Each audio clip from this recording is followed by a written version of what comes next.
wait for the storm to go by,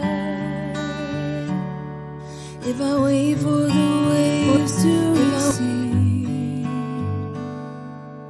I might miss you walking on the water, I might miss you calling out to me. I don't know when the darkness will clear, I don't know when the season will end. Fear says you've forgotten there's no hope here, faith says you'll deliver me again. You're God in the fire, Lord in the flood, you're always beside me, always enough. The water's still rising, you're still the same, still true to your promise, true to your name, still God in the fire. You're God in the fire.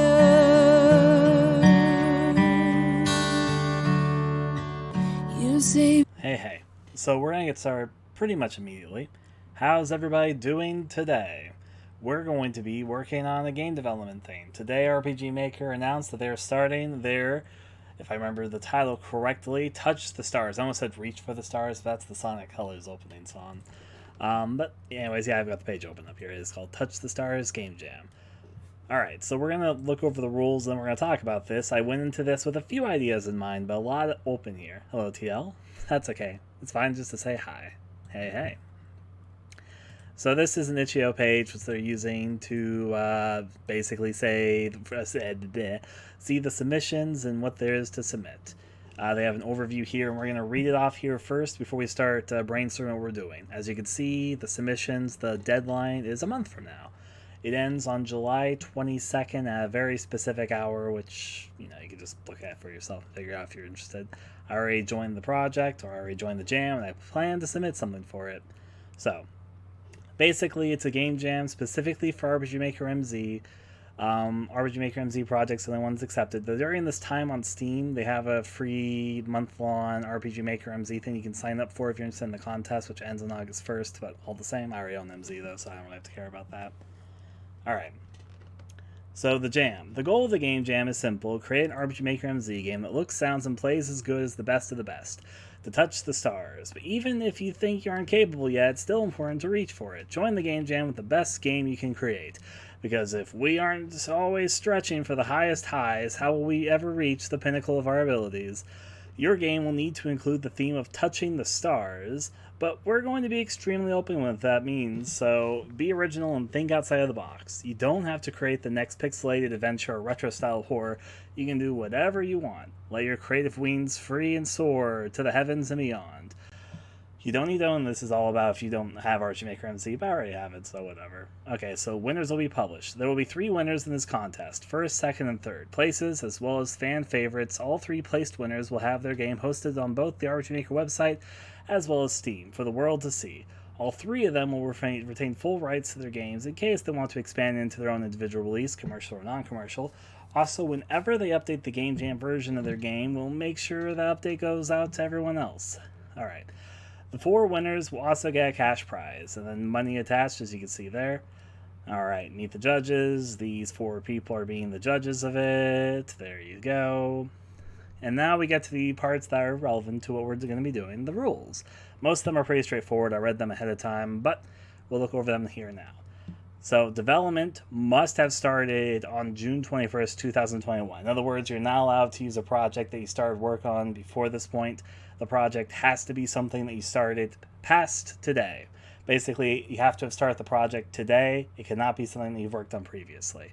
You can use pre-existing assets like DLC or custom-created assets. So you can use stuff like assets you've created, but you cannot work on a game that you've previously worked on. The next thing is games must be submitted by the deadline, which is midnight Pacific time on July 22nd. No late entries will be accepted. So basically try to make sure you submit before the deadline so you don't miss it, but there will be no exceptions made to anybody who misses the deadline. So basically, game has to have been started today, no earlier, and the project has to be done by this date. They will not accept any late stuff. Games must be created using the RPG Maker MZ engine, either the one that you can purchase or the free one that's available during the contest. Plugins are fine, but no other game engine may be used. So basically, not even any other version of RPG Maker. They're only accepting RPG Maker MZ entries, either from the full commercial game or the free version they have for people that don't own it during the contest period. Games must be at least 20 minutes long. So there is a lowest amount of how short the game can be. It has to at least be 20 minutes long, which is not a very hard challenge, if I'm going to say that. Judges will be required to evaluate a game for 1 hour.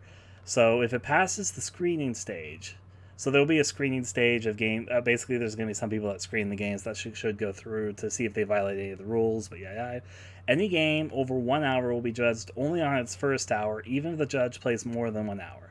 So basically, and this is very interesting and something to note, they are saying that the game has to be longer than 20 minutes. Anything that takes the judges shorter than 20 minutes will be disqualified. The second thing is that they're only judging the first hour of a game. Even if the game goes over an hour, and even if the judge plays over an hour of the game, they are purely judging off the first hour of the game that they play. Got it? That's what they're clarifying. These are some good points to clarify on. So it has to be longer than 20 minutes. It can be longer than an hour, but they're only judging the first hour. Okay.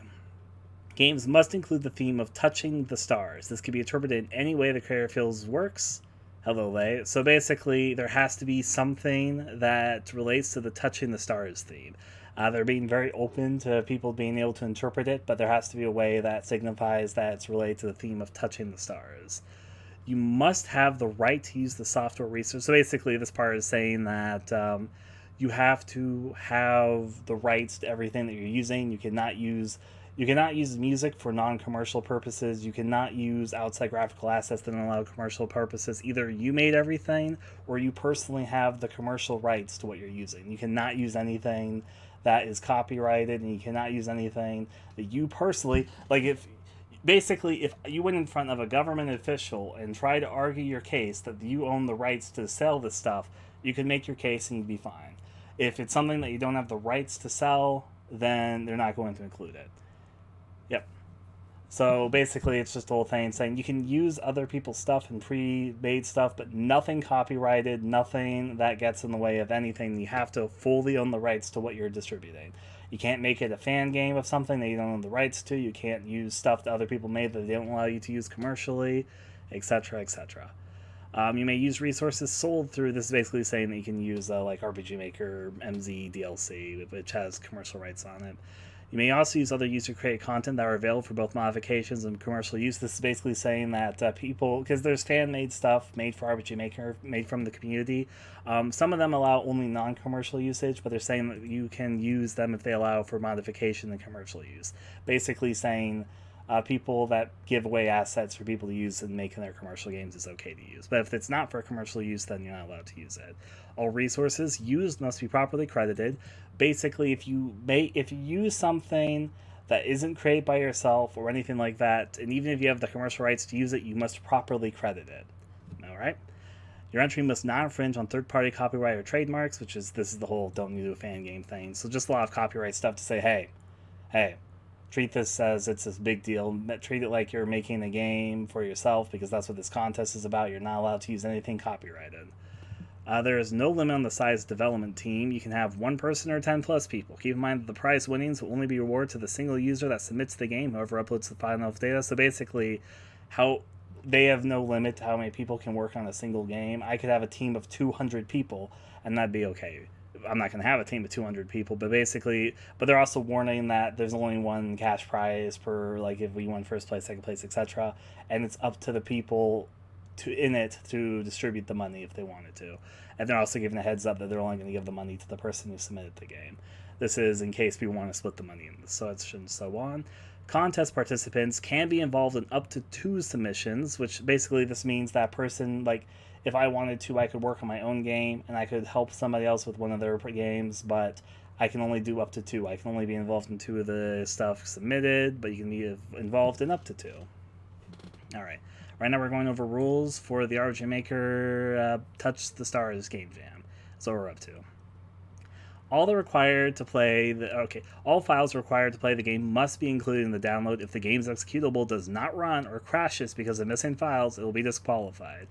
Basically, before you submit your game to the contest, make sure it's able to run and that all the files to run will be fine. If the person playing the game plays the game and they can't launch the executable, or the game crashes in the middle of them playing it due to files missing, the game will be disqualified. So basically, make sure your game isn't crashing or missing files that will cause it to crash, because if it does, it'll be disqualified. No 18 plus content. This includes strong sexual themes and content, graphic nudity, or extreme portrayals of violence. If you're unsure, please follow the RSP guidelines. So basically what they're saying here is that anything that would be included as an 18 plus thing cannot be included here. Now here is something to note though. They clarify 18 plus and they're using the ERSP guidelines for this. ERSP M-rated games are 17 plus, which means that doesn't count as 18 plus stuff. So basically, if it's something that would be alright for an M-rated video game, it'd be okay, but if it's anything that's for an 18 plus content type thing, then no, it cannot be included. Also, it might be a good idea just to avoid anything that's overly dicey. Because I know there's a few weird middle grounds, for instance, I guess I'll use Outlast as an example. Outlast is rated M, though the DLC Whistleblower was unrated actually. But even though Outlast is rated M, there's a few kind of dicey things in there, and it just might not be a good idea. It just might be a good idea not to tread too closely because they do not allow 18 plus content.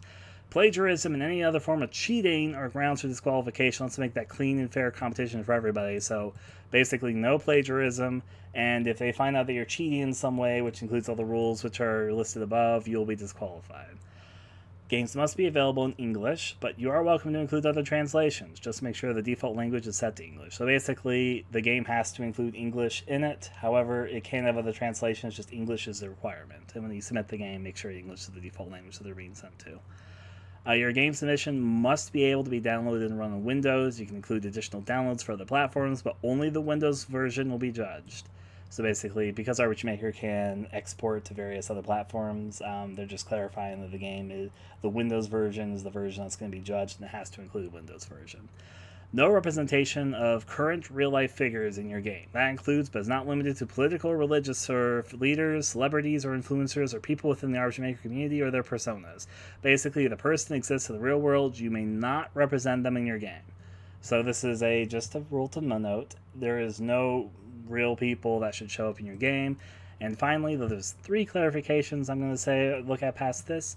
Contest judges have the right to penalize or disqualify a submission for reasons including, but not limited to, any violation of the above rules. Judges' decisions are final. So basically, the judges get a final decision here if they suspect certain things, so there's certain things that are uncomfortable with them. So anyways, all that out of the way and clarified. Prize, conditions, and legal. Basically, this is the whole part where they say that the person who submitted the game gets the money. You have to be 13 years or older to participate. You don't need to have purchased RPG Maker, but you can be using a legal version. They've got a free sort of limited version that you can use during the contest, which they allow. And then you also have to own all the rights to what you're selling, and also the person, like me, submitting the game. Basically, I give them the rights to promote the game on other websites, blogs, social media, etc., etc., but I still retain the rights to my game if I wanted to expand it or do something else with it. They also don't clarify in this if the game that you're submitting can be free or commercial, but I'm going to make an assumption that games submitted here are to be free, because there's a few things that they say about it which makes me think that they have to be free, and that's fine. We'll talk about that more later. Anyways, they've got 3 more clarifications just to make sure, and I'm going to read this here. Once the submission period ends, the rain judging period begins. You will not be able to upload any updates to your game until that period ends. The public will only see your final submitted game for voting on the fan favorite category. And this one is a very good thing to clarify. Basically, if you make an update to your game past the submission period, it will not be included in this contest. For this contest, you have to have submitted the final version of the game that's going to be judged here. Anything that you do after that will not be counted towards this. You will not see the list of submissions until after the submission period begins. Entrants are discouraged from sharing their final game until the rain judges period begins. That way everyone gets a fair chance at the fan favorite category. Yeah. So basically in this part, they say that we are discouraged from sharing the final game in the public way to other people. Yeah, well, thank you very much, TL. You will be able to see a list of submissions after the submission period ends. Entrants are discouraged. Now, I'm hoping the stream is okay. I won't share the game, but I do want to work on this one on stream, which I know puts me slightly at disadvantage because people can see what I'm up to, but that's okay with me. I don't mind being at that disadvantage. Alright. The final results of the jam includes the winner of the fan favorite category, which we cannot change, just to be transparent. Will remain hidden until the results of every place is tabulated. That's just so we can reveal every winner at once. Afterwards, the result will be made public. So basically, with these last two categories, the games submitted for the contest will not be revealed on the contest page until after the period is over. So, and then they're just saying that they personally recommend just have a fair shot not to show your game before the contest period is unveiled.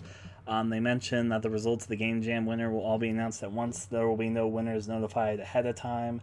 They will simultaneously reveal the winners to everyone for the 4 places, because there's going to be 4 winners. There's going to be a first place winner, a second place winner, a third place winner, and the fan favorite winner. Also, they don't clarify this, but I've seen other Game Jams and other contests of this sort kind of do this. Even though there's 4 places to be won, likely it's going to be 3 winners as opposed to 4 winners. Because even though there's 4 winners to be won, there is one of the categories is a fan favorite category, so it's the ones that fans vote for, and that category can overlap between one of the top 3 winners, and likely it will. Maybe it won't, but likely it will. So, like, just because they won first, second, or third in the official contest doesn't mean that they couldn't also win the fan favorite. Because if the fan favorite happens to be one of the top 3 they voted for, then, they win both that place and they win the fan favorite, because the fan favorite doesn't being in the top 3 doesn't disqualify you from being the fan favorite. Did that make sense? That makes sense. They didn't clarify that here, but I've been seeing that in other contests like this, so there'll at least be 3 winners, and hypothetically there could be 4 winners, but likely there'll be 3 winners, because there's a very, very high chance that what the judges have in the top 3, one of those top 3 will also likely be the fan favorite. But maybe not. Probably so, though. Alright. Went over all the rules. Everybody caught up, and I'm caught up, and hello to all of you. I just wanted to get all that out of the way before we really started discussing and getting straight into this. That was a lot of talking. Now, I have some ideas of what I want to make, but I purposely started the stream not being fully decided. Most likely today, we're going to decide what we're doing, and then we might get a little bit started, but likely a lot of it will be brainstorming. You got to start with the brains of the operation, as they say. I'll take a sip of water here because I was just talking a lot. Okay. Now, I do have some ideas to pitch, but mostly I'm going to open up a text document and we're going to start talking. I don't actually know who's present here, and if there's no one present, I'll just blabber on myself here, but for those who want to take part here, you're definitely free to. Here is a text document. It is currently unnamed. It currently has nothing in it. Let me make sure of one thing. Can you guys read this text at this level, or should I make it bigger? So let me ask, can you guys read the text, or should I make it slightly bigger for you guys? You guys can read it? No, Sten cannot read it. Okay. So I should make it a little bit bigger. There's actually a few ways I could make it bigger. Something which text added in the last few years that didn't used to be able to do this, but I can make it bigger like this. Alright. I'll make it this big just to make it a little more readable for those. I'm sorry if it's a little bit small on the screen here. That big, right? Let's go for this big for the moment. I just want to make sure that's readable to all you guys. Hey. Now, outside of that, I think we're pretty much good to go. I'm also decided on something. Even though they allow you to use assets that you made before the date, and I have a library of assets I could use, I'm personally challenging myself where I want to make everything that I am using for this contest past this date. Maybe some people will help me with that. Maybe they won't. We'll find out. But I want to make everything for this particular game post the date that we're doing this on. Alright, so we're going to be deciding what we're working on, and I'm going to throw a few ideas, which are some of these, if you've been to some of these past planning streams, you'll recognize a few of them. Other ones you've never heard me particularly talk about before. Alright, so let's talk about this. So an idea that came to me when I was thinking about this, because I actually don't know Game stuff, eh? Yes. Yes, indeed, Grayson. So, one idea that came to me, and I'm debating if this is a good idea or a terrible idea. So, one of my longest lasting game ideas, something which has been a dream, yeah, I guess it's a dream game. Yeah, it is. That's fair to say. Is Complete Isolation. And one of the ideas for Complete Isolation I've had for a very long time is that it was going to be an episodic structured game. And I'm wondering, for the realms of the contest, especially since though I've had the idea, I've never properly started work on it.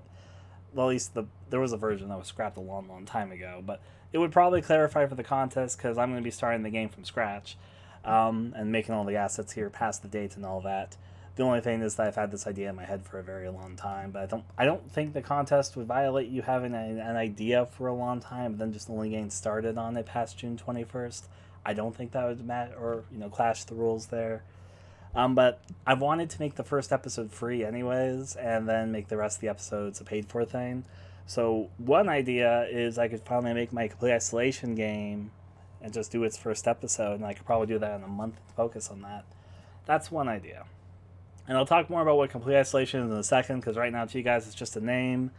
But I'm just going to throw down the pitches, then we're going to break them down a little bit more. And I also want to hear what you guys have for pitches. I'm just submitting a few to the table for us to get on the ground level of what sort of thing might we be making. So recently there's been a lot of controversy with Scott Cawthon on the Five Nights at Freddy's fame. And I have mixed feelings on that, but that's not what we're here talking about fully entirely. I am intrigued to see, I've sort of thought about, but I've never fully done my part to make something not Five Nights at Freddy's, and not when I say Five Nights at Freddy's, what I'm about to say something that's kind of like Five Nights at Freddy's. I don't mean gameplay wise. I know it sounds a little bit weird, especially since when people think of a Five Nights at Freddy's type of style of game, they think, oh, you mean the game where you sit behind a computer monitor and you make some judgments and you save your power and you open and close doors and lights and you put on masks and animatronics. That's usually what pops up in people's minds. But that's not what I mean when I say this. What I mean by a FNAF-inspired game is not so much the gameplay of FNAF, but what always intrigued me most of all about the FNAF sort of type of games is, I guess, kind of the mixture of the aesthetic as well as the mixture of sort of the theming of the series. Because it's kind of a child-friendly horror game. There's not a lot of gore. There's not a lot of blood. It is accessible to kids, even though there's still horror elements to it, and that there's a sense of intrigue, and there's kind of a gameplay system focus on you being in such a small area and such a focused small little pinhole of a bigger story that you're a part of, which has very interactive kind of strategic gameplay to it while still being a simple game at the heart of it. It's like a game that's, I guess you could say, simple but complex. It's simple to play but complex to master, and there's a lot more to it than it first appears. And it's also child-friendly, and that sort of thing that's interested me more than the specifics of FNAF. So no, when I say a FNAF-inspired game, I mean less specifically how FNAF plays. It's not going to be a FNAF clone, but more something inspired by the aspects of FNAF, which I've been sort of intrigued by. And I wanted to do something sort of about that, but not yet. It's a possibility of many. Next up, for a very, very, very long time, I've said this at multiple of these before, and I've still not done it yet. I've wanted to do a classical RPG Maker horror game. The classics of RPG Maker horror games. You got Eve, you got Witch's House, you got Mad Father, which is technically not an RPG Maker game, it's a Wolf Editor game, but it gets included, so whatever. Crooked Man. We can even talk about fucking Corpse Party and all that fun stuff. I've never done a classically styled RPG Maker horror game. I've thought about it. I've not done one yet. That's a possibility. There's a lot of possibilities. Even if we decide to do this, there's a lot of there's similarities, but there's also differences between the quote-unquote main. I kind of call them dark fantasy horror RPG Maker games because they're dark fantasy primarily, if that makes any sense. There's a sort of, you got your frilly dressed character who's doing something in a zone that's kind of surreal but grounded in places full of sort of a puzzle trap focus. There's more specifics to it, but I think you might know what I'm talking about when I say this. So, all right. Now, would this be the best game? Now, here's the thing: the Reach for the Stars theme. I know how it could apply to the first one, the Complete Isolation thing, and it actually fits surprisingly well. Something which I was thinking about for a long time. The Touch the Star theme, we'd have to decide more specifically for the FNAF and the RPG Maker style project. There's also probably more ideas I can have. These are just sort of, okay, these are ideas I've had in the back of my mind to do eventually for a long time. I'll submit them to get our maybe list started, but right now we're in brainstorm territory. I'll probably come up with more here as we're sitting here, but they want us to try and make the best thing that we can make, something to really strive to make something fantastic. Keep in mind that this is supposed to be a thing of excellence, so whatever we're making, we want to put additional, extra big effort into. So let's talk about this. Since I'm doing this as a stream thing, I don't mind submissions to like, hey Ryan, would this be an interesting thing? I'd be like, yeah, I could throw that onto the maybe list and we can discuss it a little bit more. I think these things are more fun with a little bit more of a community involvement, even though I'll be doing like most of the work, but that's okay. I willingly am doing that. So, yeah. So, now, if you guys want to throw any maybes, feel free to throw maybes. It could just be whatever ideas, and we can throw them onto the maybe list and then go over them in a little bit. And I'll explain what complete isolation is when I go over everything. Just right now, this is idea throwing. I'm also going to probably come up with really random ideas, and these random ideas I'll try to express in a very few words space, and then I'll just expand on this over time. I'm going to think a little more deeply about it. Let me see your question. Damegiki, my. There was a boom, so I can answer your question specifically. Now, I am going to say this. There was a window of time that RPG Maker horror games were at their peak, which was between 2011 to 2015. I do think they could possibly be at their chance for resurgence, but I know for that particular period what happened.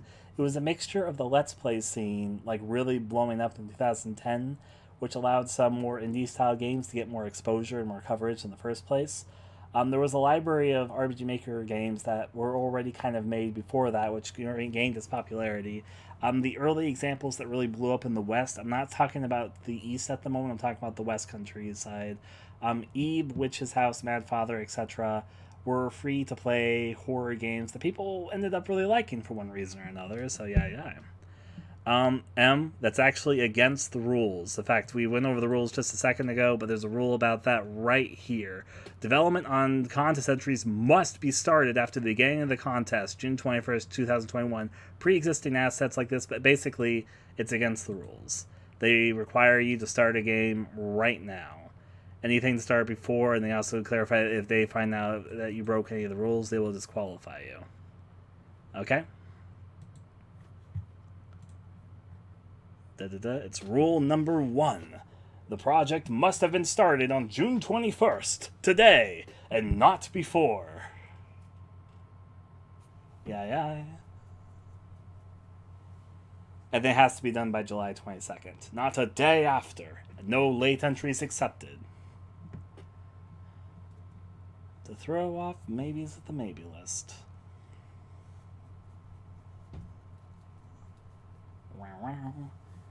Now, I'm going to throw a few maybe. But anyways, the scene blew up because certain games caught on and big Let's Players played RPG Maker games, led to more people playing them, and it was kind of a ripple effect. They were in the right place at the right time in popularity, and a few notable ones came out in the right window of time for them to come out in. It's basically the gist of it. I've got more ideas which I could throw here too. These are just 3 simple maybes to get there, and then we get the ball rolling.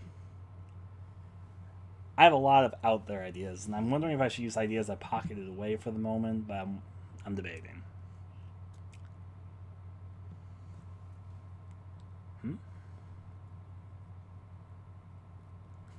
I remember this idea, actually. We talked about that before.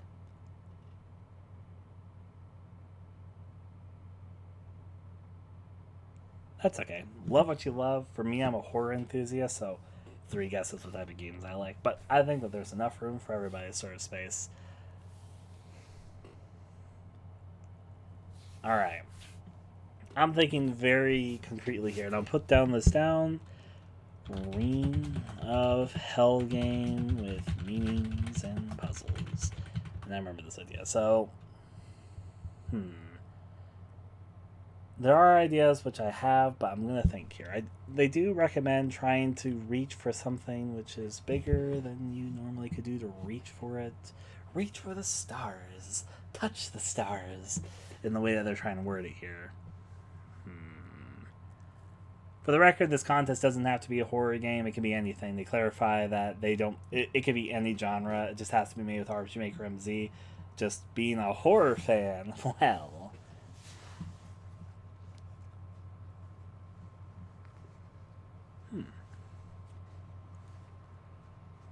Sensible, sensible. I'm thinking very hard and my mind's crossing over several possibilities.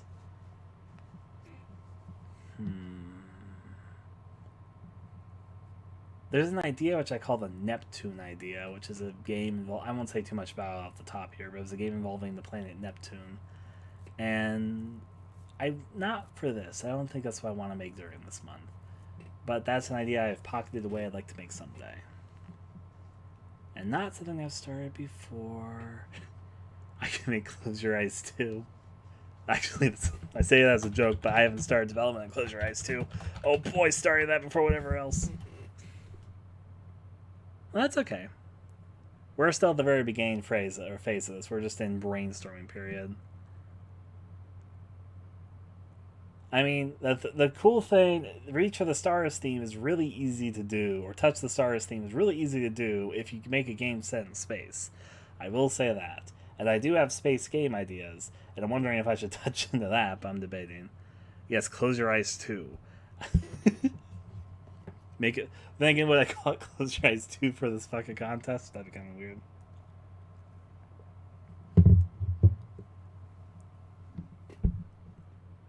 Make tapers. Yeah.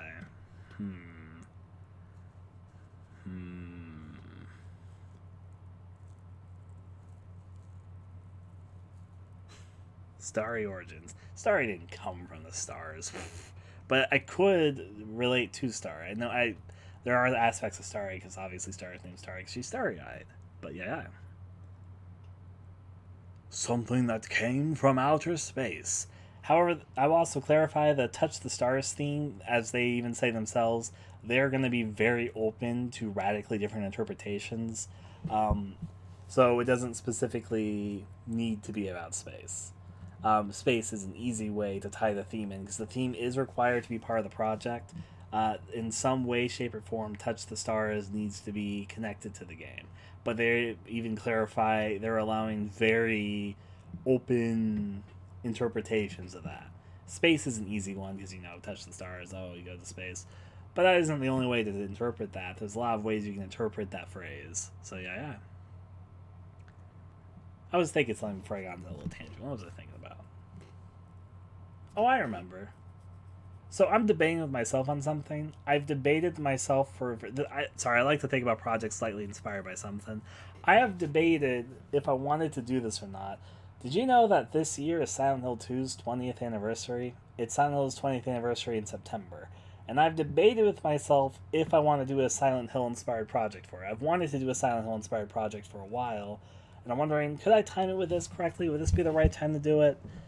But, Silent Hill inspired game for the 20th anniversary. Maybe. If I don't get started for this, I probably won't do it, honestly. At least for this, I'll eventually probably do it. But I mean for, this time frame. Because I've got other things to work on.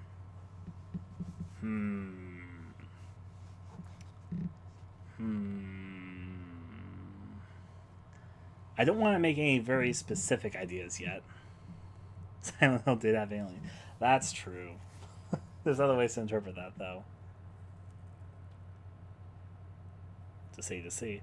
I doubt Kojima's going to be attached to any Silent Hill game. Maybe, but I doubt it. There is a Silent Hill game in development, but I don't know who's making it. I doubt it's Kojima, though. That's all I'm going to say on that.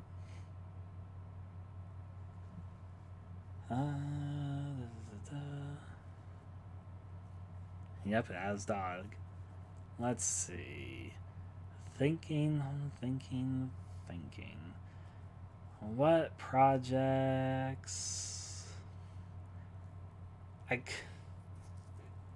There's a project which I thought about for a second. It's a project I pocketed away for a while time, but this is the wrong contest to do this on. That would have 18 plus content, and that would not be okay for this contest.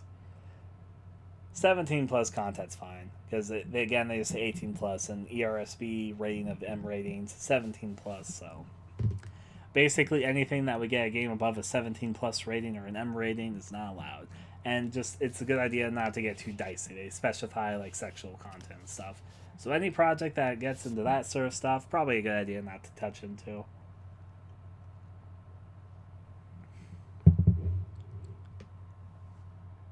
I thought about this already, especially since there's being a fan of horror movies. There's some horror movies I really, really like, which involve the seedy side of Hollywood. Huh. Actually,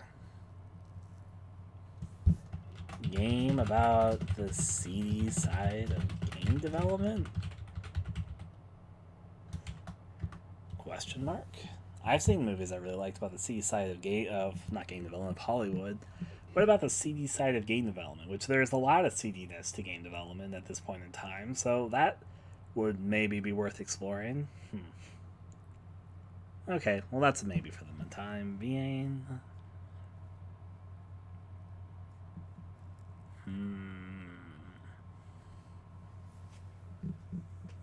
What would leave a good impression in an hour of time? Because keep in mind, I might make it longer than an hour, but the contest specifically, whatever game we're making has to be longer than 20 minutes, and it could be longer than an hour, but they're only going to judge it based off the first hour of the game. An hour is the amount of time that they're spending with all of the contestants. So,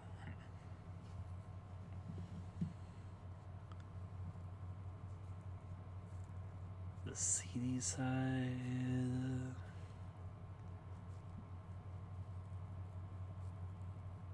Oh, there's a lot of seediness to game development. We can talk about how games aren't unionized.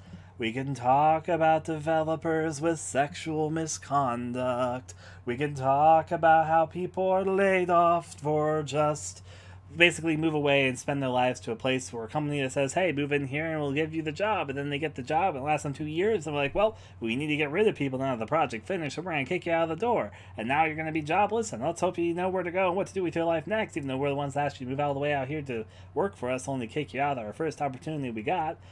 We can talk about the situations of, not just even about job security, we can even talk about how the process of sort of power manipulation versus the management of corporation versus the creativity of the individual artist or even like programmer that they have their own programming visions, but yet they have to work and do for what works for focused testing. There's a lot of seediness, and there's other aspects to this, but there's a lot of shit in the game development scene right now. Enough that you could probably make a game about it if you wanted to. That's an idea. All the same, all the same.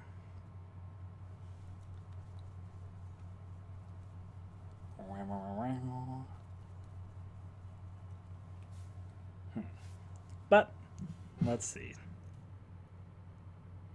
You can make characters. Oh, you could definitely make characters likeable in an hour. Hey, lay. Just to give an example of a game which I've made, Cutie Patootie was only really a 30-minute long game, and My Hole's a Mouth of Dirt was less than an hour long. And I know a lot of people like Cutie Patootie and like Mole, and there's other examples I can give. But I've made games that are less than an hour long where people like the characters, so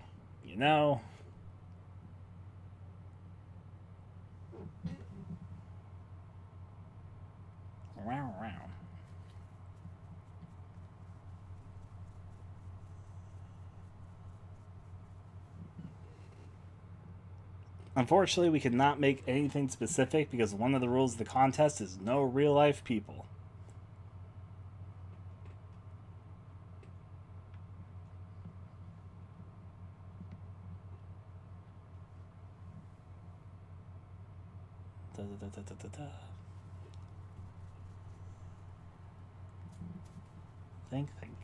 Think. It was literally like, it was like the second to last rule here. No representations of current real-life figures in your game. That includes, but is not limited to, political, religious leaders, celebrities, or influencers, or people within the RPG Maker community or their personas. Basically, the person exists in the real world, you may not represent them in your game. Was one of the rules of the contest. So yeah. Time traveling. Time traveling can mean a lot of things. It's not bad to have that as a hook, but like as a gameplay mechanic, as a narrative function, is like Majora's Mask time traveling? Are we talking about something more like Groundhog's Day? Or the thing is, I'm not really interested in making a game about Sarkinstan, if I'm going to be honest with you. I don't think he's a scammer. I don't think he's what people think he is. I think he's just a little misguided. But I don't know. I'm not interested.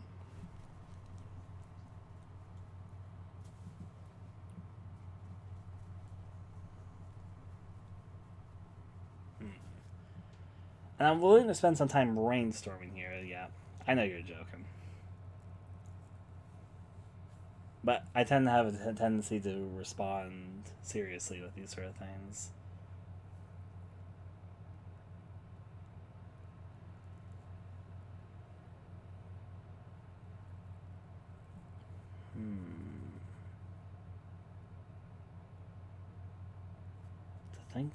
To think.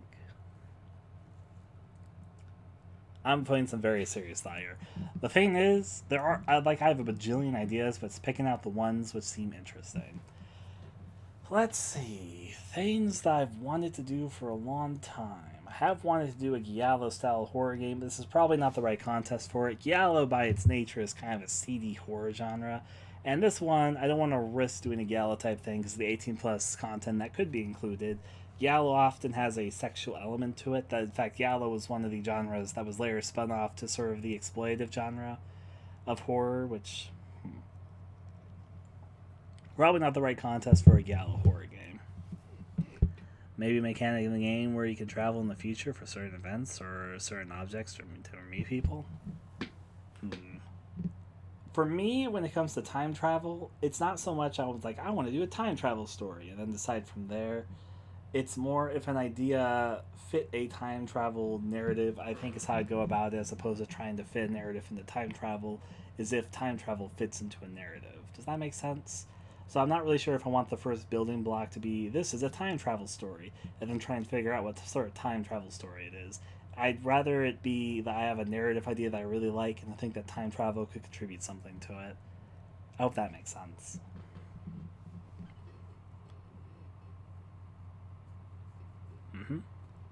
It's good to keep things restrained.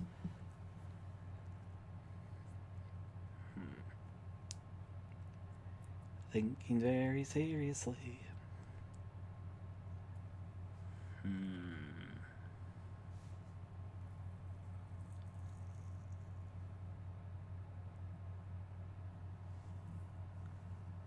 I'm not sure if there's like a bajillion time travel stuff out there, and there's a lot. Somebody will compare time travel to something. Chrono Trigger is one example, but like I haven't played Chrono Trigger. I only know of Chrono Trigger because my ex isn't the right word for it. My old best friend, rest in peace, because he is dead. But he really liked Chrono Trigger, and that's what I think of when I think of Chrono Trigger. But I never actually personally played Chrono Trigger, so. But I know he really loved it, like a whole lot.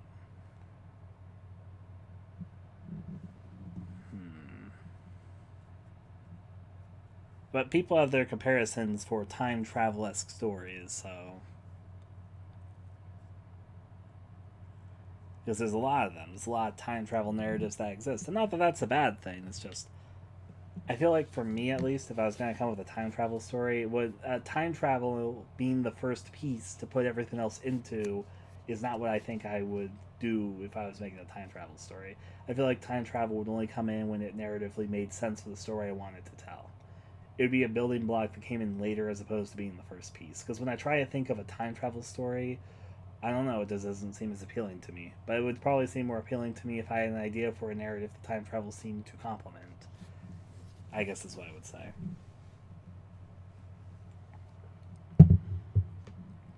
Think about it.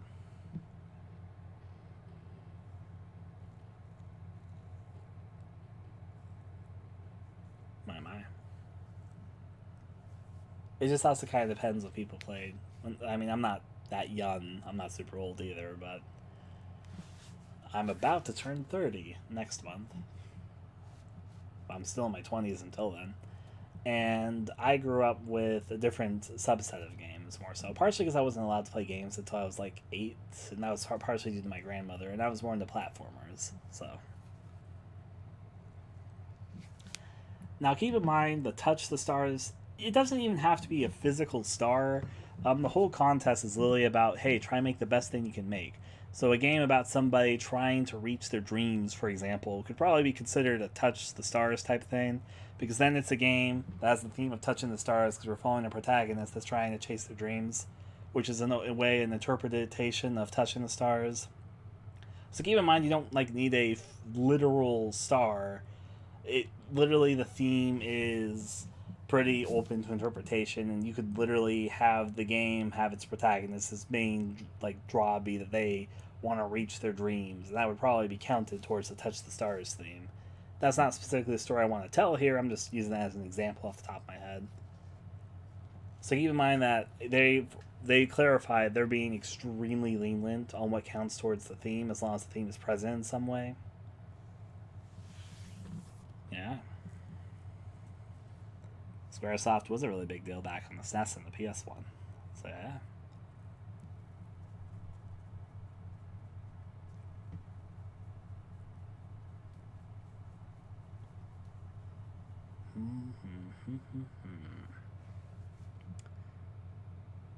Thinking. But I want to do something Lovecraftian. I'm always back and forth if I want to make a Lovecraft game. I'll think about it. I won't write it down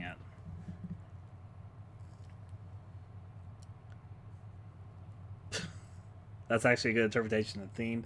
The only thing is that I would be worried about that going into the 18 plus territory, because the 18 plus territory, because you'd be playing as that gets dangerously close to being sexual misconduct and some other things.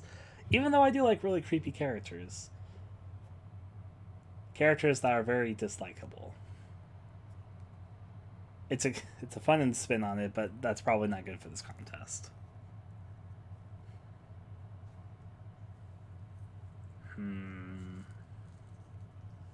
Oh, Grayson.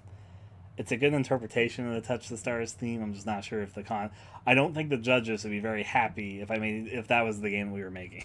It's the way which I'll word it.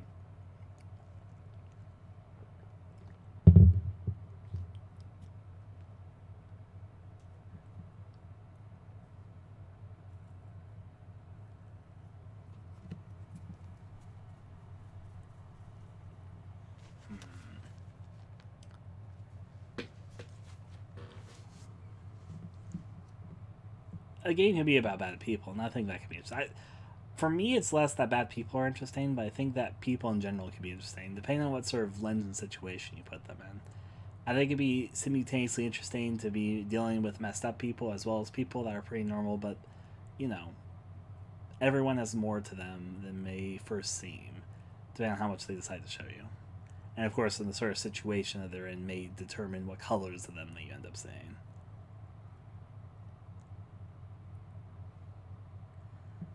I have definitely thought of that, and I'm debating that, and I could fucking make my Lynchian actress surreal horror game. I've thought about it before, even before this particular theme, but it does fit with the Touch the Stars theme. I'm gonna fucking make Mulholland Drive the video game. There's an idea. Let's think. To think.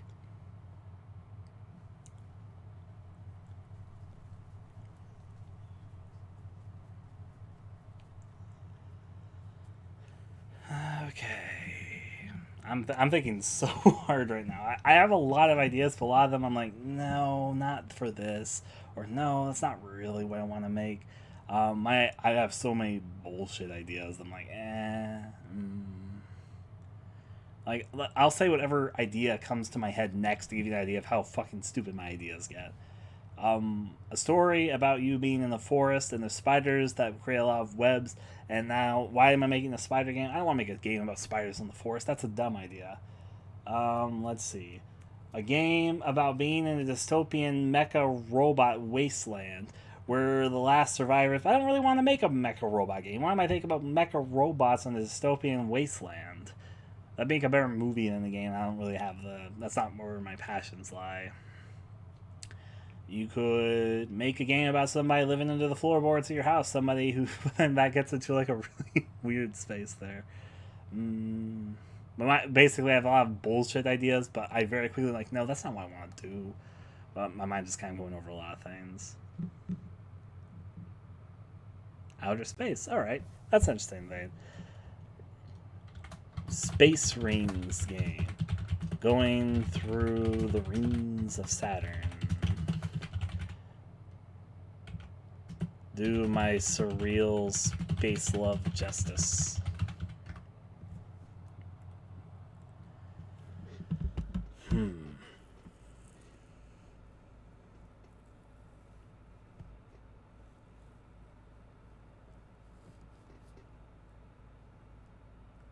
You should play one of my games, second least. I mean, a game similar to what you're trying to describe that was called Red Haze.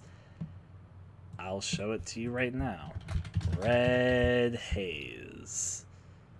I guess the DLC, I'll go from the DLC to the main game. The girl. She was a drug addict.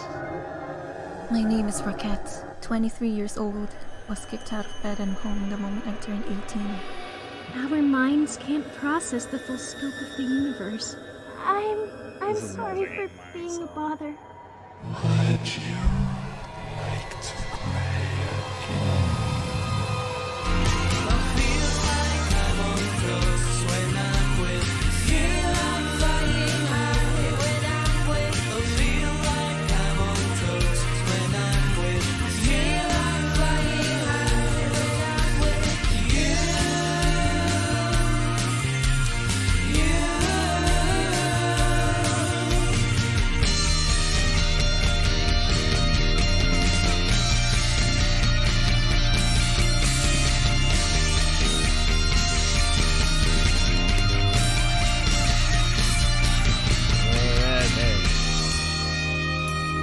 That's okay. Welcome to Jumping In. This game ended up being a lot bigger than I was anticipating. Basically, so this is a true story. I went into this being like, I'll make a small 3 to 5 hour long game. It came out to be a 20+ hour long game. But hey, that's part of the fun of it. Ooh. I know that Lei really want me to make the Starry, who's the character in Blue, side story at some point, but now is not. Maybe. I mean, I guess her name literally is Starry, and she was called Starry because she's starry-eyed, which could fit with this. But do I want to make a Starry game right now? I am in contact with Danuda, and she'd probably voice Starry if I asked her to. All right, I'll take your suggestion. I'll think about it. Starry focus game, and into fairness to Starry, I haven't actually fully thought about what game could star her there. I know you're just spitting ideas. There's not combat, but I wouldn't say... Basically, to explain Red Haze, it's a very non-linear game. You start off in an apartment after Rocket has done her last dose, and she wants to go to Auntie G to get her next dose of... I'm not going to say it. I know that they flag if you say certain drugs on streams, so I'm going to be careful there. Hello there, PH. However, the game has 27 endings, and it's a very branching game, and the game changes more and more the more that you do within the game. Basically, getting specific endings and doing things changes more and more about the game before you reset back to the beginning. It's a game that slowly devolves, is the way which I'd word it as you get further and further into it.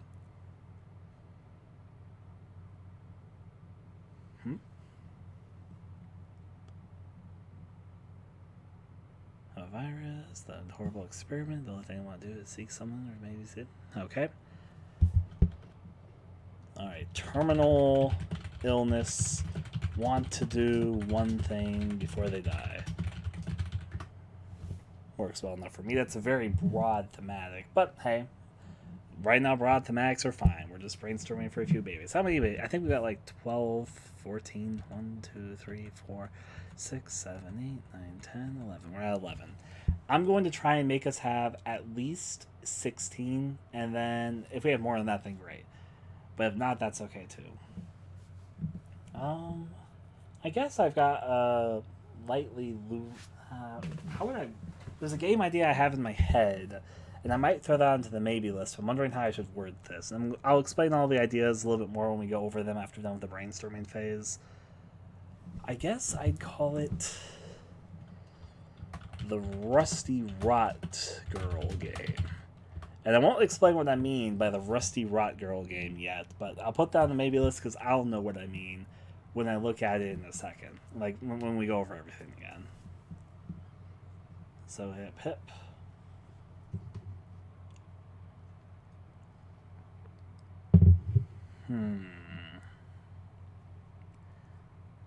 Maybes. I guess. What is a dream game? So the whole contest theme here was part of it is saying, hey, make a big dream thing. What games do I want to make, but I usually don't make because I feel like I should do smaller things first? Complete Isolation is one of them, and Close Your Eyes 2 is one of them, so I guess in that account I've got 2 maybes here. Currently, the RPG Maker started a contest, the RPG Maker MZ Touch the Stars Game Jam. There's money, cash prizes, and they've got all these rules to follow. And one of the first rule here is development on the contest entries must be started after the beginning of the contest. The contest just started today. Pre-existing assets and stuff. But basically, you have to make a game, so we're brainstorming ideas. It also has to include the theme of Touch the Stars in some way. But they even clarify here a few times that they're very open to what Touch the Stars means. And their whole thing about the contest is make the best game you can make. Try and do something that pushes you to make something more amazing and make an amazing RPG Maker MZ game for them to promote for themselves. And also, just does good for you. So yeah, there's things in it for RPG Maker to have good games under the belt. And there's things as a game developer to having the engine that you make games for promote your product. So, you know. They also clarify it could be any type of game. It could be an RPG, it can be a horror game, it could be a platformer. It doesn't really matter. It could be any type of game. There's no thematic things. Just has to include... There's like a few rules of what you can and cannot do. They don't allow 18 plus content. The game has to at least be over 20 minutes long. And then also, it can be over an hour long, but they're only going to judge it off the first hour, so... No, it's not due tonight. No. You're mistaken. It's a month. It's a month away. It's 1 month, 0 days, 9 hours, and 58 minutes away. And as they say below here, it starts on June 21st, it ends on July 22nd. So it's not ending tonight, it's ending in a month from now. The stalker idea of selling us to somebody else also said. But here's the thing about this. They clarify they don't want any 18 plus content. And that includes strong sexual themes, content, graphic nudity, or extreme betrayal of violence. They will allow something to be allowed in an M-grade game. And that could probably be done. But at the same time, I feel like if you're making a game about a creepy stalker. Yeah, I know. Starts on June 21st, ends on June 21st. No, it starts today on June 21st, ends on July 22nd, basically. Wow.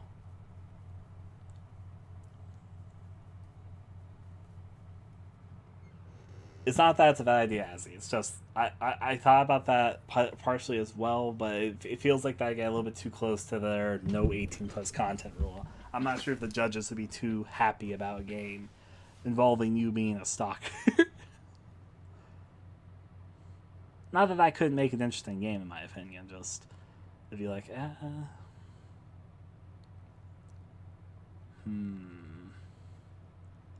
Falling Star idea is an interesting one. But then again, it doesn't need to be about a literal star. As they even say, they're very open to interpretations of that theme. It probably helps that I have a weird relationship with space. There's aspects of space I love a whole lot, and the stars and all that, but there's also aspects that are a little less appealing to my personal taste. So,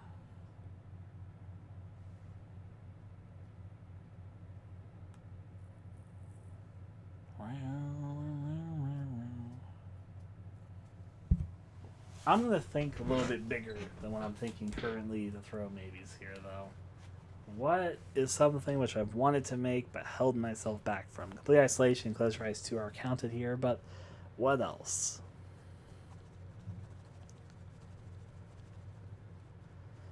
I'm sure some sexual themes are fine, but, you know, nothing 18 plus. And plus, I think that making a game specifically about sexual themes would be a little dicey with what the contest is asking of people.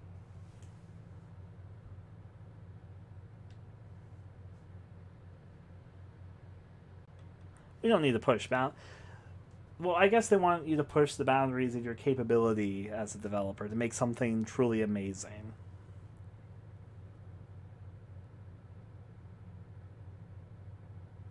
I want to do horror, though. I love horror. I can make a non-horror game, but I want to. I want to make horror. It's possible to do a stalker that doesn't come off as a stalker, but is that the game I want to make right now? I don't think so. Because that involves good human morals. I'm kidding.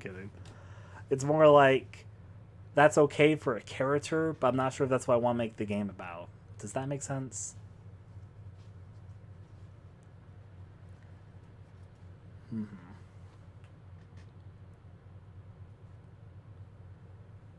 I'm thinking very hard, though.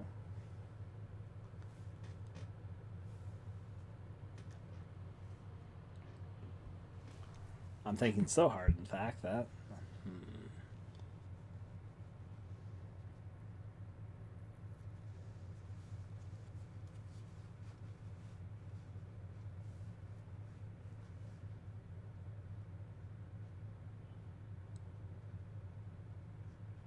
I'm going to put down something which only I know what it means again until we talk about it in a little bit. Game about grief. I've wanted to make a game about grief for a while, and that's something which I haven't gotten around to doing yet.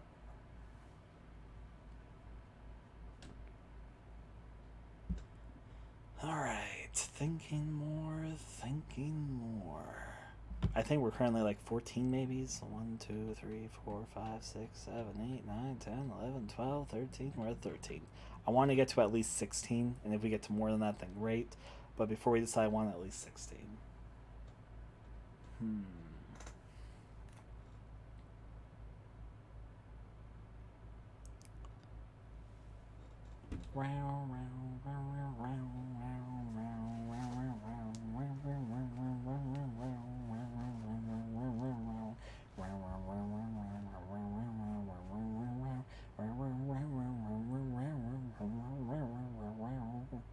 There's a song stuck in my head right now.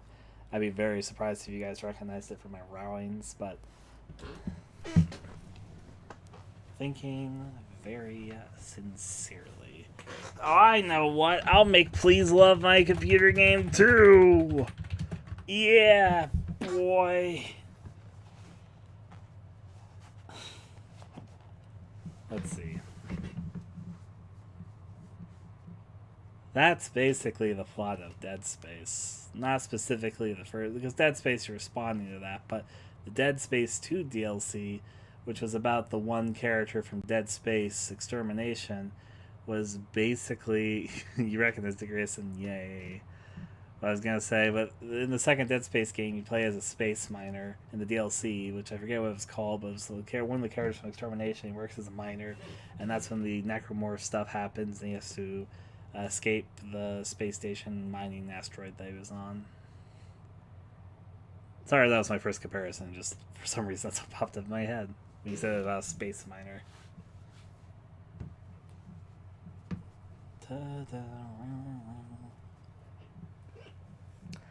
And actually, if I was going to do a game about mining thing, I would have done my Neptune game idea, which is a pretty neat idea, but it's not what I specifically want to make right now.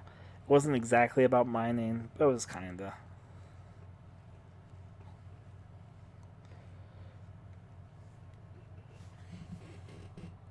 I could make my Lighthouse game, finally.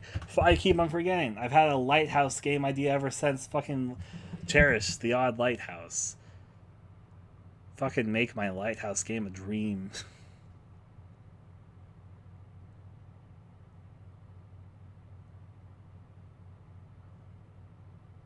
don't even say this off the top, but I'll believe it.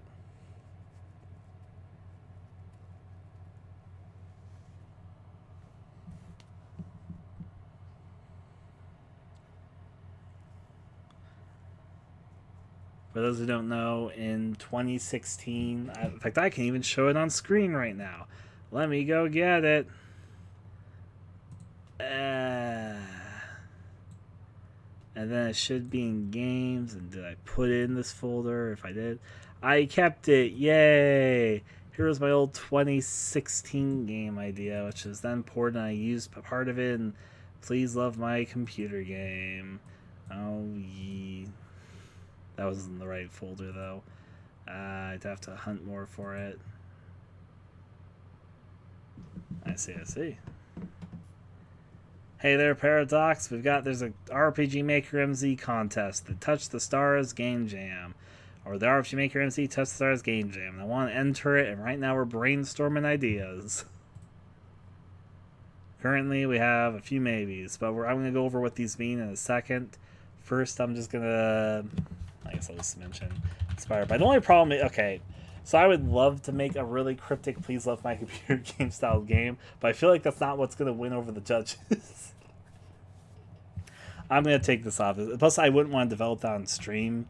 I'd give away all the answers. So I'm going to take that off. I would like to have worked on that, but I don't think now's the time. This isn't the right space for that, so feel free to throw them. We're in brainstorming phase. So there is a theme that the game has to attribute by, but don't worry about it.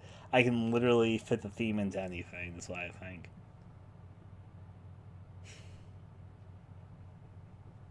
Host just spinning as an astronaut, trying to think of something.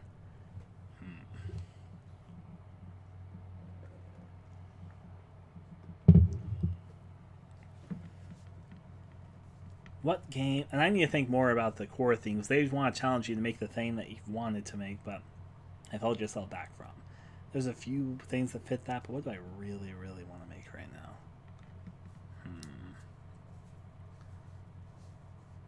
The theme specifically is Touch the Stars. And to quote what they say about it, let me get where it says it specifically. Touch the stars, touch the stars.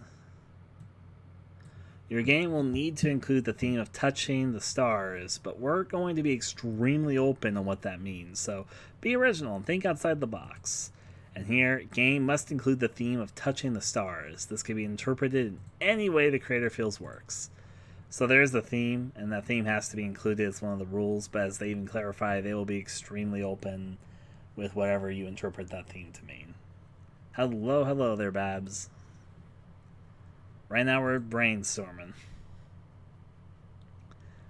Ignore exactly what the list says. I'll explain what all these mean in a second. We're just going over maybes. And right now I'm trying to think really hard. What do I really want to make? Ryan, what in your big old noggin do you want to think about and make during the next month? There's a few maybes here, which might win me over, and it might narrow some down. What do I really...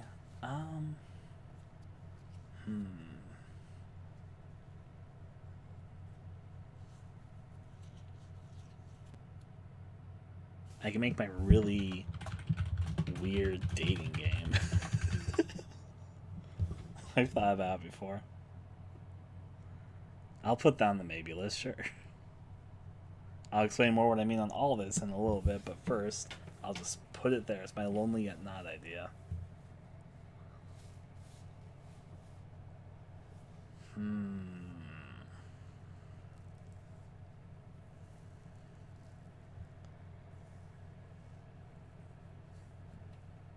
I guess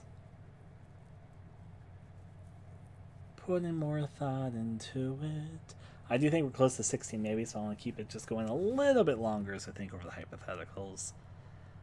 What would I really... Oh no, wait, that popped in my head. Okay, I'm going to express a really dumb idea I've had before, and if some people are here, they might have heard me say this idea before, but this isn't the right contest for it. I'm not sure if I can make it in a month. This is a really dumb idea I have. to do one factory idea. That's definitely possible. Can I make that in a month? I'm not sure if I can make that in a month. But I do, obviously, ideas, one which I have.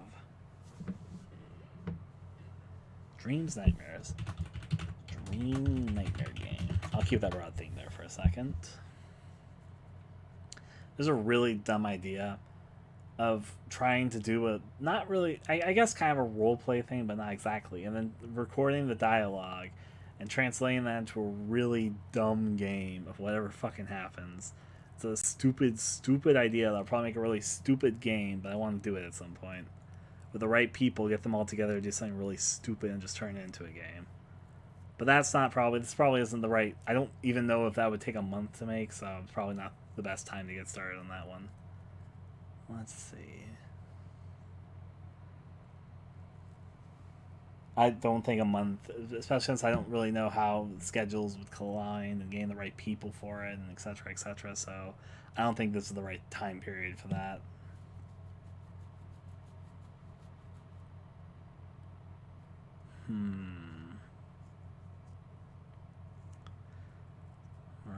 Ryan, think about it. What would you like to make? I guess I could make my... Yeah, I guess that's one thing to have. Extremely... Okay. Systematic... choice survival game.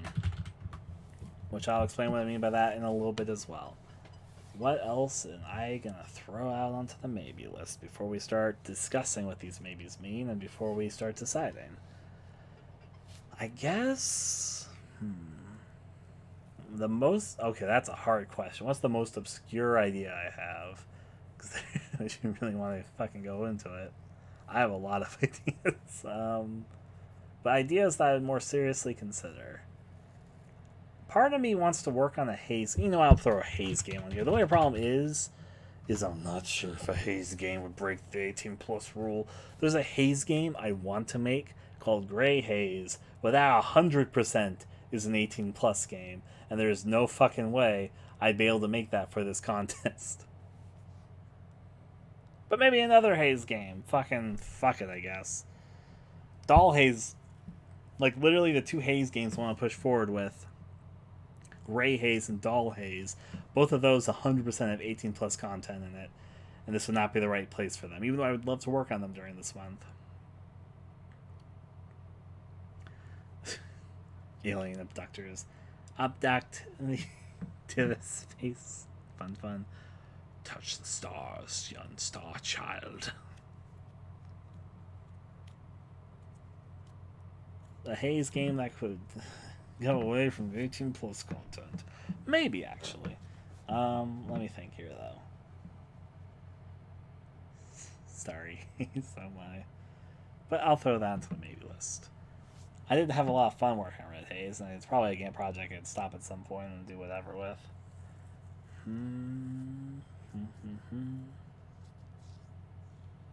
D2 is an interesting game. And in fact, I'm surprised you brought that up, but... Do I want to make something D2 inspired? In this really... the Arctic known as Canada?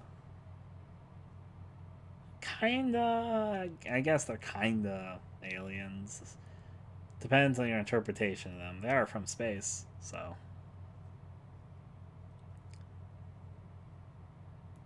I'll tell you this, when I started this stream, I wasn't expecting anyone to bring up D2, which is a really interesting but odd game.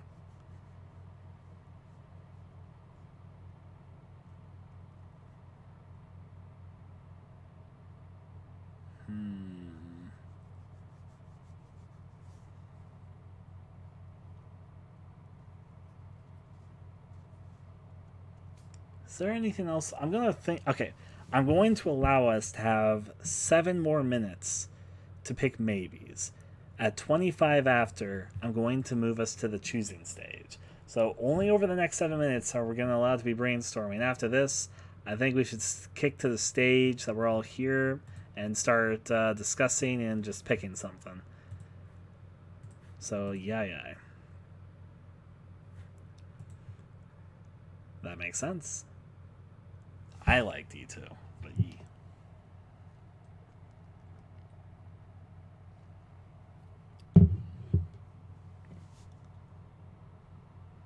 ye. A few people have brought that up here today, actually, but you'd be surprised. But I was gonna say, I don't know if there's a rule against 18 plus content and sexual content. I'm not sure if a stalker trying to get really close to a celebrity would cross over the line for the judges. And I just think it's a good idea to try to avoid anything that might potentially get disqualified for breaking the rules towards 18 plus content. Not that a stalking game specifically needs to be 18 plus. It just they also mentioned they don't want anything of certain like things that might get a little bit dicey on that. And I feel like a game about a stalker might get a little bit close to being like maybe it might get passed, but maybe it wouldn't. So I think I'm going to try to avoid that for this. Cult fun. I think it'd be a little bit interesting more than just escape the cult.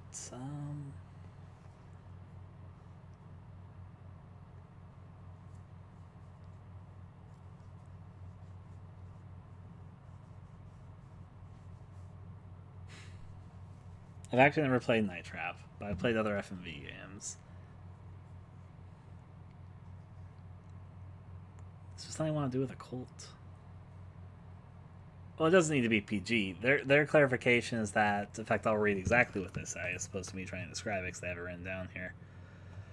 No 18 plus content. This includes strong sexual themes and content, graphic nudity, or extreme portrayals of violence.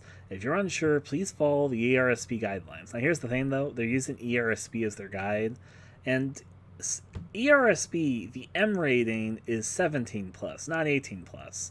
So there's a lot of things that are allowed due to this, but they very specifically say they don't want strong sexual themes and content, no graphic nudity, and extreme portrayals of violence. And, you know, that makes enough sense. So, and there's like questions about like, oh, does this count as extreme violence or whatever? But I'm going to keep sort of an open mind. Here's how I view it. Like, let's say I literally made the witch's house.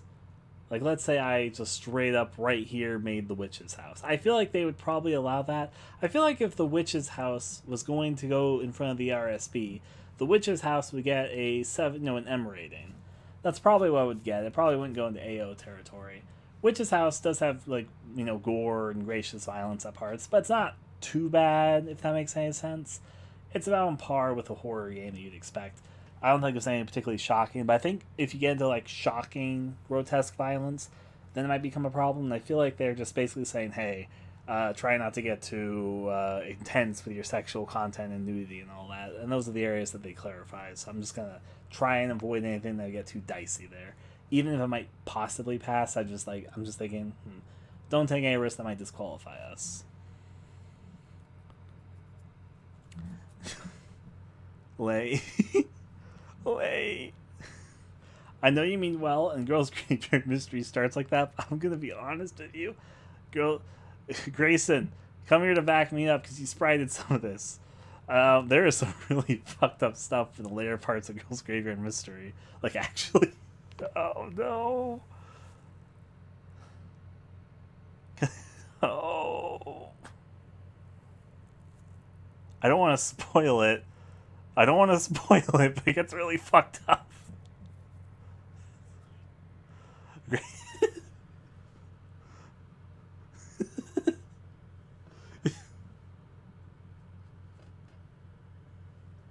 I know what you mean, and from what you've seen of Girls Graveyard Mystery, that makes sense, but you chose a really bad example. That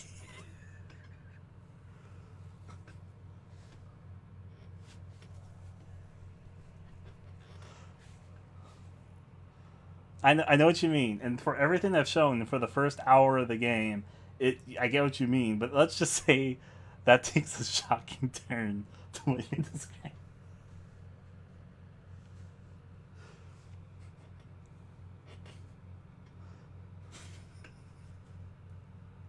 I'm not going to spoil it, just the examples.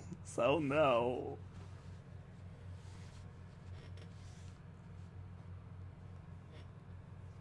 Anyways, moving away from Girls Graveyard Mystery. Even though I know what you mean. And I kind of want to do an animated thing. In fact, let me add this here. I'm not sure if this would be its own idea, but I wanted to do like practice my animation. Animated cutscene horror game in some way. I mean, in fairness, but yeah. I know what you means. I feel like Girls Graveyard, the original, would have been fine. There's like some stuff in it, but there's nothing too bad in the original Girls Graveyard. It's dark and it's got a little bit of blood and some sexual themes, but nothing that overtly goes over it, is what I would say.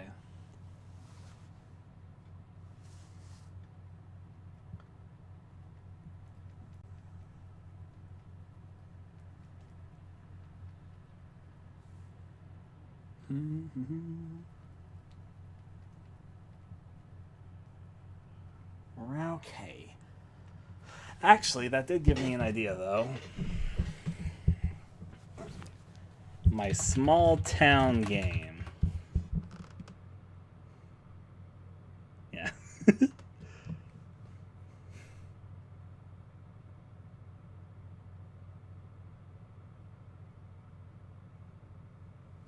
Green Haze. Oh boy. I could finally make my game about Greg the Alien. I'm sure that's a story everybody's wanted to hear. I don't want to make a game about Greg right now. Maybe another time. Sorry, Greg.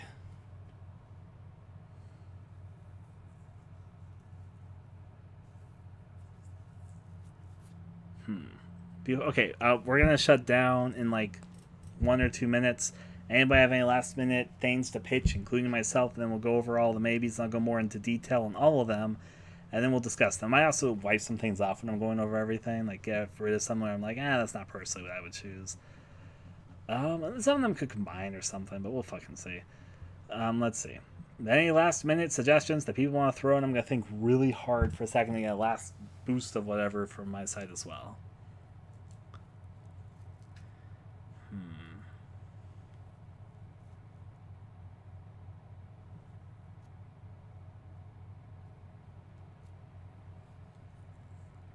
Thinking hard.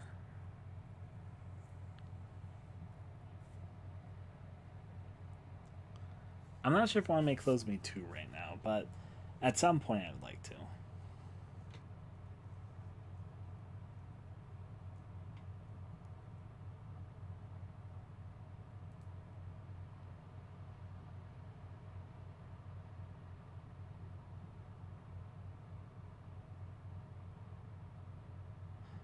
I guess this is my geometric alien idea, actually.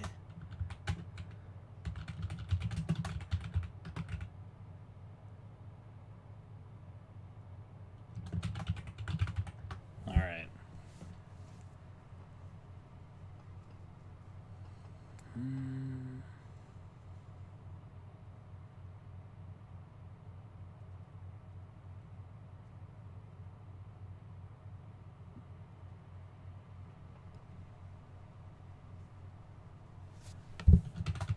Cell shaded, grotesque, beauty idea. No speaking. Game with no dialogue, maybe.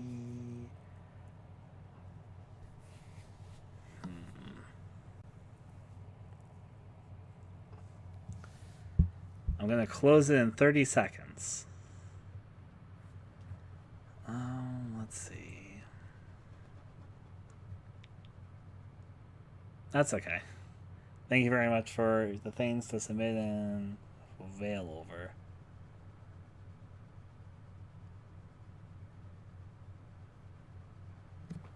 I'm thinking very seriously on my side before I close it off.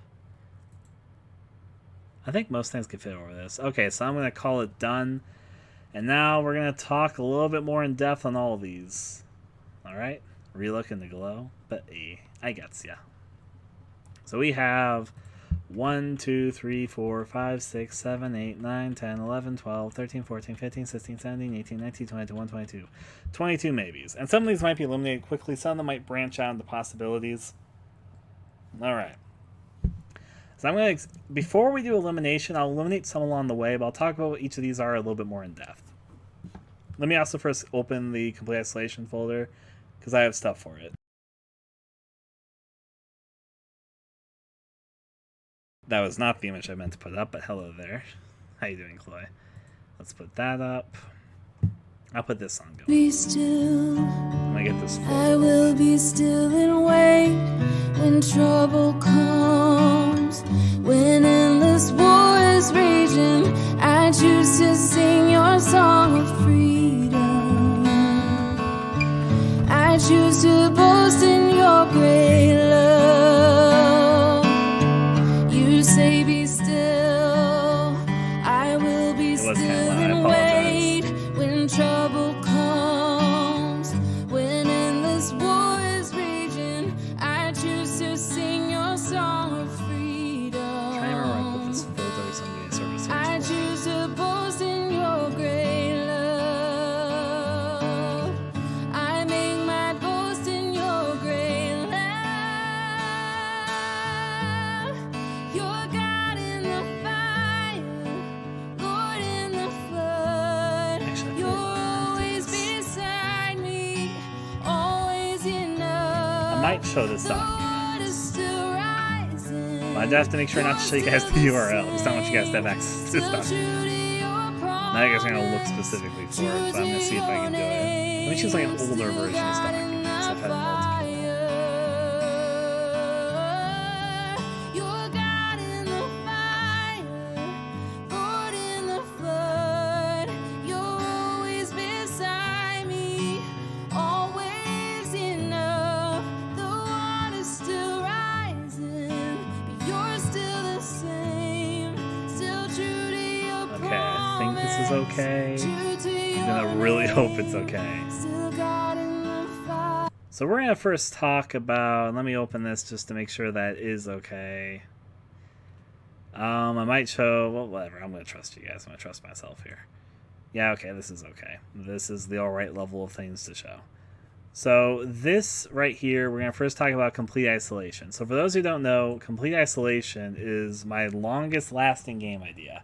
I originally came up with it in 2011. It has been 10 years since I initially concepted this game. The game has changed its form a lot since I originally first thought about it, but I've never... I guess I started working on it some years ago, but that was scrapped. I'm not going to use anything from it, so it should be fine with the contest because I'd be starting everything from scratch here.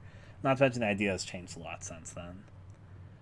Alright, good luck with the food hunting. Complete Isolation is an episodic game idea which I've had for a long time, and I originally didn't make it back in the day because I didn't have the skill level required to make what I wanted the project to be.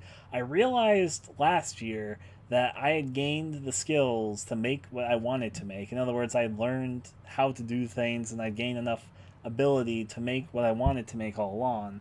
But I'd have to sit down and take the time to actually make it. And because it's an episodic game, I could probably just focus on the month to make episode 1 of it.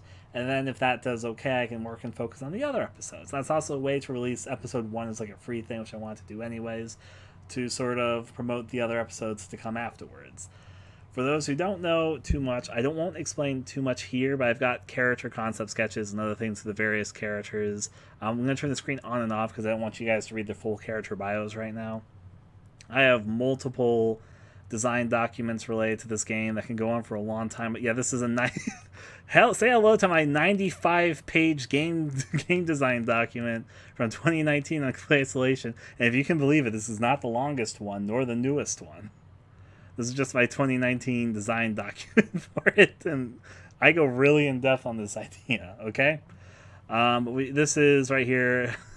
This is Howard, and I'm gonna turn the screen on and off for a second as I not that image. Get to the point where I don't want you guys to read the full character bios. I'll get to the points I'm okay with you guys reading. We have Dean here. Dean's a pretty swell guy. I really like him actually. We can move on to the next. We got Melody. Melody's pretty chill and pretty good. Next up, we have Ami, who you can see briefly here. Hello, Ami. And then after Ami, we have Kiara. I want to make sure I cut off the part where I didn't want you guys to see there.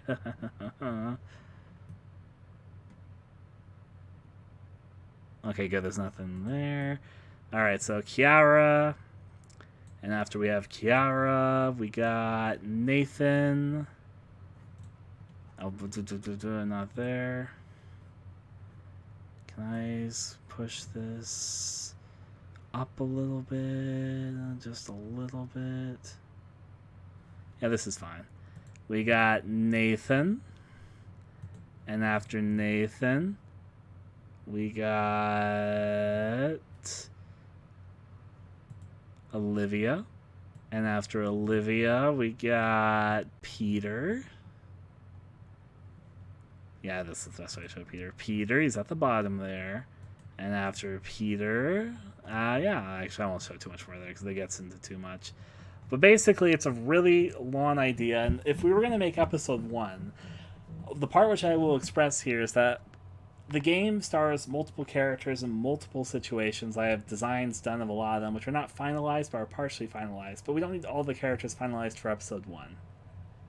How I've wanted the first episode of the game to work for a very long time is that, because the episodes are split into sort of multiple scenes, and the opening scene would involve you playing as a boy named Cotton, who comes home after just a day at his day job. He lives alone in just this apartment, and the apartment's kind of dimly lit. It's got this feel of sort of, carpet rugs, like those little weird sort of low quality carpeted flooring that you have in some places. The lights in his apartment are really dim. They give off sort of like this orangish brownish tone. They you can see, but it's like a really dimly lit place. It's a little bit of a stacked apartment. He's got a lot of stuff stacked in there for himself. He's just comes home and he wants to go watch TV and just sort of relax after his day of work.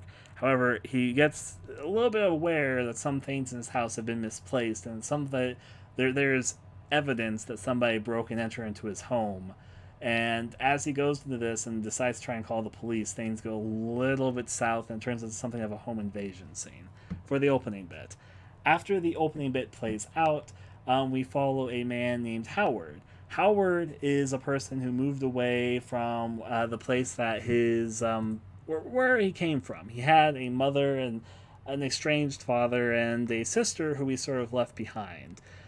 He hasn't been to the place that he grew up in for a very, very long time. He needed to get out of that space for his own mental health and his own well-being, and he's gone on to have a pretty okay life over there in a big old city. However, his mother, who he left with a caretaker because she wasn't really capable of taking care of herself, sends him a letter, which is a little bit unusual for her, and there's a reason that she wants to see him. And he kind of doesn't want to, separate himself from his life to go see her, but he also feels a little bit bad about leaving her alone for basically the last decade. And so he gets the courage in himself to go back to say hi to his mother again. We get an opening with him in a car. The car is fogged up, and he's sort of practicing what he wants to say to his mother in the rearview mirror. However, though, before he's on the drive there to see her, but he's been stopped at a toll booth because the toll booth, for whatever reason, doesn't seem to be manned at the moment, and there's nobody there to take money or to open go through the toll booth there. So he's there to see if anybody's there to station him to go through, and that's when things start to get a little bit unusual. And I won't say too much more on that, but I will say I've had this game idea for a very long time. It really goes places. And I would love to make the first episode right now if I wanted to. It's definitely been a game idea that I've had pocketed for a very long time. I do think I can make the first episode in a month. There's no way I can make the whole entire game in a month, but I'm fine with focusing on the first episode.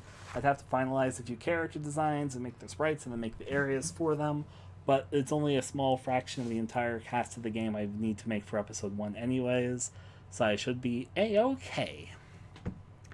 And there's the thought. So the first idea is if I wanted to make Complete Isolation, which I have a little bit more of a complete view on. Not complete, but a more thorough idea because I've had such a long amount of time to sort of develop the idea over the years. Hopefully I make sense with that. So idea 1, we have the Complete Isolation episode 1 idea. Episodic one, so I wrote there, but I'll just write it as episode 1. Alright, next up we're going to talk about the FNAF game. Now let me clarify this. When it says FNAF-inspired game, it's not what you think it is if you've seen other FNAF-inspired games. Most FNAF-inspired games sort of follow the gameplay structure of what FNAF does, which is the whole, you monitor a thing or some screens and you control your power and you deal with animatronic type things. That's not strictly what I'm talking about when I say a FNAF-inspired game. What I specifically mean is a game that pulls from the elements of FNAF which I've always been the most intrigued by. The gameplay of FNAF has never been what most interested me about the franchise, nor the animatronic angle or anything like that. The aspect that always interested me the most about FNAF is that it's like this dark but interesting child-friendly horror game. It's something which any play if they're able to put up with scary stuff. There's not a huge barrier of entry. Like, there's a little bit of tiny 8-bit blood in it, but there's not really a whole lot that you see. Yet they do a good job at making this sort of menacing atmosphere and sort of a horror thing that taps in aspects that I think both children and adults can sort of find the appeal to. Not to mention that it feels like you're seeing a small, tiny bit of a larger picture at all times. Especially with the stuff with Scott coming out recently, I've had the idea for a long time that I'd like to make something that's a little bit more child-friendly and something that has a little bit more simple, easy-to-grasp gameplay. Something that's really simple to play and you can very quickly understand what you're supposed to do. It's not very complex, but there's a lot to it and it becomes a game about mastering itself, as well as slowly, I guess, getting more out of it than you might initially perceive. So that's more what I mean by FNAF as opposed to making a game about using monitors and checking power stuff and all that. And I need to explain that because I feel like when people see the FNAF-inspired game, I don't know how else to word it, but I need to clarify when I say a FNAF-inspired game, it's the parts of FNAF that have always personally intrigued me more, which is a little bit more its status and more what it means to the consumer base, and thematically more than the specifics of it. Because I think when most see FNAF, they think about the camera powers preserving gameplay against animatronic monsters, but none of that's what I want to copy from FNAF. It's not a direct thing. It's more like I'm a little bit more inspired by the aspects surrounding it more than I am about the gameplay itself, if that makes any sense. Alright, so there's that explanation for me to express it. Next up, we have the RPG Maker horror game. And now let me clarify what I mean by this, because you might be thinking, Ryan, all of these are RPG Maker horror games. But I mean the stereotypical RPG Maker horror game. I've never actually made one, and I don't mean to brag, but I feel like I can make a pretty damn good one. I feel like I literally, if I would put my mind to it and put my time to it, could make a goddamn awesome RPG Maker horror game. Now let me clarify what I think it means a typical RPG Maker horror game. The classics of the RPG Maker horror genre includes things like Eve, Witch's House, Mad Father, though Mad Father isn't actually an RPG Maker game, it's a Wolf Editor game, but close enough, same thing. Not really, but it is. And then you got things like Crooked Man, and you have your Dreaming Marys, and you have your Pocket Mirrors. And there's all these games with these young female protagonists in their frilly dresses, and they go into some sort of dark fantasy setting with puzzles and traps and other things, and it usually involves a story involving more of the character focus on itself. Like, they sort of focus on this almost like Alice in Wonderland quirky world that they're in. One thing I've always thought was interesting about FNAF was that you could explore a location without moving. That is also an interesting aspect of FNAF, you're correct. But I've never actually made a more typical RPG Maker horror game. And I feel like there's a surprising lack of really good ones, and I don't mean to brag, but I think after all the time I've spent making my really obscure horror games, I could probably make a pretty damn good RPG Maker horror game if I put my mind to it. And also I feel like those games are broadly appealing. I think that, part of the appeal of the games I just mentioned is that they can appeal to a broad audience, and I would be kind of interested in making a dark fantasy horror frilly girl game. Really. They all do star frilly girls, except for Crooked Man, which does star like the James Sunderland ripoff. I mean, what? Right now we're going over maybes, from ideas that we brainstormed for the RPG Maker MZ Touch the Stars Game Jam stuff. Just going over potential maybes here. But I've always wanted to make a more, I guess you could say, not specifically stereotypical, but a game aiming more for that core RPG Maker horror game audience. I've wanted to do this for a while, but I just haven't taken the time to. Alright. Now I'm going to combine these two for a second. I'm pressing the wrong button. That was what's happening, if you were curious. So these two... One of them was inspired directly by the other one. It was submitted by M for the first thing and Lay for the second. I'm going to take some more sip of water here. Okay. So, talk about this. The Ring of Hell game with means and puzzles and a space ring game going through the rings of Saturn to my surreal space love justice. Okay. So, both of these ideas, one of them is one of M's older game ideas that she never got to do anything with, and I remember it because she told me about it before. And then Lay's is an expansion of that idea because the thematic that we have to touch on in some ways that touch the stars theme is that maybe instead of the rings of hell, we do something like rings in space. It made me think about the rings of Saturn, and to make a game. Let me clarify something about this idea. I kind of agree. If I was going to do this ring game idea, I feel like I'd rather do a space game than I would do a hell game at the moment. I think space has its own mystique thing going on here, even though it's an evolution of M's game idea. And I think that I like the idea of strange space. And this is a little bit hard to talk about, but there's a lot of space media out there. But some of it I like a lot personally, and some of it I'm not really a big fan of. It's kind of a give and take thing, but I typically prefer what I call strange space more than other things. So sort of doing a surreal space of people in space dealing with absurd situations as they go deeper and deeper into the rings of Saturn in this case, goes into an intriguing aspect of it. That is true. The celestial spheres are mentioned there in the Divine Comedy. Now, is this the idea I want to do? Do I want to make a strange space game? Maybe. I guess it's not enough for me to say no. It's not my first choice, I don't think, but if we did, I'd probably end up with something I'd like. Next up, Close Your Eyes 2.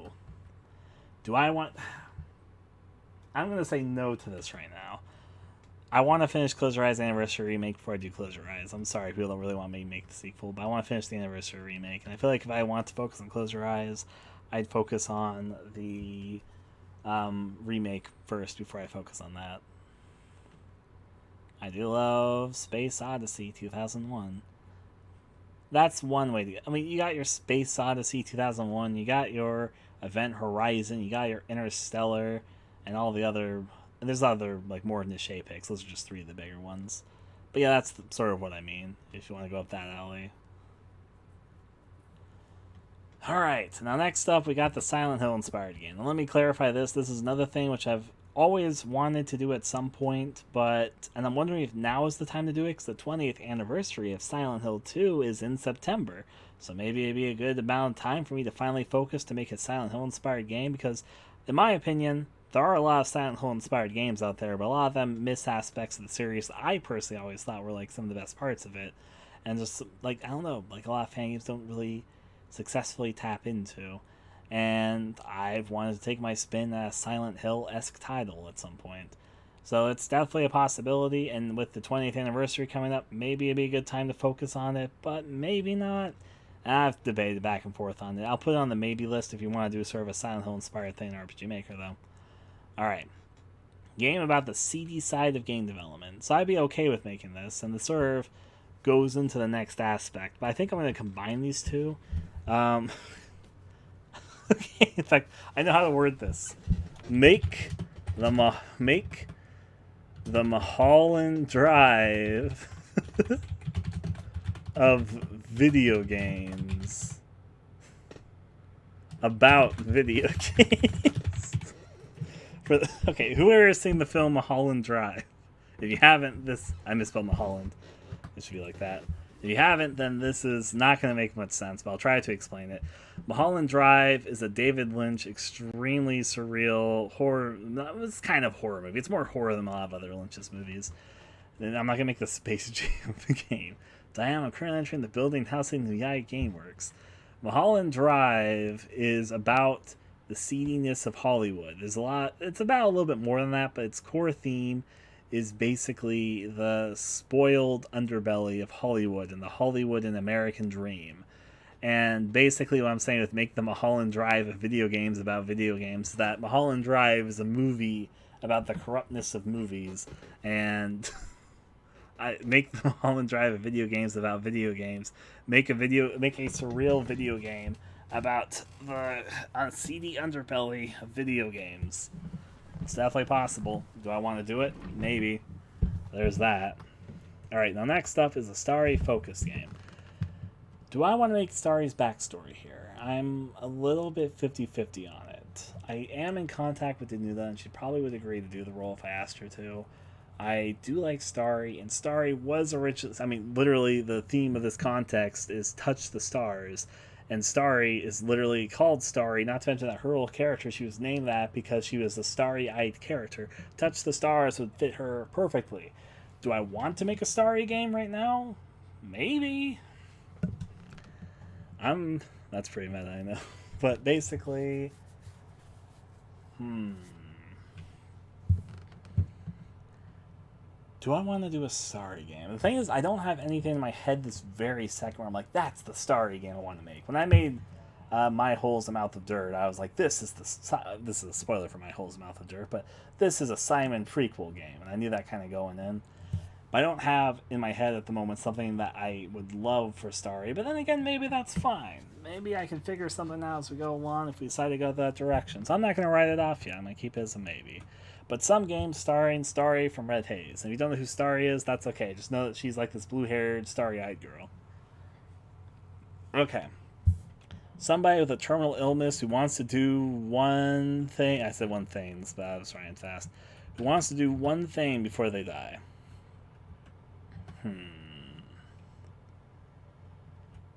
It could make an interesting story depending on the hooks and the right things about it. Is that what I want to make right now, though? I do like emotions. what a great comment, me. I don't know. Do I? I feel like this is another case where the terminal illness feels a little bit restricting to me. It's sort of this reason I deny the time travel stories. Not that I dislike time travel stories, because I can definitely like them, but I feel like starting from the building block of making a game about terminal illness, sort of, I don't know how to describe my creative process with whatever, but for some reason it feels arbitrary to me. Arbitrary is the word for it, actually. Because it feels like, oh, so the whole plot is that they have a terminal illness and everything else about the plot branches from that. But I feel like I would rather a terminal illness was part of the plot. It makes sense with the character and the plot line that existed before it. It feels like a piece to a bigger puzzle rather than it being like the core piece of the puzzle. The game jam is a month long. It ends on July 22nd. You also have to have started the game here. We read all the rules at the very beginning of this, but all the rules are here. But it starts today, and they will not accept any late entries, and ends on July 22nd. And then they go over all the rules of what you can and cannot do. And there's a few rules that we're abiding by. One of the big ones is no 18 plus content, which they mention here. At the very beginning of the stream, we went over all the rules, so yeah.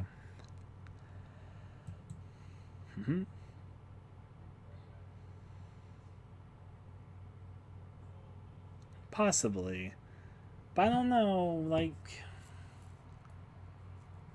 something about that. I don't mind if that piece came naturally in a story where it felt like it fit. Like if I had other things to cite about the idea beforehand, I think I'd feel better about it. But something about being like, oh, I'm gonna make a game about terminal illness.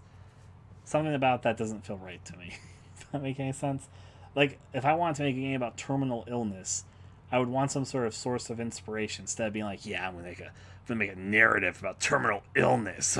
Does that make any sense? Like, yeah, that's my plot device. I feel like I would want to have more to say about that than just being like, oh, I'll put this plot point in because it's sad. Something about that doesn't feel right to me.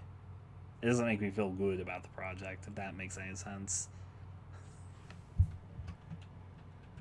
Okay. To roll over from that, though, Rusty Rock Girl game. Okay, so I can explain what I mean by the Rusty Rock Girl game. There has been this game that's been in my head, and I've never done anything with it, but I've been back and forth on it for a very long time, which I call the Rusty Rock Girl game. And that's probably not what it's going to be called, and it's a little bit hard to express what this project exactly is. Yeah, I'm going to make a game about cancer because it's sad. there, Colin. Yeah, I'm going to remove that comment for one particular reason, but that's okay, Colin. Trust me, it's not that you did anything bad. You're A-okay. I just debated on something like, it would have been fine, but regardless of this, Rusty Rot Girl game. So how do I explain that to an audience who doesn't know what I'm talking about? Okay, I've got a good way to explain it, actually. So I've had this idea about kind of, as the name might imply, a rusty rot that's sort of like corrupting and I guess you could say not taken over. It's more like a decay. It's more like eating away at a thing. And a girl who is, I guess, not she herself isn't decaying, but the things around her are decaying. And it's sort of leaving a level of,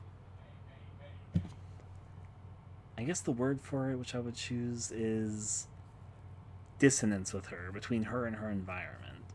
And I guess the project, in a nutshell, if I wanted to try and explain it, is that it's very, very loosely supposed to be styled something like, not a walking sim, but if you can imagine more of an interactive narrative game. It's a game that pieces together gameplay that's more focused on story, moment-to-moment type of gameplay, and a game that's more focused on, not mundane, but like weird mundane. Mundane that has an edge of oddness to it. Her just living a life in a place that's decaying, and life is moving not still, but it's still to a point where time is progressing, but this place seems trapped in the past, and she seems to be trapped in the past and trapped where she is, but while still doing sort of a routine of things that are normal to her, and it seems relatively normal at face value, except there's really odd things about it, and sort of getting trapped in this routine as things get harder and harder to do because the whole place is decaying. I hope that kind of makes sense. I know it's a really weird pitch, but it's an idea I've had for a very long time. Basically, and it gets weirder than what I'm saying, but a game about a girl who is going through her daily routine in a place that's decaying and making her daily routine harder and harder to do. Okay. Now, to move on from that one, we have a game about grief. And this one is going to be another really hard one for me to pitch. Oh boy. So I had some really, for those who do not know, and I can talk about this on an okay level right now. So, in 2018, my best friend of over a decade passed away by suicide. And that left me with a lot of complicated feelings. And I wanted to express those feelings in a way. And I haven't gone around to it, even though it's been, not quite, but we're almost at 3 years. And I wouldn't mind making a game exploring some of the complicated stuff involving grief. I have an idea specifically about a game which I call Staticky. It's a game which I guess Static would play a big role in. And how would I pitch this? I wish I could visualize this to you, because I've got very strong images in my head about this particular game, but I don't know how to word it. Like, it's a thing where if I drew, do I want to draw a picture right now of it? I don't really want to draw a picture of it right now. But basically, kind of imagine something vaguely Humanicki-ish, but instead of it being a game about exploring dreams and dream worlds, and being a dialogueless game about collecting effects and all that, it'd be more of a game exploring complicated feelings, very complicated feelings, expressed in more of a visual arts way than a way that's deliberately surreal. Hopefully that makes some sort of sense of what I'm trying to say. That's going to be a really hard pitch, and I don't think it's going to win because I feel like I can't pitch that one the best. But that's how I would explain it, at the moment at least. Hopefully one day I can figure out how to word that one better. Next up, we got the Lighthouse game. Now, let me say one of the most frustrating things that happened to me. So, some people here will be aware that in 2016, I started a game called Cherished and Odd Lighthouse. I got to a certain point of it. In fact, if I fucking YouTube the game, I'm sure I'll be able to find it. Cherished and Odd Lighthouse. If I search it with Please Love My Computer Game, I'll probably be able to find it. Please Love My Computer Game. And if I go onto YouTube and search that up, I bet I'll be able to find it. Screen cap. Oh, this is from the Steam community. That's kind of cool. This is... yeah. That's kind of cool that's still there. Oh, grief game fun. Well, thank you, Steven. I don't know why I say, well, thank you there, Colin. I'm just a little bit like, oh, I was caught off guard by your comment, Colin. Holly in there. Okay. Please Love My Computer Game is an older game of mine. Maybe I just search up Cherished and Odd Lighthouse on YouTube. No, that's just gonna be other Lighthouse things. I'm not, I know that there's a video of it on fucking YouTube. I'm not sure if I want to go way out of my way to find it. I guess, do I have Please Love My Computer Game installed right now? If not, I'll just talk about it. If I do have it installed, then I'll show. I do not have Please Love My Computer Game installed right now. Okay, so I'm just going to explain what this is, as opposed to specifically talk about it. So that's okay there, Paradox. Thanks for tuning in. I appreciate the company. So, the Lighthouse game. Let me clarify this. One of the frustrations I've had as a slow-working game developer is that there are ideas I'm so proud of that then something comes out and I'm like, fuck! And this is one of them. So, and yep, here's what's gonna fucking frustrate me so fucking bad. So I have the fucking receipts that I made this game before the fucking Lighthouse movie came out. So, originally it started in 2016, and I released an unfinished build of it in the January 2018 game called Please Love My Computer Game. It was voiced by myself and Ian Oagley, and this is going to sound like a fucking curse, because it is to me. It was literally a game about two lighthouse keepers who live in a lighthouse dealing with strange circumstances going on in their lighthouse. Now, it would not have been like the movie The Lighthouse, but can you bet how I felt when I found that movie came out? It was like super big. I'm like, no, that's literally my idea. No!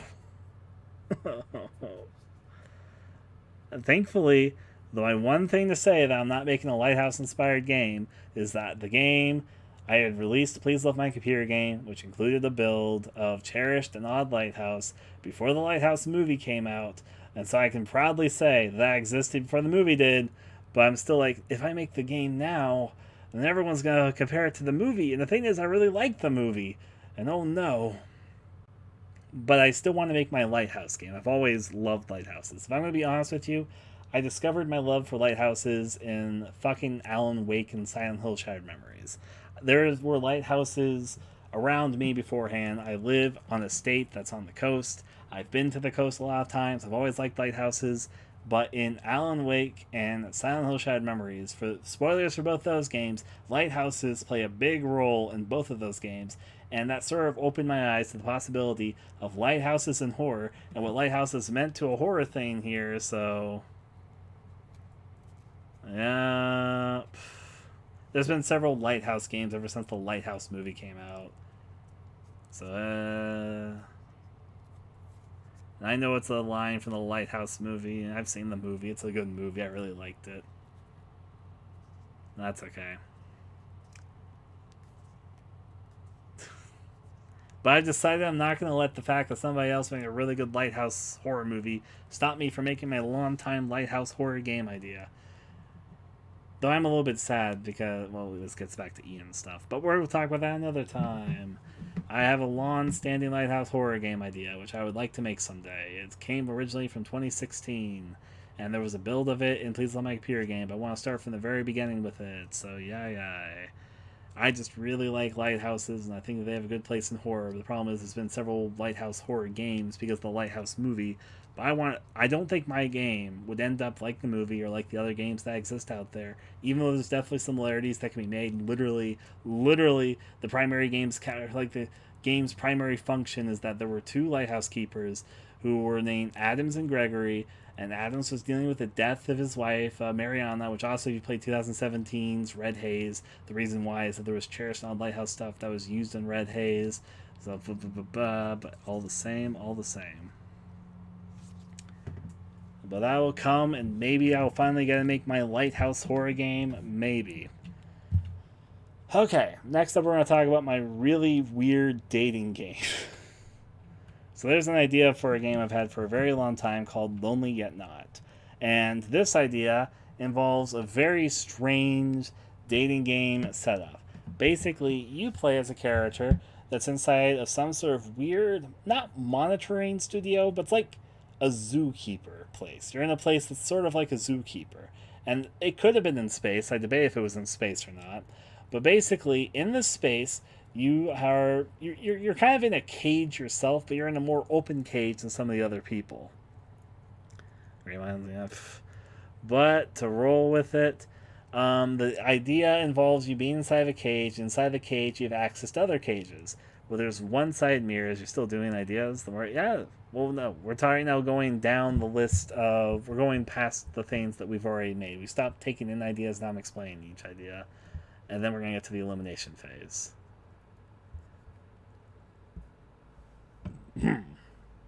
So anyways, the dating game idea, basically imagine this.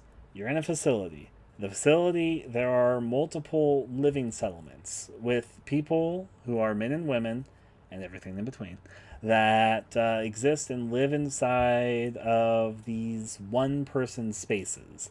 These people are isolated outside of you, and you're given a really weird, kind of creepy task where you have to go and interact with the people in question. And they want you, somebody's running whatever sort of weird experiment you're in, to eventually pick one of them to be your partner. But the context of this is a little strange. Both the directive for you to do this, the situation that you're in, there's bigger, odder things going on here. These people can't see what you look like. They don't really know you. They can only hear your voice. That's the only way that you can interact. You can see them, though. You can be all voyeuristic if you desire to be. There's also something weirder going on in the facility and the experiment that you seem to be undertaking on. There's multiple people to talk with, and how you spend each day is a little bit up to you. But basically, you are in this weird position of power, but it's a power that's a little bit uncomfortable to have. And the game sort of goes from there, and exploring the loneliness of humanity, as well as some really weird relation stuff, in sort of almost like a parasocial type of way. But we'll talk more about that later.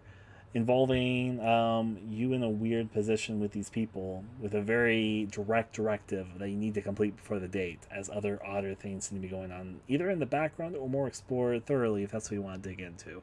It's a game somewhat about choice in a very strange situation.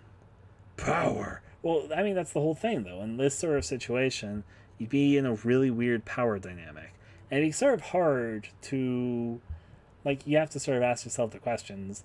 Is a relationship that would be bloomed under these circumstances actually be worthwhile? Because these people don't have anyone else to interact with. They're completely isolated. You're the only form of contact that they have. So it's almost like if you were trying to pursue a relationship with them, wouldn't it be sort of like a Stockholm thing? Because they literally... You're not the one that caught them, but you're the one that can interact with them. And they literally can't see you. They literally can't do anything about their circumstance. You're in complete control of them, basically. And it gets into this sort of really uncomfortable territory. And this game goes in sort of very uncomfortable directions, is what I would say. So there's that idea. Next up, we have the Dream Nightmare game, this was just suggested, but I like dreams. I like nightmares. This could mean a lot of things. I'm going to see if we can interpret it in a way right now, see if I include it or not. Dream and nightmare game stuff. Dreams and nightmares, I think, are intensely interesting, and they can lead to a lot of interesting game ideas. Of course, are we talking more like a Yumaniki-style exploration game? Though if we were making a Yumaniki-style game, we'd have to make a really damn good one, because there's a lot of competition out there. There's a lot of Yumaniki-style games out there. Are we doing something more like Silent Hill 4, where it's like a nightmarish thing, where it's like you're in a living nightmare, and that's like told in a very abstract way? Are we doing something more like a game about the physical act of dreaming and nightmares, something that explores more, I guess you could say, like a world between like the waking world and the dreaming world, almost like, I guess, a Freddy Krueger type thing, the fucking villain that goes after you when you sleep in your dreams and nightmares. There's a lot of possibilities. Even though I really like dream games, I really do. I've played a good number of them. I do debate what the dream or nightmare game focuses here. I did write it down when it was being thrown around the maybe section, but it's a little bit unfocused to the point where I'm like, should we do this? Because I really do like dream and nightmares. I would love to make a dream or nightmare game, but there's a lot of possibilities when it comes to dreams and nightmares. And there's a lot of possibilities that have been done. And specifically for our contest setting, there's a bajillion Yumaniki fan games out there. That's an exaggeration. There's literally hundreds. And some of them are really good. Obviously, some of them are also really bad, but there's enough good ones out there that if we wanted to make one that stand out, we'd have to make it really damn good. And can we make a really, really damn good Yumaniki-style game in a month? I'm not sure. If we don't do Yumaniki style, what do we go for, basically? Well, all the same, all the same. I think I'm going to eliminate it, partially to eliminate more, and just because there's a lot of possibility under that thematic, but at the moment nothing really strikes me as I must do that. Alright, my systematic choice survival game. This is going to be hell and a half to talk about, but I'll talk about it very briefly. In fact, I'll give you the most simple version I can give you. This is a game about time systematic choice. And basically time management versus systematic choice versus player choice. There's a few games that have done this. Two of the more famous ones is probably Majora's Mask and Pathologic. Both of those stand as games about sort of time management and using systems that you gotta use through the game mechanics for I guess Pathologic does have choice, but then Majora's Mask, there is choice, but it's a little bit more linear. Anyways, I've always been interested in games that use time management as like a core gameplay thing. Time is a really interesting mechanic in video games, if you ask me. And I would love to make a game that's more about the centric theme, about time management in a choice survival scenario. Now, there's a lot of ways you can interpret this. There's the setup of being like, sacrifice time to do something to prepare yourself for this or that. I do think if we did a time management game, like it's being said here, and for a 1 month window of time, ironically, I'd want to do a game that's set in a... Let me see what you're saying there, Colin. While that is true, Colin, one of the instructions on this is that I can't start a game I've started development on previously. And I did start development on Shallow's Surrender already before this date. So I'm sorry, it can't be counted. That goes over projects that were started previously. If I started the game all over, maybe it would count, but I'm happy with the progress I've made on it. Hello there, Cyber. So for the systematic time management, I imagine it'd be set in a very small setting, but then making the setting have a lot to it. What setting would I want? Would I want like a cabin, a house? Would I want a ski resort? Would I want to set in a lighthouse? I'm debating. I'm going to eliminate this because I feel like it could combine with some other ideas, and maybe just for the month-long goal, this isn't the best one to choose. That makes sense. Alright, a haze game. I really liked working on Red Haze. Red Haze is probably to date the most fun I've had working on a game. I would love to make another haze game. I have 2 ideas for haze games, which I'm already 100% going to do. Unfortunately, I would love to do them for this, but both of them would not be good decisions for this particular contest due to the 18+ rule. Gray Haze and Dull Haze. I'm extremely excited for both of these options. And I couldn't do Dull Haze because I've started work on it before here, but I could do Gray Haze theoretically. But I could do a haze game. The problem is that Gray Haze and Dull Haze both have 18+ content. There's not a way for me to make the ideas I have for Gray Haze and Dull Haze without 18+ content. It's like actually impossible for what those games thematically are dealing with. So unfortunately for this contest, they aren't viable. So do I make another haze game before I make those, I guess? That it's a little bit more friendly for everyone and not so 18+ territory, so hip hip. Make this as Torture Space Edition. Oh dear, Colin. I really do like working on haze games. And I'm not exactly sure what concept for a haze game, but I kind of want to keep it just because I have a lot of fun making haze games. Yeah, I think it's going to get, but even though I have to if we do choose to make a haze game, I have to very specifically think, and I guess I could combine it with one of the other ideas, maybe. We'll think about it. Alright. Anime cutscene horror game. So I've been toying around a lot in my spare time with practicing animating. I'm still not very good, but I'm getting better and better, so that's good. And I'm still practicing at it. I could try and make a more cartoony game using my sort of animated style I've been practicing here. This, like the haze game, is a thing I feel like I could combine with a few of these ideas.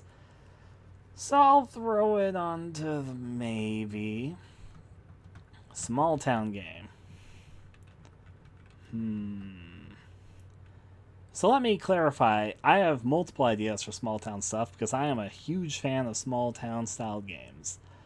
However, in this particular case, if I was going to choose a game for the next month, I think I'd want to do a really off-putting religious small town. A town that is very deeply religious and not secretly religious. In fact, I would want to make it even very obvious that this is like a cult thing from the beginning. Not like it's a hidden cult thing, but explore that the person that we know from the outset, this is like a weird little cult settlement, and then go from there.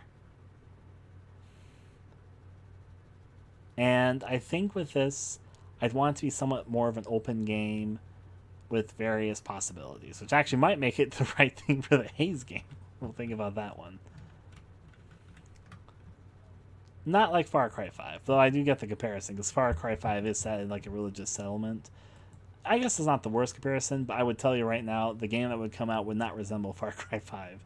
It'd go a lot weirder than what you're thinking. Like, it'd go... woo. It's an idea, though. Okay, so the geometric alien crybaby game. How do I express this one? I've had this idea for a while, and I've made music for it previously, but I haven't really made anything else about it, so I'm wondering if that counts towards the contest thing. The music I made is really fucking grooving, though. Let me fucking go get it at the moment. I'm saying fucking a lot, aren't I? Let me put this there. Let me get to my folder, and let me find this. I'm going to play the music. And maybe if you've been to some of my music streams, you've heard this music before. If you haven't, though, that's great. The Geometric Alien Crybaby game.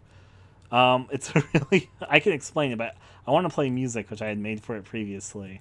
It's really catchy. I like it a lot. You'll see a thematic consistency with the music here when you hear it in a moment. Let me arrange by name, not by date, because that'll make it easier for me to find it, because I have them all labeled correctly. There they are. You'll hear some of the music I made in just a second. Here it comes.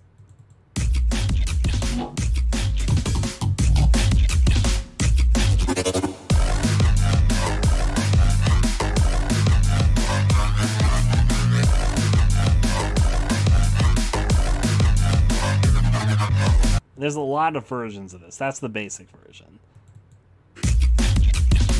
Wait, no, not this version. I'll go with this version.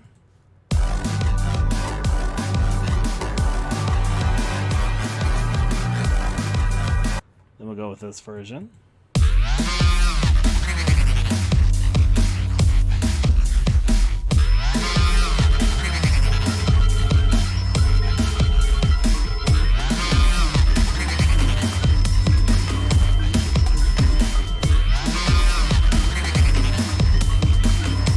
There's some things to explain about this. Next up.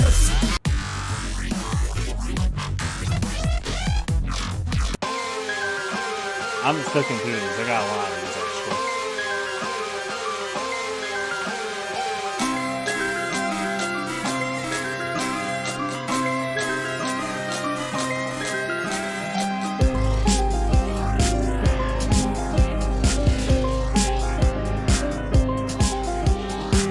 So, I'll turn the music down for a second so let something to play, and I'll try to explain what this is even.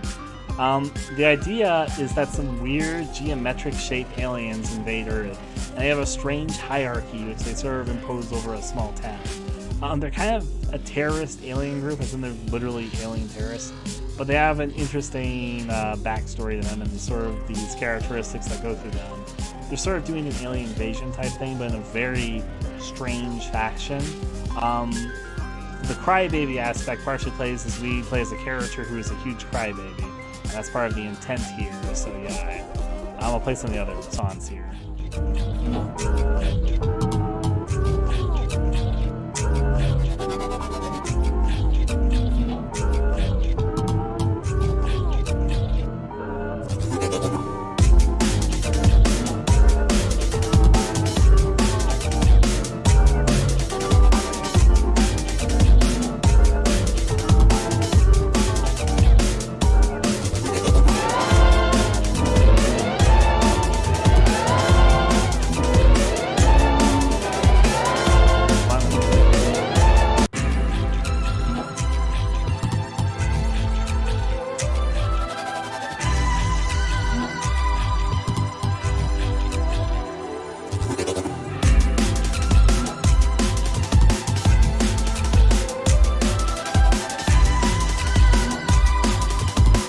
catchy. I mean, I'll play like one more after this. Not stop it. I played a lot already. For the record, the aliens kind of morph shape a lot, as in they are built with geometric shapes, and their shapes sort of turn into strange forms of each other. Is the way I try to word it.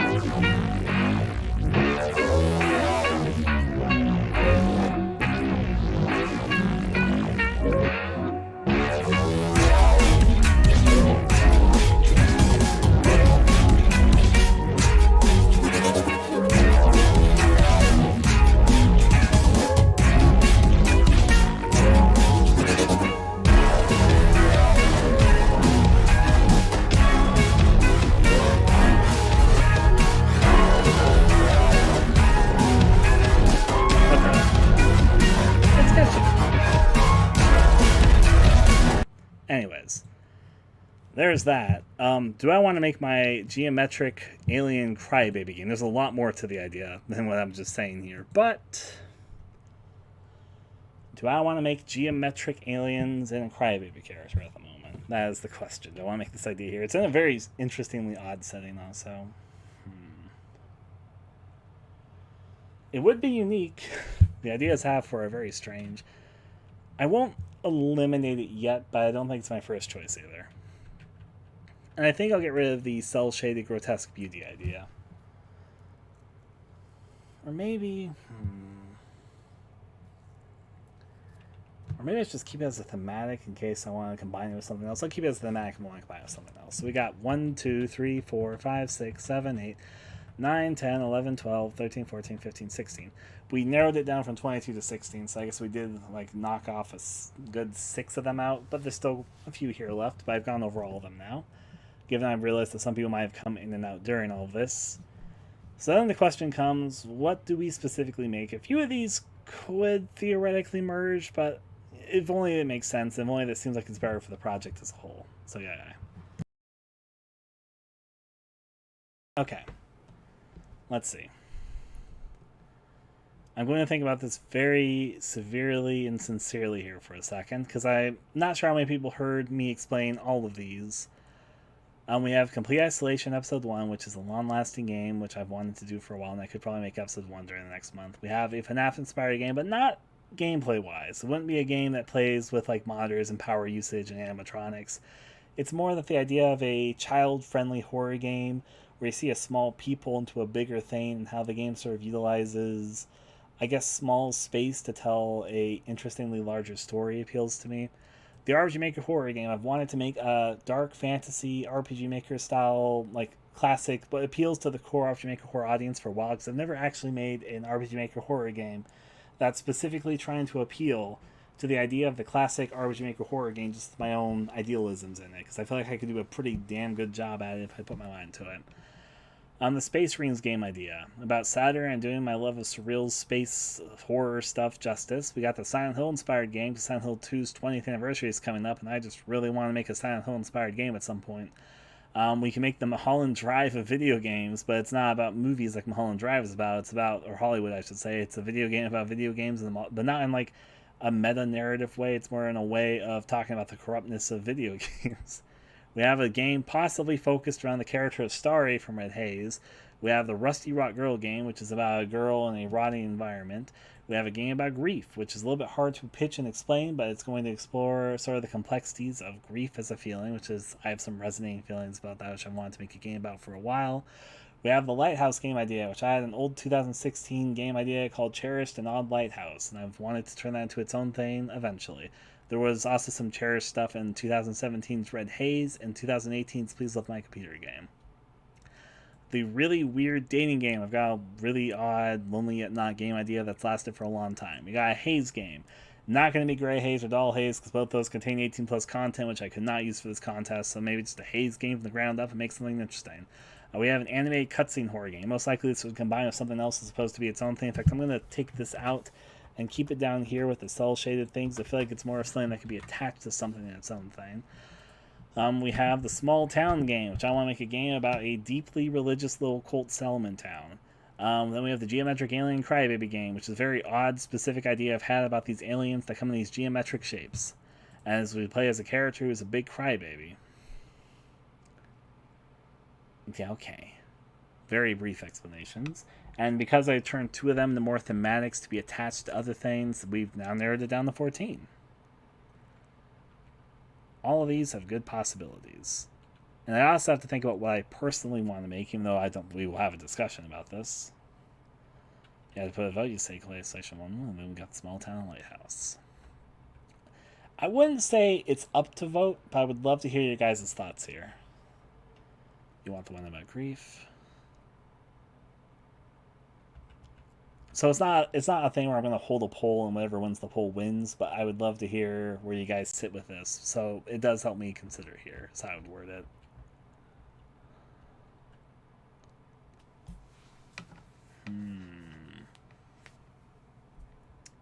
Specifically, I guess going over this, I'm going to think really hard and serious right now. Like, I'm going to actually focus my energy and think about which ones I can get rid of, like which ones I don't feel the same passion for. Now I'm going to directly compare some of them.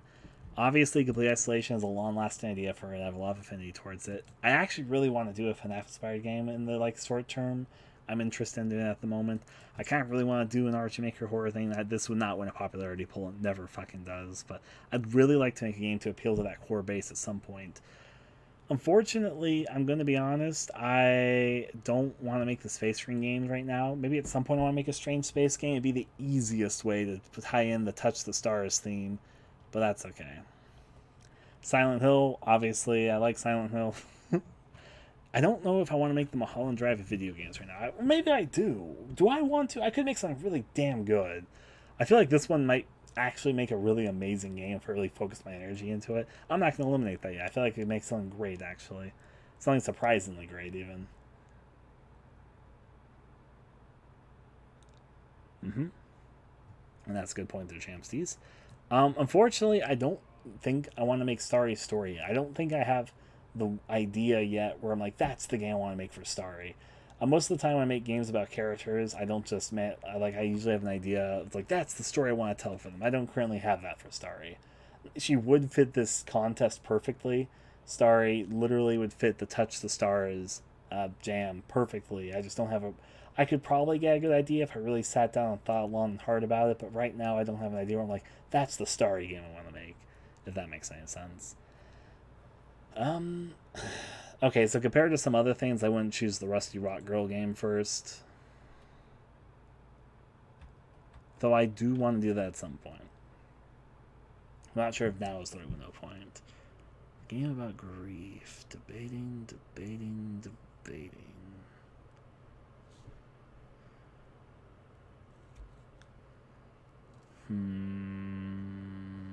I'm happy if that sounded interesting though, Colin. I wasn't sure if I was pitching it well.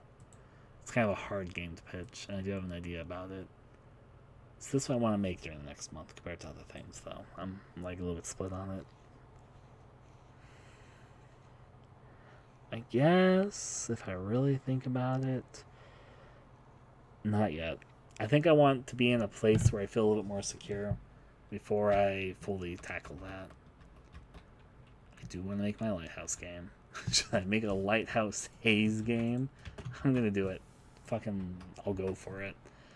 If I make because I don't want to sit here spending hours and hours thinking about what Haze game I want to make, I'm just going to make Lighthouse Haze. I know it's kind of a lazy spur of the moment thing, but I'm going to combine the Haze idea and the Lighthouse idea and say if I'm making a Haze game, I'm going to make my Lighthouse game idea. There'll probably be, let me say this about this, you're probably right about that, Champsties, but, and if I may, I feel like, and this is going to sound like, whoa, Ryan, but I'm going to be really blunt. I feel like after all of the projects I've made, with all the real obtuse programming and coding and visual design and other aspects I've done, like various projects, both released and unreleased at this point in time, I feel like I can make a really damn good classic RPG Maker horror game to like contest with the best of them. I know that sounds like I have an ego a little bit here, but I honestly believe if I put my mind to make a really, really damn good classic RPG Maker horror game, I could make one of the best of them. I honestly believe that. I know it sounds really conceited and maybe full of myself, but I really believe if I put my mind to it, I could probably beat out most of the competition. I know it sounds really dumb, but that's what I believe.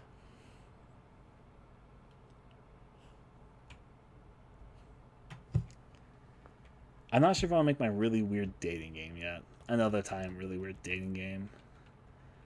And I think I'll get rid of the geometric alien crybaby. You could still call it nebulous some way. Okay, so I'm going to narrow it down to these. Currently, I think it's like 7 or 8. 1, 2, 3, 4, 5, 6, 7. We got 7 more. Okay. Radiant Haze would be a good name. It's actually a good one. Alright. Now, it's from here this is going to get tougher because I really like these last 7 a lot.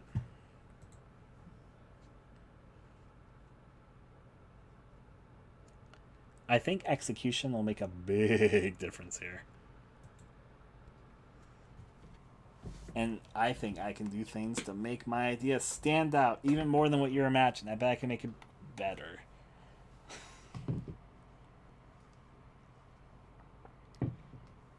To really surprise. Okay, let's think. Think. We got Complete Isolation Episode 1. It's a really long-lasting game idea. I have a very solid thought process of what this is. I could make the first episode in a month. I know I could. I might need a little bit of help for some of the aspects of it, but I can probably get the help if I asked around for it. We got the FNAF-inspired game. Again, when I say FNAF-inspired, I think that draws in the worst possible light, but I don't... In fact, let me word this a little bit better. Child-friendly, but still scary horror game with interesting thematics. FNAF, not FNAF, but a bit inspired. And, but I'll say scary, I'll get rid of it still. That's still not the best description of it, but it's a slightly better description than what was there previously. And then the RPG Maker horror game, like a more classical dark fantasy thing. We got the Silent Hill inspired thing. We got the Mulholland Drive video game. We got the Lighthouse Haze game, which I decided to go roll with. And then we got the Small Town game. Yeah, this is going to get where it's going to get really hard for me to sit down and debate with options for myself. Because I like all 7, and I probably wouldn't mind making all 7 for the next month. What do I think would win this contest? All right, let's ask ourselves here next. So I'm going to reread all the rules of the contest. I'm going to read the top form of it to see what the contest is really looking for. Show the world what your RPG Maker game can stand toe-to-toe with the big boys. RPG Maker MZ is a powerful game engine that's simple enough for anyone to use, but its critics don't always see that. Now it's time to change their perception. Blast off and touch the stars so you show everyone that any game can be top quality, regardless of what engine is used. Why this jam? The goal of this game jam is simple. Create an RPG Maker MZ game that looks, sounds, and plays as good as the best of the best. To touch the stars. But even if you think you aren't capable yet, it's still important to reach for it. Join the game jam with the best game you can create. Because if we aren't always stretching for the highest highs, how will we ever reach the pinnacle of our abilities? Your game will need to include the theme of touching the stars, but we're going to be extremely open on what that means. So be original and think outside of the box. You don't have to create the next pixelated adventure or retro-styled horror. You can do whatever you want. Let your creative wings fly free and soar to the heavens and beyond. You don't need... And this is the whole thing. Okay. So they want me to make the best of the best. What do I think would be the best here? What do I think I can knock out of the park and knock people's socks off with? Alright. I'm going to think very, very hard about this. Okay.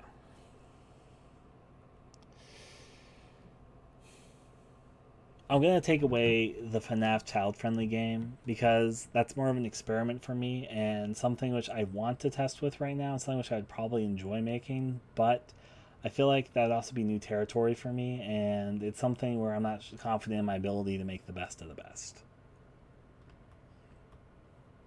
I think Complete Isolation could be great. I think making an RPG Maker horror game really knocks people's socks off. I could make something great. Silent Hill. I think I could best most people in making a strong atmosphere for a Silent Hill type story.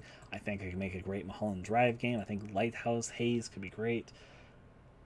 I'm going to move out the small town game. I'm not sure if that would have the wow factor, even though I'm interested. I'm sorry for people that were fond of the idea too, because I was fond of all 7 of these. I'm just trying to narrow down. And that leaves us with 5. Okay. To roll with and go with. Narrowing. Alright, it's between these 5 that... What do I think would really appeal? So, I'll go over... I've already explained what these are in basic. I'll go a little bit more over what these would bring to the table. Complete Isolation, regardless of anything, I want to be a great first episode to hook people into playing more of this game. This game, how do I pitch, I know ways I can pitch it. And I want to explain more about what this game even is. Let me think. What would be, the best way to pitch Complete Isolation in, worded form? It's been a really long-lasting game idea. I know a lot about it, and I know a lot of why it's exciting. I know a lot of the exciting things I want to do with it. But how do I pitch that, and how do I express things in the first episode? Okay. So, I guess some of the things to express why Complete Isolation in particular is really amazing, and why it might stand out from the crowd. Complete Isolation, part of the, I guess you could say, the 5 areas that I could say would be unique at the outset. I don't want to spoil stuff which I have ideas for later into it, because I want people to have it as a surprise. No, you're fine. You're okay, Champsties. Trust me, I know how to take what people say about things. And ultimately, I'm making the calls here. I'm very confident in my ability on certain things, and yeah. So, things I can say about Complete Isolation that challenges some things. So,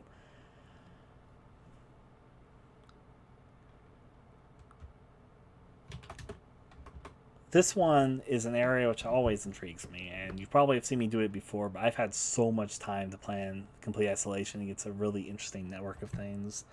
And this still doesn't actually exist. So what I'm about to say, you're going to be like, oh, well, that's, fine and everything. But let me explain this. Back even when I was conceiving Complete Isolation a decade ago, I had an issue with choice games sort of having false choice, in that the choice aspect of it was kind of supplementary. It was kind of just, it's mostly minor differences that things made to the game. That the choice and consequence system of these games was a little bit, obviously it's limited, but it's, more limited than you feel like it should be. It's not that you need endless possibilities, because, that actually being, almost near impossible task to make, especially as a single developer. But there was, a lack of meaningful choice, meaningful consequence, and just meaningful input into the player stuff. And part of what I wanted to really demonstrate with Complete Isolation is not just that choices matter. It has a lot more to do with the fact that I feel like... Yep, that's down for it. And I even mean specifically these choice games, the Telltale games. You have choice, but the choices are honestly kind of minor in the grand scheme of things. You got things like what's the studio's name? The Heavy Rain, Beyond Human, Detroit People's games. Even those games have a limited frame of how much the choice can do and what choices actually matter and where things play forward and do with things with. And even Life is Strange and other episode games are really cool, and I've always liked them. And it's not that illusion of choice is a bad thing. Let me clarify. I like most of the games I'm talking about here, but I've always been interested in what if there was a choice game that actually made choices important? Because strangely enough, that's almost non-existent. Even today, when I thought of this idea 10 years ago, it was not really a thing. And here we are 10 years later, and it still isn't really a fully fledged thing. There's not really a game with that structure which actually has choice be that important. There's maybe specific choices that are important, to split the branch into or something like that. And I understand why it's like that. But I spent a long time planning this game because I wanted choice. I want a game where choice actually matters in one of these styles of games to a surprising degree, and to really knock people out being like, wow, I'm surprised, basically. But strangely enough, that still doesn't exist yet, and I feel like I can do that. And especially since I know to make a good choice game, you have to really plot it out. But guess fucking what? I plotted this game out for over a decade, and I fucking have the biggest document. This is not an exaggeration. I'm not gonna open it up because I want to spoil you guys. I have a fucking 300-page design document dedicated to this fucking game because I wanted to just like lay it all out, lay out every possible choice that can matter, and I know I can do it. The reason I held off making this game for a long time is because I knew for a long time like I can't make this yet. There's stuff that I want to do for it which I don't know how to do yet. But over the last decade, I've gained all the abilities, and then I realized about a year ago, I was like, hey, you know what? I'm actually at the level that if I wanted to make this game, it would take some time to make all the episodes, but I could actually make this. I'm at the level of skills necessary to make this a reality. I just need to at some point take the time to make it. And maybe I make it this month where I do the episode thing. So let me talk about other things outside of choices matter. What else does this game, like what else can I really sell this game on? All right. So firstly, really unique, intense RPG Maker horror set pieces. I don't want to spoil too much in my description right now, but I am really, really proud of some of the decisions I've made of how to make really interesting RPG Maker horror set piece moments. And I'm going to call them set piece moments, but I guess I'll use two of the earliest examples. Okay? That's all right, Champsties. Have a good time. These are two examples from very early in the game, but there's a lot of moments that I really am excited to design at some point. One of them I explained earlier. One of the earliest scenes in the game is a home invasion scene. And I won't explain how that scene goes down fully in person right now, partially because I want people to experience it, but related to the aspects of choice, the way that goes down and the consequences of the scene goes down in multiple ways depending on how players respond to the opening home invasion scene. A much later scene, which I'm going to talk, not much later, well, I said much later, but it's a few scenes later. It's not like a really, really later into the story progress. It's just a bit later into the story. A bit later into the story, there's a character who's invited to dinner by another character, and the other character is really strange. It's a really odd dinner setting. Basically, there's some sit down and talk with dinner, and then there's ways that you have the dinner with the character based on how, do you know what the right fork is to use at dinner scene? Do you compliment the guy's really creepy, weird mannequin that he has at the table that he wants to ask what you think of this fella? And then he asks you to wait, and you can wait for the dinner thing and do some things around the dining table, or you can start snooping around and looking around this guy's place because he's a little odd. And there's a lot of ways that this particular sequence could go down, which I've plotted out, and I'm very excited to execute in an interesting way how a really odd dinner that you're invited to can go down quite a few ways, because I think that tense, interesting dinner scenes with characters that are very hard to read, and if are they good? Are they just really weird? Are they creepy? And yeah, hopefully that makes sense. Hello there, Alexander. I guess the next aspect, which I could say about complete isolation to really go through with it, is they're my babies. I've had the characters of complete isolation in my head for a very long time. From everyone from Howard to Olivia to me to Kyrie, and just I like the characters a lot. They're my babies, and I have very fleshed out ideas of who I want them to be, and I want to make them into a reality, because I think that the game features multiple character perspectives. You switch between different characters in various different scenes of the game, and I really want to realize the characters. I've had them wrangling around in my head for a very long time. And I think that they have very interesting playoffs of each other, and they come from very different walks of life. We have everything from a man that's somewhat estranged from his mother, who he left with a caretaker because she's unable to take care of herself after the disappearance. Well, we won't get into the full specifics, but yeah. Yes, PH is exactly what I meant. The rectal food eating method. But talking a little bit more about this. We got characters that, again, are like estranged from their mother, who's coming there for a very personal reason. We've got characters that just pulled off a successful heist, and right now they're trying to lay low as things go a little bit low, as, they want to get some of the heat off of them. But, at the same time, as they have nothing to do, and they've got a lot of valuable stuff in their possession, in a place that they probably shouldn't be, with a valuable possession that's going to really push them to their limits. We got a character who's trying to film a documentary about some strange disappearances that happened in this small town many years ago that most have forgotten about, and the children that disappeared were never found. We got, I won't go into everything, but there's a lot of characters coming from very different backgrounds. They come from sort of different, part of their concept is they come from almost different horror movies, but then they blend in a very interesting, unexpected way. And yeah. To roll with it and go with it.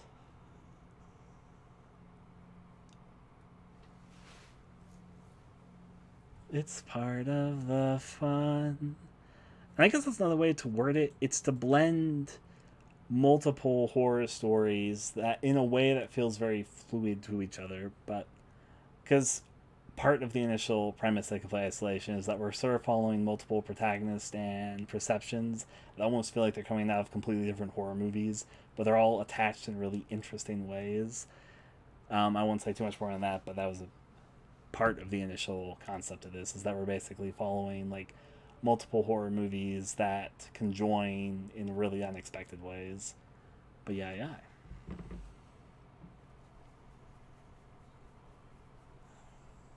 Anyways, so that's Complete Isolation. There's a lot more I could say about, but I also don't want to say too much. I could make episode 1 for it finally. It's been one of my long-lasting game ideas. I honestly believe I can make a slappingly amazing RPG Maker horror game. Like a classic dark fantasy, frilly girl protagonist, horror puzzle trap game thing. I honestly believe in my ability to make something that would blow the socks off of people. I've wanted to make a classical style RPG Maker horror game for ages, but I've never taken the time to, and I've never made a game to appeal to this aspect. Not to mention, I think that making a game like this might just be a good idea for me. I weirdly have never really fully appealed to the core RPG Maker horror base. I've always made more niche stranger games. To talk about it a little bit more into detail with how RPG Maker horror games work, we got, of course, the classics that most people revere, but most of them were made ages ago, with only a few exceptions. There's a few games that have sort of tried their hand at this, such as Area Story more recently. There's it's not called the Midnight Train, but it's like Something Train, which came out semi-recently. It's like an episodic thing that fully released, which I need to play pretty soon. But there's been a weird lack of really big, I guess you can call them classical style RPG Maker horror games, and I feel like I can bring something interesting to the table. I feel like I can make something that has a deeper story with interesting characters, with actually scary but not too intense scenes. Have the right level of horror to be scarier than usual, but not like if I wanted to make something just purely scary, I would go for something a little bit different, but that's not what exactly I'm going for here. And weirdly creative, not to mention use artistry and the design of RPG Maker in interesting ways. Because I think that one thing that could be challenged about these games, in my opinion, is the artistry, the horror aspects, the character narratives, and to go and push more human, but not, I guess if this makes any sense, appealingly human ideals. Because I think part of what appeals to a lot of people about these games in the first place, in Eve's case, there's a mixture of the puzzle character aspects of it, which are probably like, the most interesting aspects there. For Witch's House, I think the story twist, as well as sort of the fun gameplay trap puzzle stuff, is what made that game particularly appealing for a lot of people. Mad Father, there's a lot of sort of the visual novel-esque storytelling that comes from like Aya and her father, and of course the maid and the mother and all that, which happens during the course of the game, mixed with so much more of an exploratory puzzle survival game. Makes it a little bit fun to go through. There's like, it's like a mixture between gamey elements meets interesting characters meets a somewhat appealing character art design aspect, if that makes sense. And I feel like there's ways to expand on that which have not been done yet, in my opinion. we have the Silent Hill inspired anniversary game. I really like Silent Hill. I think I could do a pretty okay Silent Hill inspired game if I really put my mind to it. The 20th anniversary of Silent Hill 2 is in September. Do I want to make something for it? Maybe. Do I want to do something like this here for now? Possibly. I could explain the next 5. Do you guys mind if I quickly refill my water and stuff? I realized that I ran out of water when I went to go get another sip here. Yeah, I think I need to because I'm letting this game pretty dry. What should I do for a quick distraction? Would you guys mind? Do you guys want to listen to music for a second? Or you guys would rather see a video thing? Let me put up a video just in case, because I might have to talk with somebody when I go downstairs. I have a feeling that they want to talk about this one thing. I'm gonna put on a very quick distraction, but it should only take me. It'll take me less than 5 minutes to get back. It'll probably take me less than that, but unless what I think happens, and it probably will happen. Let me go into recorded videos. Let me fetch something for you guys, just for a brief amount of time. What would be an okay distraction? What is... Oh, I know what this is. Okay, no, not that.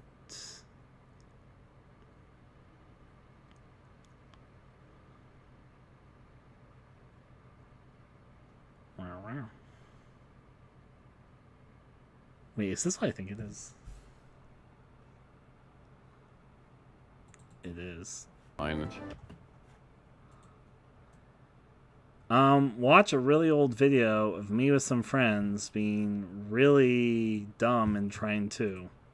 And this is only a distraction, which I'm just pulling up out of the nether here. Let me resize this to be the right resolution for you guys. How much this way? Okay, okay. Now then, I will be right back. I will refill my water and probably talk with somebody. But I will be back and we'll resume this. Thank you guys for being a little bit patient with me. The secrets of this world. Are we ready? I think we're ready. Flare levitation. Ian's gonna probably ask you to turn that on. Listen to the sass. That's a lot of sass going on here. Do we press the start thing, or does the start press us?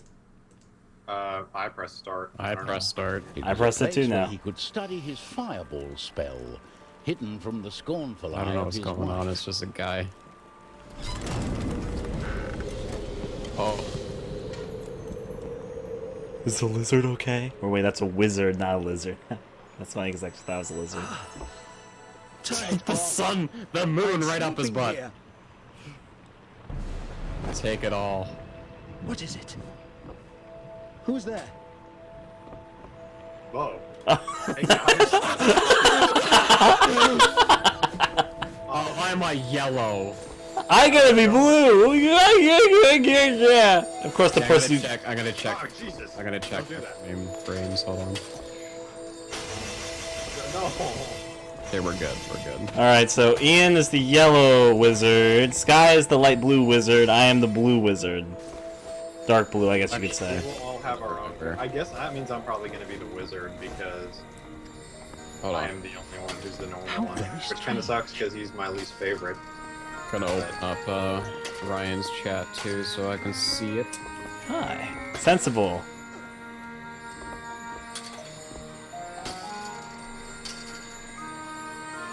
No.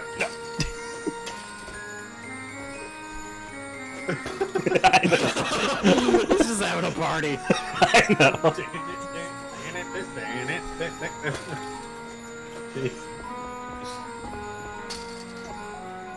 There you go, Ian. Your pointy hat needs to lift it. Alright, I'm good. What are you doing? Pushing you. Ugh. Wizard hard labors. Cannot do this to me. You shall not walk. That's the block. Past the... You. See, isn't this a pretty game, though? It is pretty. Gotta give it that. Ah. Go this way. This around. That's I interesting. played this game before, but very little. Whoa, shit! The path ahead was blocked, but this wouldn't stop the great wizard. It's a puzzle! from day. Get on, Ian! With his Oh, wait, there's a bubble. Ah, a bubble. See you later. Must not miss bubble. There we go. Didn't pop even. It's nice to change each other's view. It is I'm gonna nice. turn the volume a little bit. Oh shit! Come to me! Ow. There we go. Jump blue. Get the Oh. Is there subtitles? Yeah, there we go. There. I was in the menu, thanks. Here we go.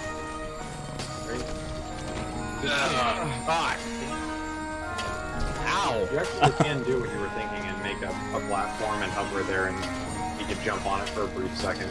Okay.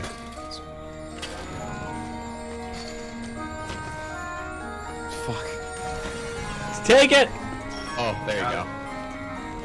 Crap, there's another one. I know. Oh, there is another one up there too, yeah. Sound like a block. I'll try it. I got it. You got okay. You got it. He got it. We're good. Amadeus That's could not it. also conjure Amadeus. Amadeus, Okay, so it does Amadeus. count for all of us. Oh, we need another. How do you make one?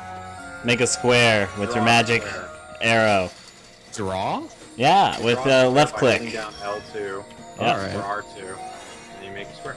I'm guessing that we can make more things, but all I know how to do right now is make squares.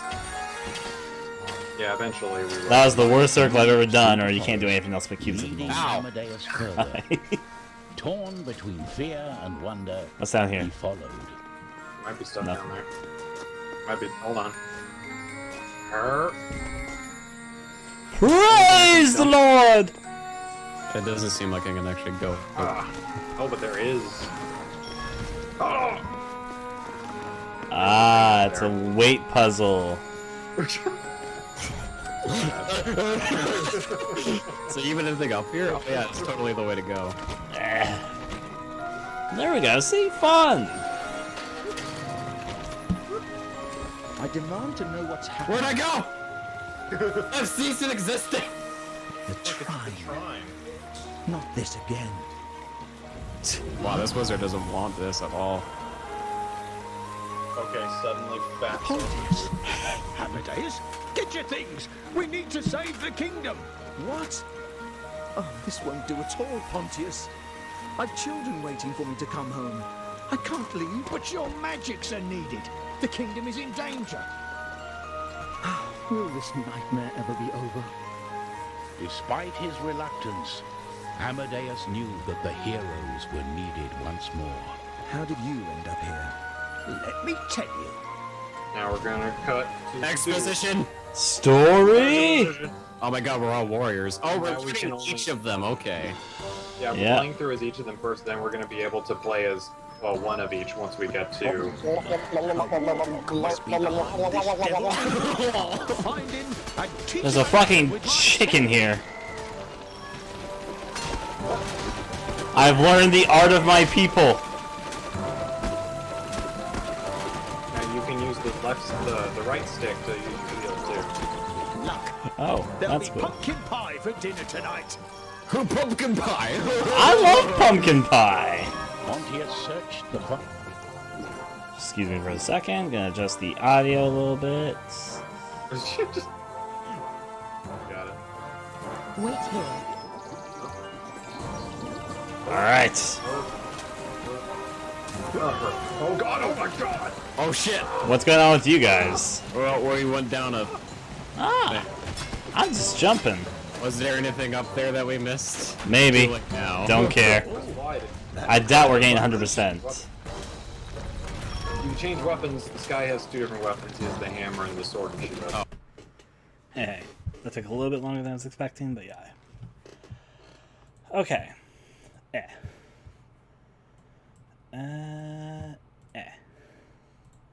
How's everyone doing? Thanks for being patient.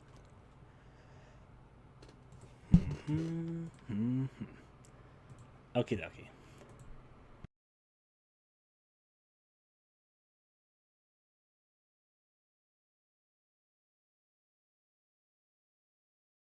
I know I can't really leave this to a pull form. Obviously, viewership would download, which makes sense. I'm thinking about what I really want to do out of the ideas we have left. Hey there, Grayson.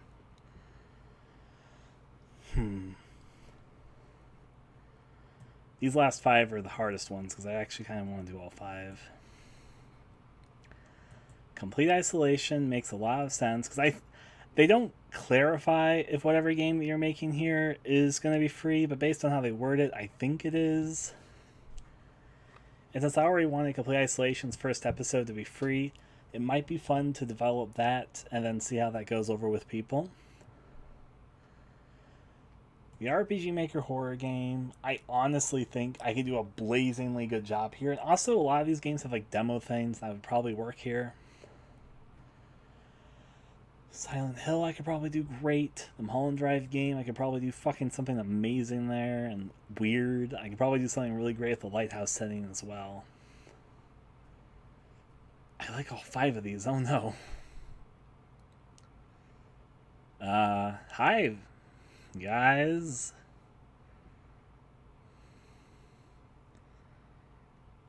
So let me explain some things. Mulholland Drive.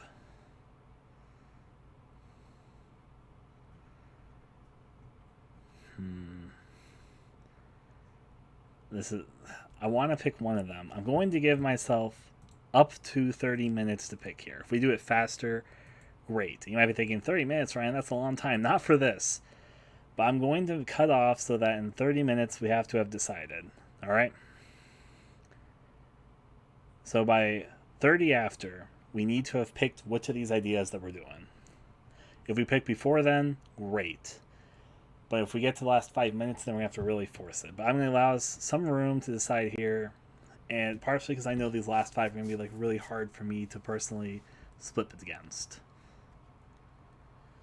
I kind of explained Complete Isolation, the RPG Maker horror game idea well. The Silent Hill thing, the Mulholland Drive idea, and Lighthouse Haze, I need to explain a little bit more, but I'll try and keep it a little bit brief so we don't spend too much time on this.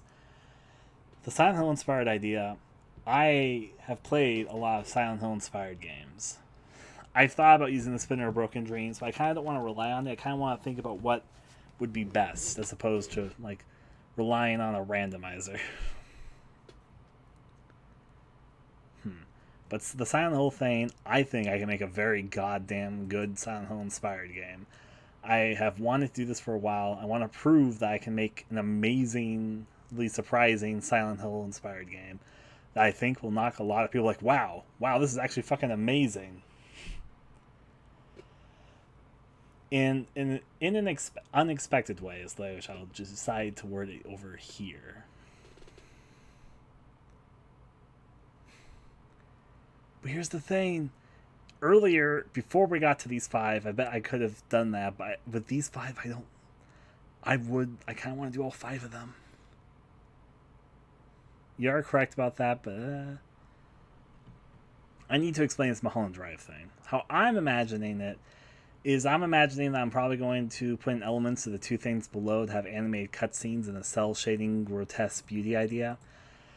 I think it'd be a good idea to make something that is wonderfully strange, something with a very stylized look, and something that's sort of about a surrealistic take on game development. So Mulholland Drive is about the seediness of Hollywood, but it's not all about that. It follows a very personal character story and has sort of a dream element and very strong abstractions to tell its story. There's a lot of symbolism and double and triple meanings behind things, and scenes that aren't what they first appear, as well as very strong imagery to reflect things. There is a narrative through line through the whole entire movie, though the through line gets really jumbled up at a certain point. I won't spoil if you haven't seen the movie. And I think I can make something bizarrely interesting, is the way which I'd word it, with a very strange style and atmosphere and just contents that we're actually doing, because I feel somewhat inspired for it to make something beautifully odd, is how I'm going to word it. Lighthouse Haze, I had a lot of fun, like a whole lot of fun working on Red Haze. And the good thing about making a Haze game is that its structure is very different than most other RPG Maker horror games or RPG Maker whatever games. It has a very unique structure to itself. And I learned so much working on Red Haze that I've wanted to do a follow-up to prove that I could do a Red Haze style game, but better, with everything I've learned since I made Red Haze, both from making Red Haze and also just from games that made sense Red Haze. So if I ever went back to the Haze formula, which I kind of want to do, I feel like it'd be a lot of fun to work on, and I feel like I would make a much stronger game. And already, Red Haze is a lot of people's favorite game of mine. Like, a lot of people, when I ask them, what's your favorite game of mine? Not everybody says Red Haze, but Red Haze is one of the most common answers, and the thing is, I entirely get it. And I feel like if I was to do a follow-up, I can one-up it. Now, I do have very strong ideas for Gray Haze and Dull Haze eventually, but that cannot be done for this contest, because both those games, there's no way. There is zero way for those games to exist without, like, 18-plus content. Both those games have themes that tie very strongly into things that have to be related to things that I don't think this contest would allow. So, making a not child-friendly Haze game, though I could have if I wanted to, but to make something a little more tame. And I think combining that with the Lighthouse idea might actually be a fun way to spin it. Especially since that somewhat makes a fun scope for a Haze game and a fun location to build, because then we basically be building a multi-path, multi-structured island, like shoreline, maybe not a whole island, but like a shoreline lighthouse location, which is a little bit more isolated. No, that would be a terrible idea. Even one of these is probably going to take up a lot of the month for me to accomplish. Now, for releasing, because keep in mind that I can build off of whatever game I submit here. Complete Isolation Episode 1. Really easy to build off and make something more from that, because obviously there's more episodes. I always plan for Complete Isolation Episode 1 to be free, to really try and hook people into the game, and to make something where people are like, oh yeah, I want more of this. So I always plan for the first episode to be free anyways. So designing that in the month might be interesting. The RPG Maker horror game, these things have demos all the time. Demos are a very mainstay thing for these type of games. I can easily do that. The Silent Hill inspired game's a little bit trickier, but there has been Silent Hill demos in the past. Not to mention that Silent Hill games are kind of usually split into multiple locations, so it's more than possible to make something that's like a slice of the full game. So yeah. The Mulholland Drive game is a little bit more tricky, but I think it would be possible. That, or I could just make it sort of a shorter form game in the beginning place. The Lighthouse Haze game is also interesting, but definitely possible. For those who don't know, I did like a long alpha beta phase for Red Haze with just a small group of people which had it beforehand. I would probably more so construct an area for people to play off of, and then build more past the available demo area. Red Haze had a really good idea. I think Red Haze's demo was okay, especially since I designed it afterwards to be the demo. But I think designing a demo for Lighthouse Haze from the outset would probably be a good idea. So, okay. If I'll be completely honest with myself, with me explaining each of those right now, I think I know one of these that I can eliminate, but I'm a little bit sad to eliminate it because I think I can make a really goddamn good game out of this idea. But I'm going to get rid of the Make the Mulholland Drive of video games about video games, because discussing about whatever this is going to be, I realized out of the 5 of these ideas, this one has the least planned or the least capable, because I feel like this game would work better as a continuous thing. As in, this game would be best told in like, not maybe one sitting, maybe 1 or 2 sittings. And I think that the demo structure would probably work the least with it compared to all of these. Complete Isolation is being designed as an episodic game. There's, good stopping points. The RPG Maker horror game demo stuff is, good for these things. Silent Hill inspired game. Silent Hill games are kind of split into, multi-location structures, which is partially why they've been demoed in the past a long, long time ago when new Silent Hill games are being made. There's definitely a way to demo them. And then the Lighthouse Haze game, there's definitely a way to demo that type of game too and sort of build off of it.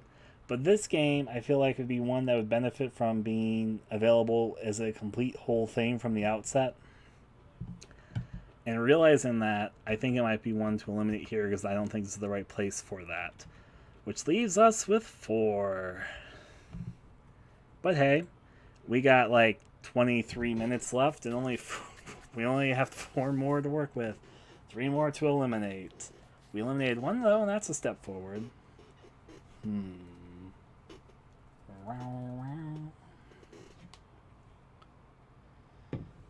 I guess to think about this a little bit more in a thorough way. Do I think I could do what I want to do with these for a month? Yeah, I do. I believe in myself a little bit too much. I even know that there'll be some people that will be willing to help me. Some of which are in the chat right now. But,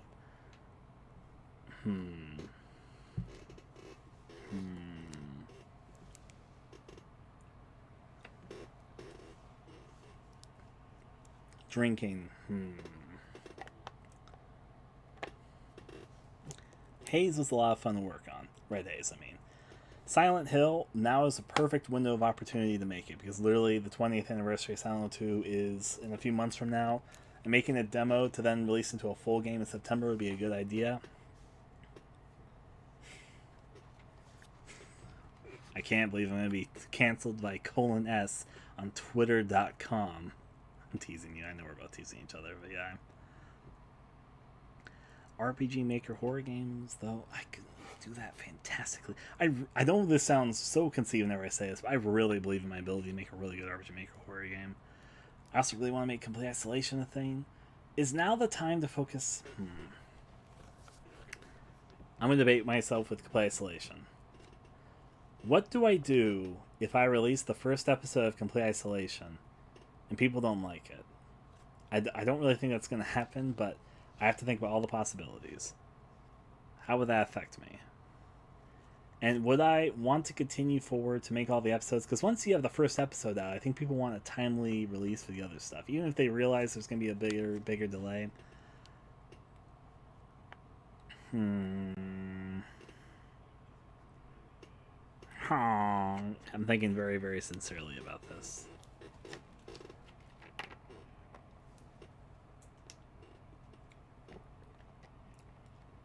If Complete Isolation did really, really well, then I would be fine with it, especially since I need to be in an okay position with things. But this is a way for me to get that out there. Okay, I'm also going to think about time commitment here. These two would be a little bit less time consuming after the window of me releasing this than these two. These two would be faster, made in a faster way than these two would. Complete Isolation is kind of a long game. It's got multiple episodes that'll be coming out for it. But then I am so attached to the idea, I know I could see it through as long as I knew I was financially stable during its releases. Lighthouse Haze would probably take some time to be finally fully realized. But I would probably have a lot of fun working on it. I would have a lot of fun working on both of these, but they would take a little bit more time. These would be lower time sync conventions. Honestly, I could probably make this in a relatively shorter amount of time. This one would take a little bit more time, partially since I want to make a lot. I think to make the Silent Hill feel right, you have to do a lot of small details to things. That takes a little bit more time.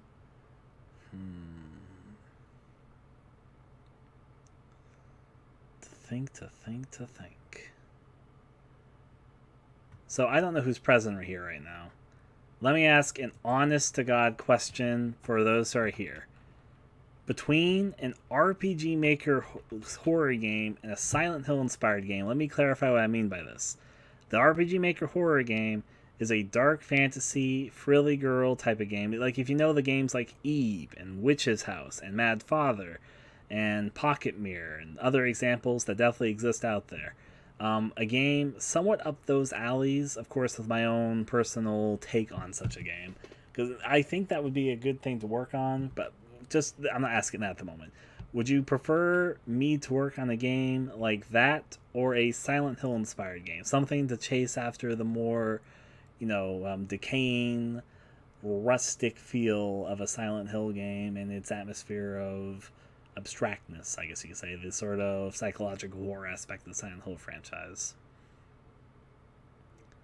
My PH. And for the moment, I'm going to put Complete Isolation and Lighthouse Haze aside. I'm going to focus on these two. I feel like these two, I can pick one of the two and then be like, okay, I'll put those through so we can eliminate one of them. But yeah. But you think between these two, the RPG Maker horror game is the better choice there?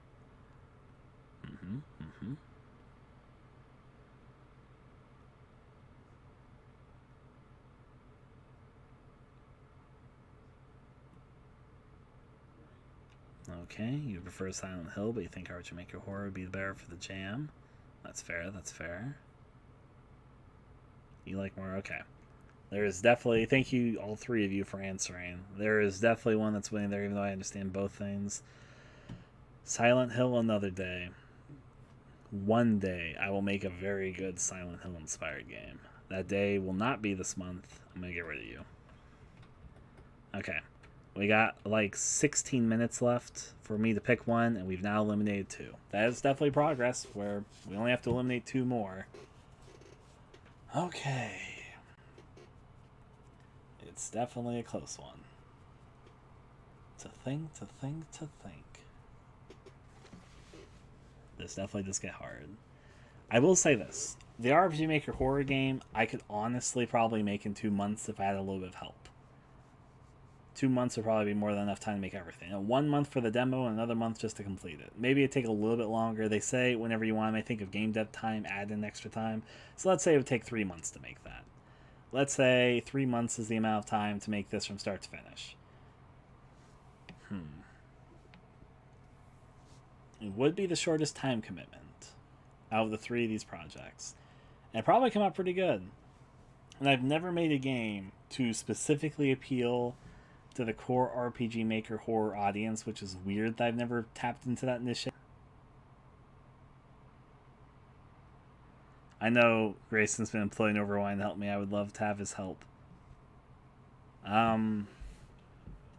Yeah.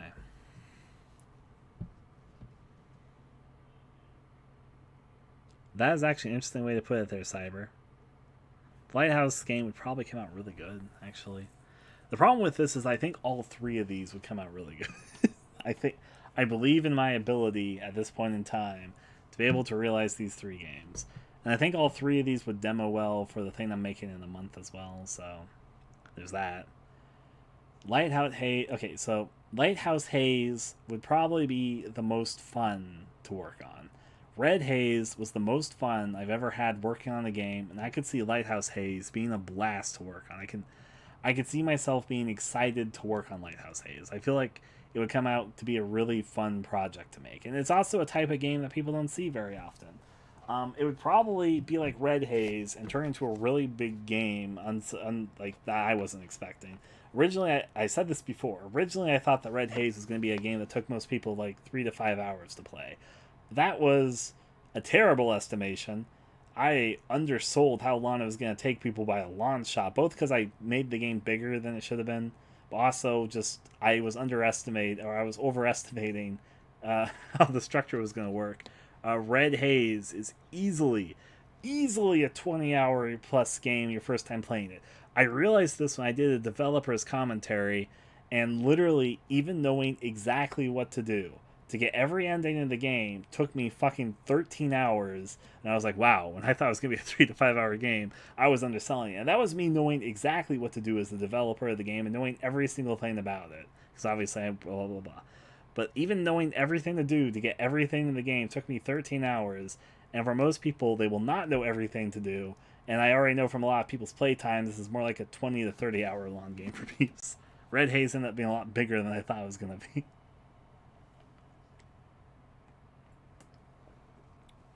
But it was a lot of fun, and it's a lot of people's favorite game of mine, and I get that. I had a blast making it. But yeah, I've learned so much since I made Red Haze. I know I could do it much better than I did back then. And I kind of want to really make a Haze game. Not to mention I've got the long-lasting Lighthouse idea, which I kind of want to do. Possibilities. I would probably have the most fun making Lighthouse Haze. However, I think the most fulfilling to work on for me would be Complete Isolation. Complete Isolation is an idea I've had for years and years. I've had so much time to build this idea into its own idea. Now, there's a few aspects about the development I'm worried about, I want to have voice acting for the project, but this project has a lot of characters. I don't have a lot of money to afford good voice actors right now.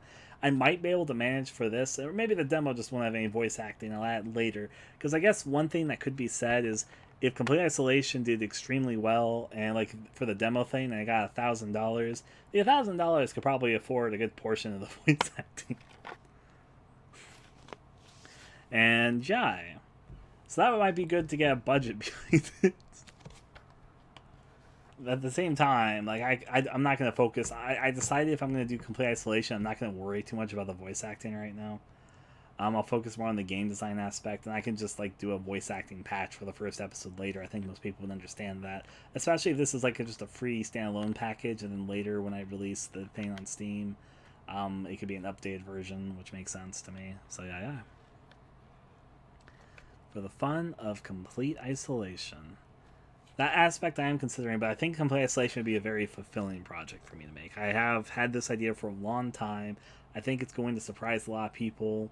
I think it's a game that a lot of people will be playing like, wow, I really like that. I want more. And then the thing is that I think it's a game that will get progressively better and better as people get through with it.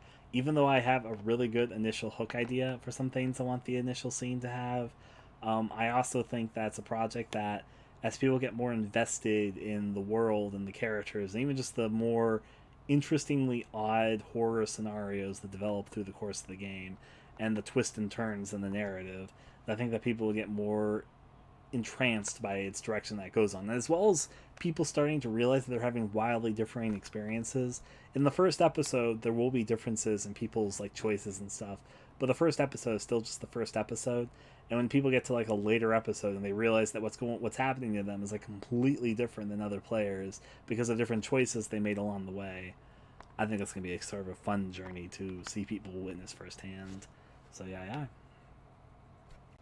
To go a little bit further with that, I think that PlayStation would be the most fulfilling. However, I actually think of the games on the list to make the full entire game, this one would be the one that would take the longest.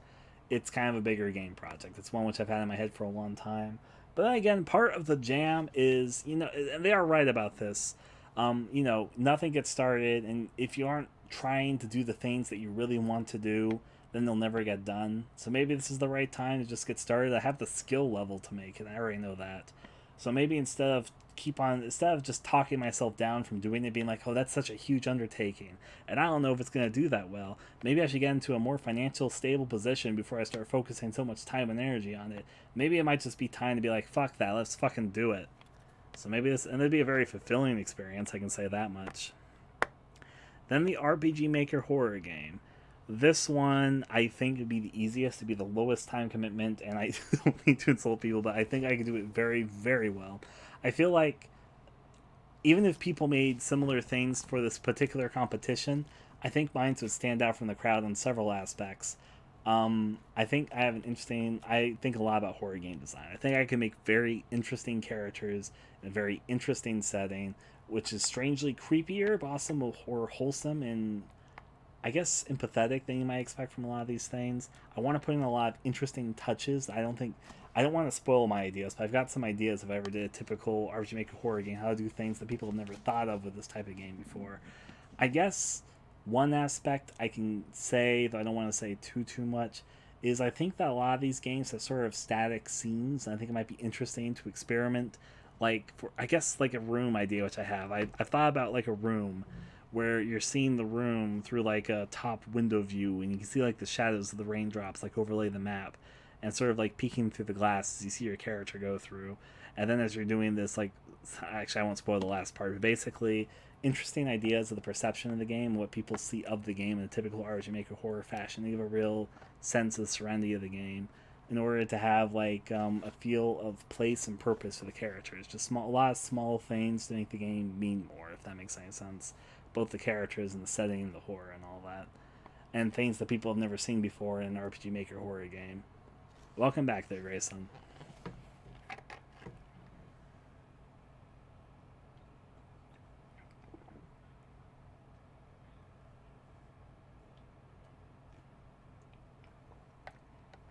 Yep. I think all three could turn out really good. But what I want to focus on. Also, what do I think would actually win this contest? That is the question, isn't it? The goal, and we need to pick in the next 8 or 7 or 8 minutes. Yeah, it's 7 minutes. Okay. The goal of the game jam is simple. Create an RPG Maker MC game that looks, sounds, and plays as good as the best of the best. To touch the stars, but even... Oh yeah, this is also the thing. Want to make a top quality game. Aggressive engine used. Stretching for the highest highs.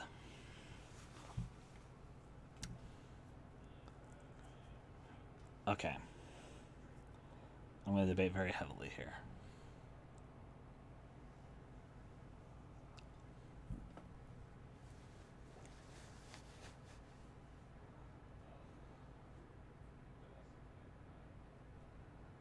Lighthouse Haze, RPG Maker horror game, complete isolation.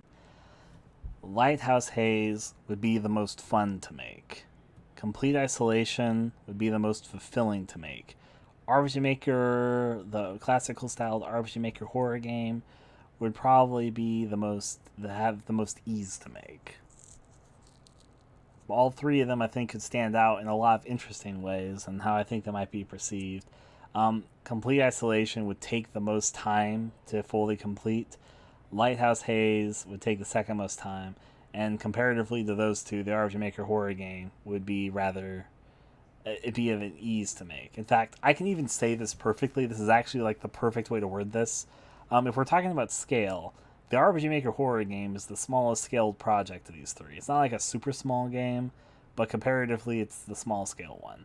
The Lighthouse Haze game is like a medium scale project. It's got some challenges and it's got some time that needs to be put into it, but it's not like the most that needs to be put into it. There's somewhat good wiggle room of what can and cannot be included as well. Then there's the Complete Isolation game, which is probably be my first large scale project. Oh my. I mean, throw your opinions. I need to make a decision in 5 minutes depending on how I cleared it. Okay. So you know what? I'm going to do this. I think I might be wrong about this, but I think part of this contest is that they want to see top quality games, as they say right here, literally, but I think they want to see stuff which surprise people, like, oh, this was made in RPG Maker? That makes sense. They want things that like really wow them. And I think that an RPG Maker horror game executed extremely well would probably still could possibly win if it was done so well. They're like, wow, that's done super, super well. So I'm not ditching this, or dissing it, but I think I'm going to eliminate it because I think out of the 3 projects, I know this is going to sound stupid for a reason to eliminate it. You would think maybe go for the easiest option, but I'm going to believe in myself for a second.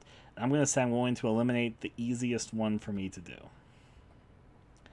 Which leaves us for the last 4 minutes to choose between Complete Isolation Episode 1 and Lighthouse Haze. So let's talk about this, if you don't mind, because I need to pick one of these in the next 4 minutes. I've explained both these a lot. If you guys want me to answer any questions about them, talk, please, and I can try to explain. Which one do you guys think I should focus on? The Complete Isolation Episode 1 or Lighthouse Haze?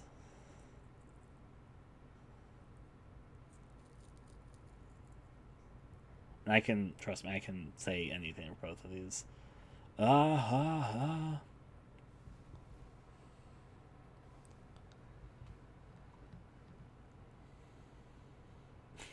know your choice, Chris, and I know your Lighthouse bias.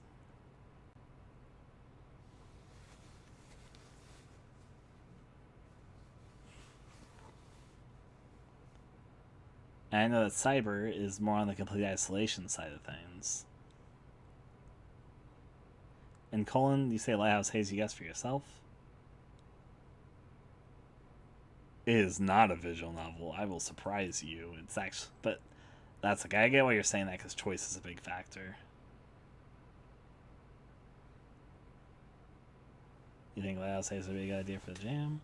Both of these would probably make great games. One thing I want to make sure, just entirely clear.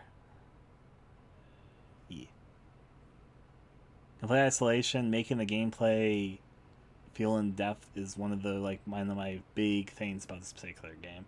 One of my ambitions with it was to make a really interesting horror game designed around it. But Lighthouse Haze would probably be a lot of fun. Lighthouse Haze would be a little bit easier to make than Complete Isolation. It'd also probably be more fun to make, even though I think that Complete Isolation in many ways would be more fulfilling. It's an interesting thing to debate between, like, oh, this one would be more fun to make, but this one would be more fulfilling to make. So, yeah. It's kind of split down the middle, though. Both of them would probably be pretty good. I'm a little bit worried about voice acting. I want to release the episode 1 without voice acting, because I don't really know who I want to be the voice actors yet. And I would need a few of them, and I don't really have a lot of money right now, so...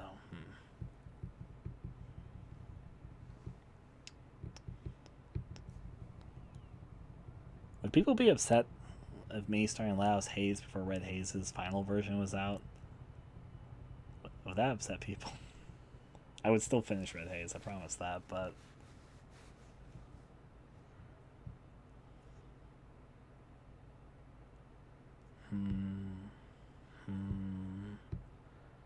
Debating. I've got like a minute to choose. What am I working on? Think about this very thoroughly, Ryan. But then again, Feast Your Eyes is kind of like this side thing. It's a little bit hard to explain.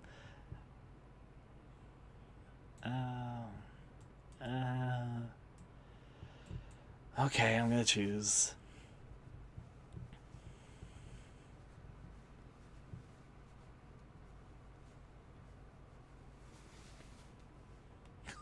It's kind of, yeah, you're calling, I'm teasing, but yeah. Okay, I've decided I'm doing Lighthouse Haze, and I have a few reasons for this.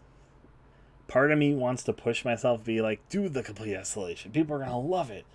But here's my 2 concerns about that. Complete Isolation, I'm a little bit worried about the timing of releasing it. Partially because I know I'm about to move a few times, and I think for an episodic game structure, because this game is like a longer, like, in a few months I'm going to be moving, and since episodic games sort of need an episodic release, I think before I release the first episode, I'd want to get some things done ahead of time. I think most people would understand if I released the first episode and said, please hold out, I want to get more episodes done before I continue the story, and before anyone pays anything for it. I think people would understand that, and that might build anticipation, but I don't want there to be a too long period of time. Me moving might affect that. And Lighthouse Haze, I feel like might be good for stream development. I also considered this aspect. I feel like Lighthouse Haze would be fun to develop on stream, while in Complete Isolation, there'd be a lot of busy work to get small things done. There's also just a little bit more freedom to Lighthouse Haze's design here. So, basically what I just said is we're making Lighthouse Haze. Woohoo! Now let me say this before I focus on this. Am I actually going to call this game Lighthouse Haze?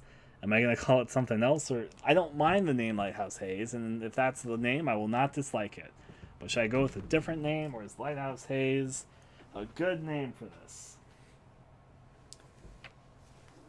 Partially because I want to name this document and then start working on it. Also, I want to do some animated cutscenes and some other stuff, and I feel like that would fit a little bit more with Isolation Haze than my idea for Complete Isolation. So hip hip.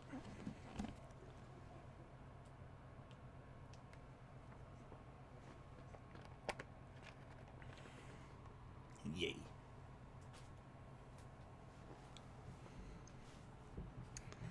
Alright. What are other words for lighthouse? You're gonna tell me tower there it says? Okay. We got bulb, we got candle, we got... So bulb haze, candle haze, daylight haze, flash haze, glare haze, glow haze, lamp haze, lantern haze, radiation haze, ray haze, star haze, sun haze, sunshine haze, window haze. None of them just have the same. Yeah, it's not one of these. Sparkle haze. Beacon haze. I do like Radiant Haze. I'm wondering if that's the right name for this, because it does give me a certain impression. I'm not sure if Lighthouse Haze is going for. I think that the Lighthouse is gonna be kind of dreary, actually. And I wonder if people think if it's called Radiant Haze. It's like this kind of dreary game. Flash Haze, my Flare Haze. Niles Haze in reference to the ocean. That's quite a word for it. Ocean Haze, I actually don't hate. I feel like Star Haze gives a different impression of what this would be about, though. It's not that the name is bad, but also I'm trying to think what would fit this game. Because I feel like Red Haze fits the game Red Haze quite a bit. Lantern Haze, Radar Haze, Beacon Haze, Alarm Haze, Beam Haze, Foggy Haze, Holograph Haze, Lamp Haze, Pharaoh's Haze, Rocket Haze, Watchtower Haze, Signal Fire Haze, Stormy Haze. Ocean Haze does sound cool. Given that might get, well, whatever, it's fine.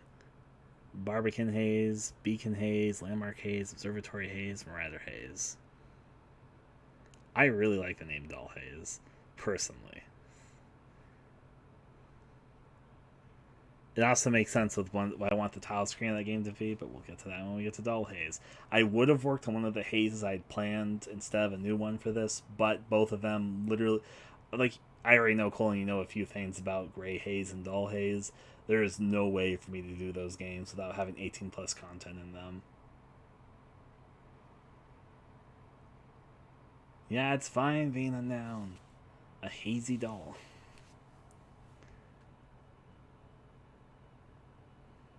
Isle Haze actually could work, even though I've got a very different idea for Isle Haze.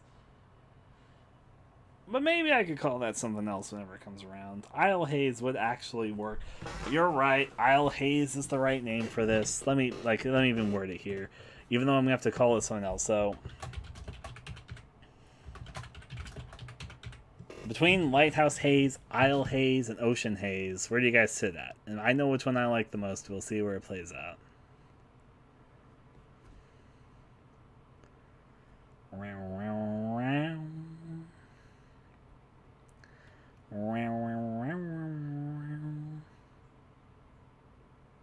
We'll have to figure that out whenever we start working on it again. In fairness to that game, it could have been called something else as well.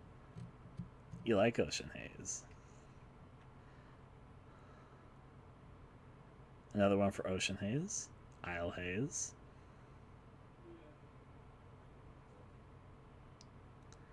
That's true, and Isle Haze is neat enough by itself, but this is for something else. This would make sense for this, because I'm kind of imagining this game is set in kind of a dreary location on a shore.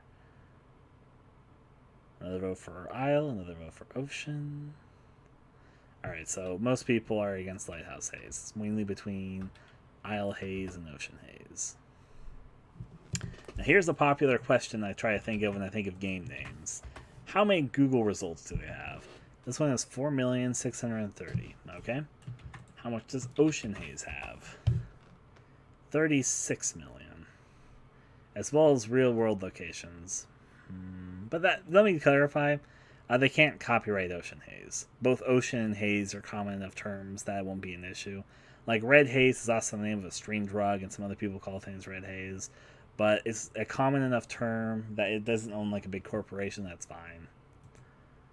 But Isle Haze definitely has quite a few lesser hits than Ocean Haze. In fact, to be precise with my math, it has like 1/9 the amount of results, so it probably would turn up faster in like search results than Ocean Haze would.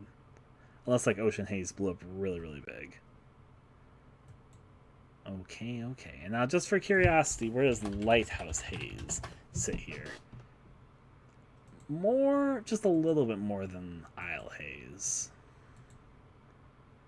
Okay. I'm gonna call it Isle Haze. I'm sorry for the people who preferred Ocean Haze.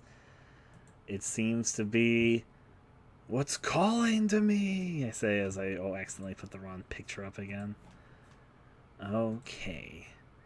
Open this up. We're gonna call it Isle Haze. And whenever I get to the thing that previously was conceived as Isle Haze, the really weird game about the terrorist, It will be called something else entirely different. So save as Isle Haze.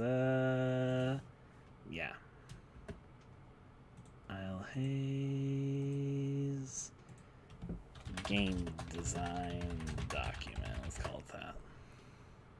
Yeah, Chloe just came to say hi, don't you know?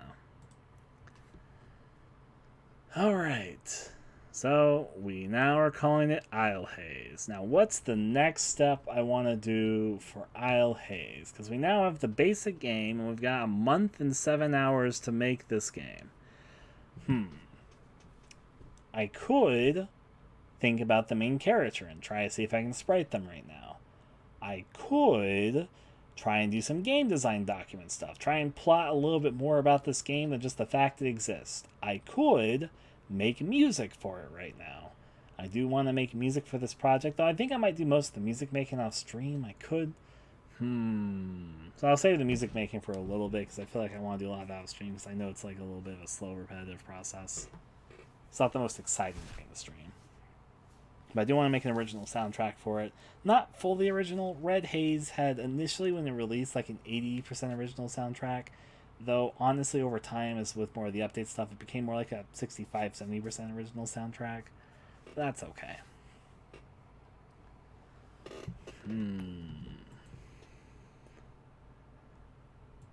To think. I guess we can talk about game design and document stuff. So, I'm going to clarify this right now. I don't need us to have a full game design document here. In fact, because I made Red Haze before, I know that keeping a general gist of what you're making, but keeping a lot of it open, is the best medicine for this. I'm going to open up GIMP. Give me a second, because GIMP's going to take a second to launch itself. Hello, GIMP. We'll start with the game design talk, because I think that makes the most sense to open up with. Why, hello, GIMP. I see. Let's go with File, New. We'll go with, oh boy, I forgot that the background color was this at the moment. I will make it white. I made it red. I will make it white. Okay. We meet again, GIMP. Sorry, it's the tool. A lot of people don't like GIMP, but I use it and I like it. And I guess that's what's important for this specifically. I also need to like scale it so I know you guys see like the right area of this. So far, so good. I need to, so this should be about there. I'm making sure I scale this to the area that you guys can see. So you guys will see OBS for a second. It's because I'm fitting this to the zone that you guys can see. Alright, I have it to the area that you guys can see. I know, it's just kind of it's a little bit fun to see people's reactions. They're like, Ryan, you use GIMP? I'm like, yeah, I use GIMP. It's what I'm used to. It's the tool that I'm familiar with. Okay, so now you guys see this whole lot. I won't do actually I'll do like a couple layers, not too many though. Layer on the contraire, just in case. But mostly I'm gonna stick to this. Okay. Look at that doodle. I can doodle for days. Okay. I'm gonna set this to about that. No, a little bit thinner.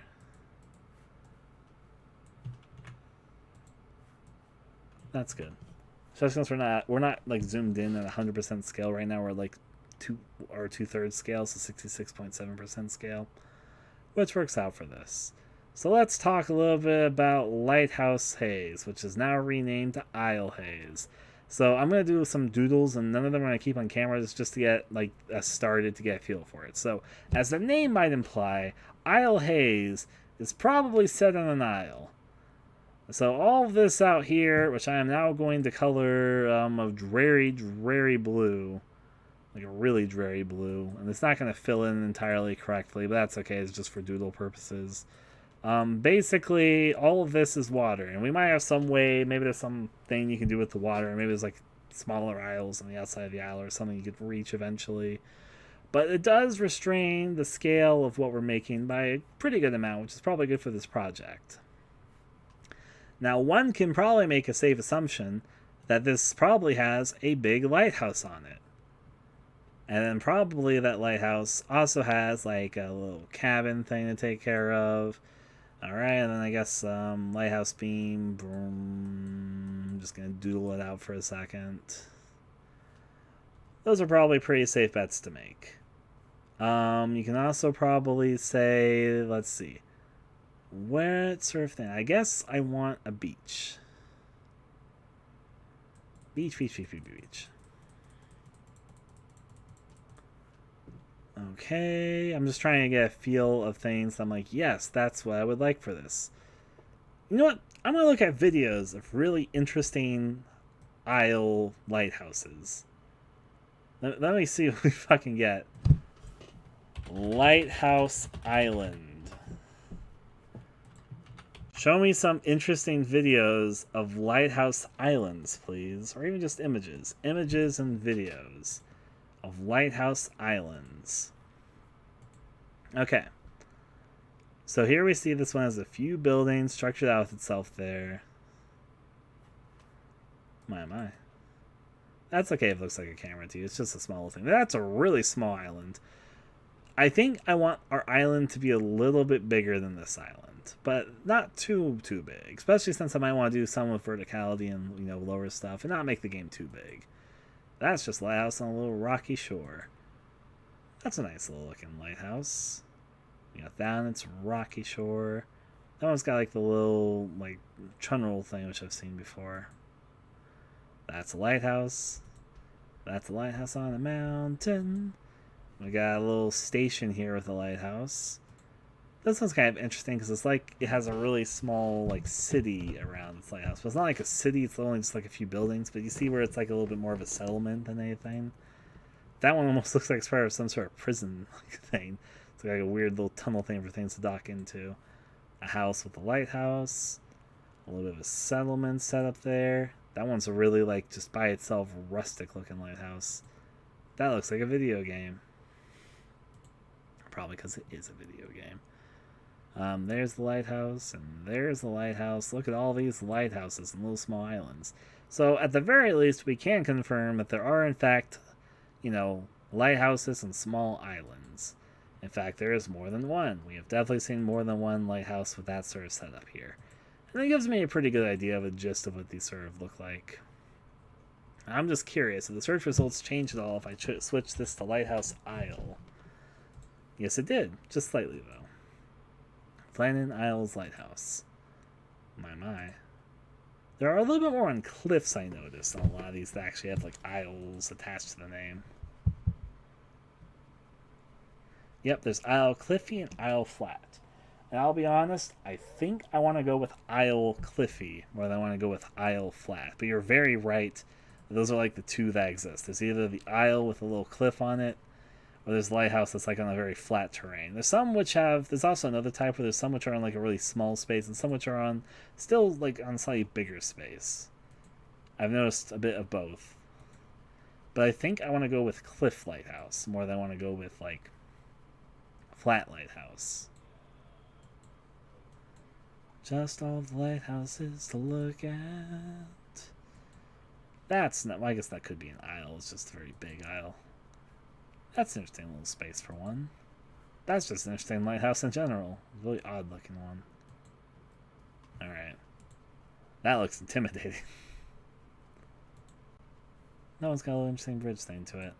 Alright, so we're going to look at some videos of lighthouses. Here we go.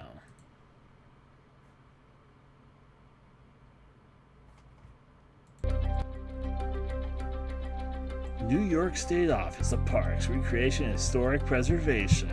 We are New York. Oh, thank you, New York. Happy New York, New York. We are New York.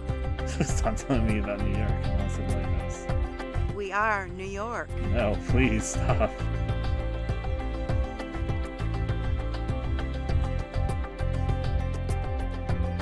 We are the Thousand Islands. I guess that's different than New York. Rocky Island Lighthouse and 1,000 Islands. The lighthouse was first established in 1847. By that time, the St. Lawrence River had become a very important channel for shipping and for commerce. This is one of the few lighthouses that's fully intact, that's in this area, that people can actually have access to it. It is the newest state park in our system of 24 state parks here in the Thousand Islands. People can come to enjoy the lighthouse, to go up in the lighthouse, to experience a ship going by on the seaway, which doesn't happen in too many places. It is the most intact lighthouse station in the St. Lawrence River and the Great Lakes chain. Certainly one of the most important ones where the entire facility now is open to the public. Everybody that visits is fascinated by the story of the lightkeepers, and it's nice to be able to share that with them. I got to walk through the same doorways and turn the same doorknobs and see the same views that my great-great-great-grandfather had had over 100 years ago. It was like touching history. Tourism in the Thousand Islands and in northern New York in general is a major part of the economy. I'm just thinking about this. The local residents love the fact that we took the time to do the restoration and brought this island back to life again. Rock Island Lighthouse State Park began its most recent transformation in about 2005 when our agency was successful in getting a federal grant that began the rehabilitation of this complex. It's now been restored to its present condition, and it's been a labor of love. When I come to Rock Island Lighthouse today, I feel a sense of pride in what it has become. Rock Island Lighthouse is so special because it's so beautiful. It's important. I think I've heard enough about this particular lighthouse. Okay, well, it's nice seeing all those scenic shots. Island of One, the keeper of the lighthouse. Jungles Paris presents Keepers of the Lighthouse. Okay. Nice little lighthouse light bulb thing going through there. I knew a few light keepers when there were all kinds of lighthouses around here. I remember the lighthouse My father-in-law days. was a lighthouse keeper on Briar Island. They started closing them up, and people just started disappearing. Some people went to other ones, and some people just stopped. But I think this one was offered to a few people, and not very many took it. So. Well, I get up 1:45 in the morning. This like Nice got thing about here weird, is ominous you step out energy. of bed, you're at work. Halifax Coast Guard like Radio, it's shot. Halifax Coast Guard Radio, this is Machias Seal Island, Channel 19, come in.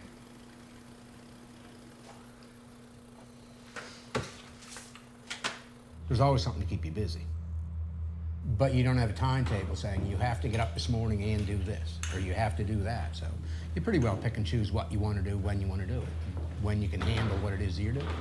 But you also need to be prepared for harsh conditions and other things that can happen. And of course, as a lighthouse keeper, you want to keep your living environment pretty nice. So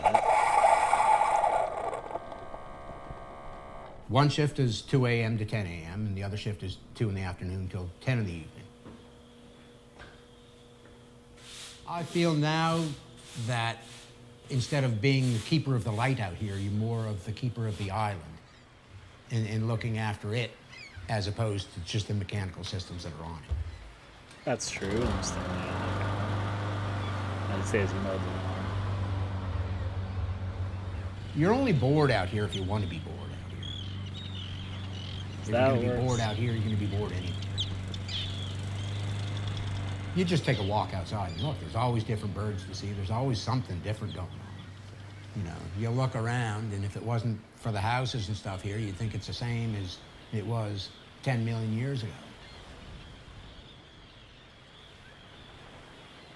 I guess birds do like these sort of islands, so that makes some sense to me. Oh, we're gonna see it. Pretty at night. quiet in the wintertime. The thrill of being out here in a storm is nice. You can get some really nice pictures. I see.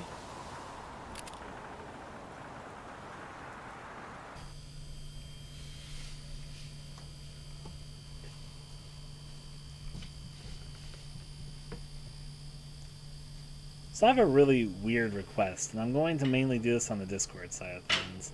I could not stream this here, but because this is more of the planning and research day, it's best, I think, find it best to do a little bit of research before you start, just to get some ideas sort of flowing through the noggin, and once you sort of figure out like what character and what sort of thing you're going for.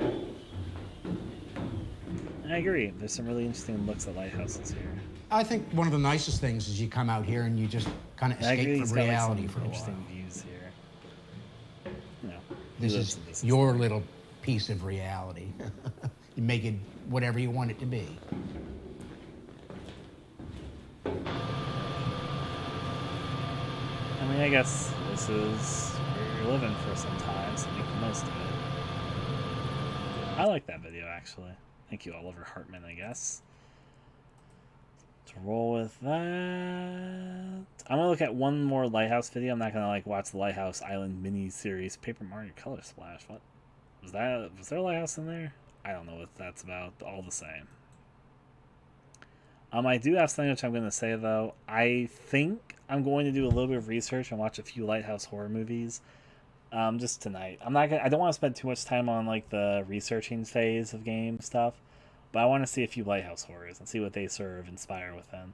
I cannot do that on this YouTube stream. I will probably hold a little movie session on the AestheticGamer Discord. I will give an invite link to that Discord right now, so give me a second if you want to join that if you aren't already.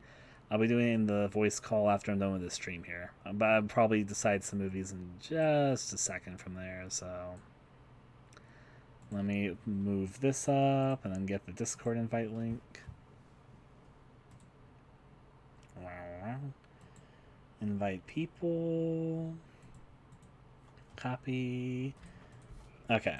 And the link to the Discord there is this. Read the rules and introduce yourselves to be allowed to see like all the channels and all that if you aren't already part of the Discord. I'm going to look at this last Lighthouse video, and then I'm going to probably research into some Lighthouse horror movies and pick a few to be like, okay, we'll watch like just a few of these tonight. And that will be the amount of research I do before we start on full development tomorrow. This will pretty much be a day-by-day thing. I'm probably going to be streaming a few days in a row here as I try to get a lot of stuff done. But I just want to sort of limit the whole research to tonight and then get straight into things. I hope that makes sense. But tonight will be the night that I watch a few Lighthouse horror movies. I'm like, okay, I'm good. That's enough for some inspiration.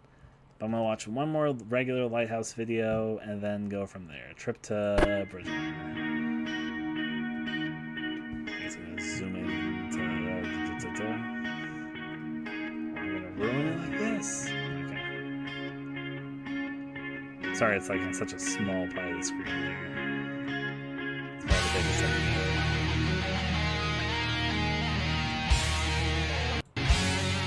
Oh, I guess they're gonna land the helicopter in the little island thing here. Oh, did I just crash the video? They were just landing at the lighthouse. What a shame. What a thrill. Let's get back.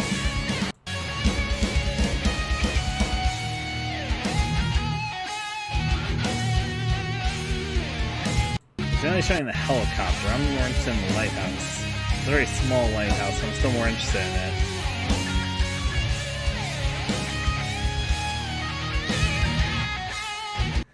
Okay. So now I'm going to ask the question. So obviously the movie that's going to pop up a bajillion times when I search up this question is going to be the 2018 Lighthouse movie, which I've seen before, and it is very good, but do I want to watch it for this particularly? I don't know. Lighthouse horror movies. Lighthouse horror movies. Now, yes, that is the movie that's going to pop up. 2019's The Lighthouse. What a surprise. It's a good movie. I liked it a lot, actually. But what other lighthouse-themed horror movies are there? Let me see other lighthouse horror movies. 8 best films about lighthouses. Anything outside of The Lighthouse, 7 creepy lighthouses featured in horror films. The Lighthouse Review, no, I'm not just talking about the 2019 movie. I just want good horror movies about Lighthouse. I don't need a bajillion movies, because likely I will probably watch like 3 or 4 of them tonight, and that's probably good. Any movies involving lighthouses? Lighthouse and Night of the Movies, 2020. Lighthouse, Last Lighthouse. I want just a few more listings, not lighthouse ideas. Movie review: Light is on, but no one is home. And horror film: The Lighthouse. 10 movies that you should watch if you like The Lighthouse. Okay, Screen Rank, give me 10 movies I should watch if I like The Lighthouse. Horror movies with lighthouses. Will that get me better results? Lighthouses. Movies set in the lighthouse. There's literally an IMDb list. That helps me. Movies set in the lighthouse. Thank you, IMDb list. That does actually help me here. I've seen... I mean, well, I'll watch The Lighthouse if it's what seems like good, but I've seen it, and it wasn't that long ago I saw it, so... Lighthouse review, Strange Camp horror film, Lighthouse is... Dunkirk Lighthouse is haunting presence and luckily made... I've not seen Widow's Points. I guess I'll open that up.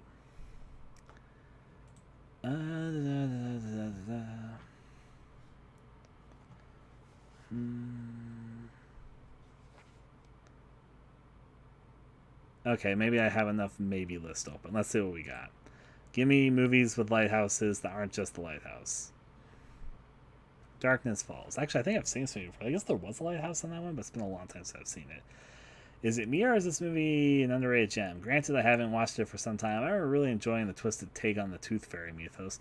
While I'm sure the CG effects haven't held up well, they really do. The acting is fairly decent. The pacing, story, and fun kills. Okay, House Race, there's no cheap stuff. I guess there was a lighthouse in this movie. I'll consider that. I have seen the movie, but it's been a number of years since I've seen it. So Darkness Falls, Cold Skin.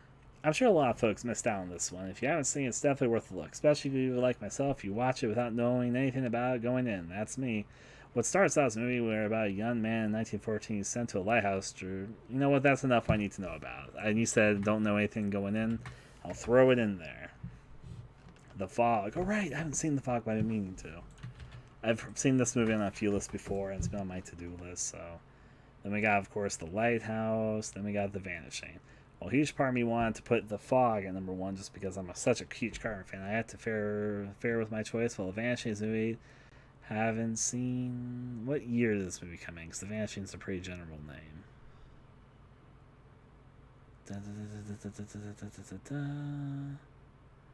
It doesn't say who directed it. I guess I'll just search up The Vanishing and The Vanishing. Who was one of the actors? Just so I can find it again. Jared Butler. So, not the picture thing for the moment. The Vanishing. Jared Butler is in it. Just so I can make sure I can find it. Okay, so that's one maybe list. Then we got Lighthouse from 1999. Show me a trailer of this lighthouse. Please be okay to stream or click through. You know, even if it's not very good, I'm willing to give it a chance. So, Lighthouse 1999.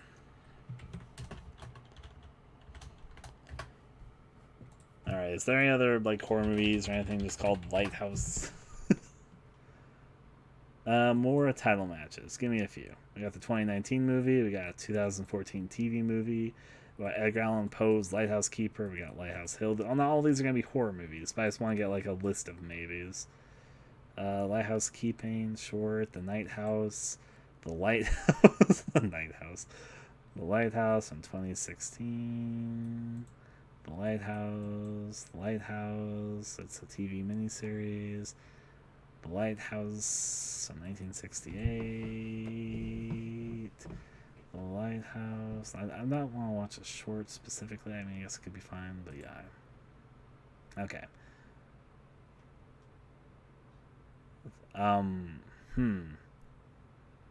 Can I see a trailer for this Lighthouse 2014? Lighthouse 2014. Was it renamed Pop Fan? Yeah, I guess this movie was renamed Pop Fan. Hashtag Pop Fan 2014. Okay. Show me Pop Fan. I was lucky enough to get you out of there before the whole car burst into flames. Sorry, Ava. You're like this amazing rock star. Something special. You know what the funny thing is? is that the whole touch the stars thing, and then we get fucking celebrity lighthouse movie. I'm gonna probably add just because that's kind of stupid shit, which I'm kind of hoping for here. 2014, maybe. That movie's probably not very good, but I'll give it a shot. Alright, that wasn't what I was expecting to find with this. Show me the trailer for Edgar Allan Poe's Lighthouse Keeper. Do you know? Curse. You know what? Good enough for me. Lol. Yep. I can't escape the crazed fan stuff. So this is 2016 thing. Sure. Alright, then we got Lighthouse Hill. It's a comedy, adventure, romance. That's exactly what I'm looking for. Let's see. Lighthouse, it's drama. Hugo. Okay. Then we got The Night House. Alright, let's see what I'm not even sure if a lighthouse is in this movie, but let's find out. Oh, hi, Owen. So that is the husband. And there's no... He knew my husband. Ah, fuck it. I'll give it a chance. It's next to the ocean. That's close enough, right?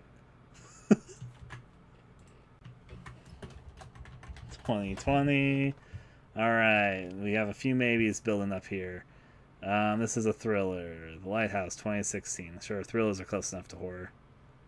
Belt she took, hun. I know. Those at sea will take.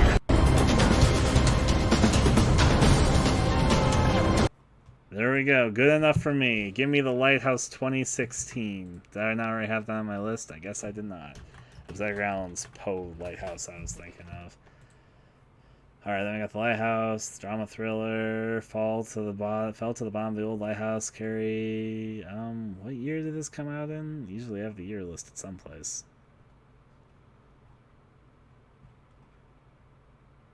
It's set in 1972, but I don't think that's the year this came out in. Okay, let's see. Details. Made in Florida, I guess. 133 minutes. What year? That's like the only thing. If I just search up The Lighthouse, and I keep on getting the other Lighthouse movie. When did this come out? What? I'm not gonna be able to find this movie. I can find this one crew photo. Hello, crew photo. But Let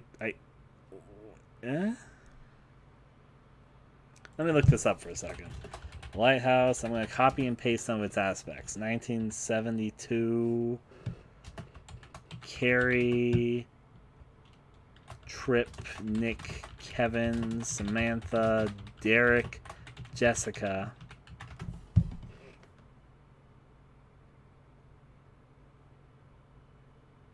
Okay, it's 2012.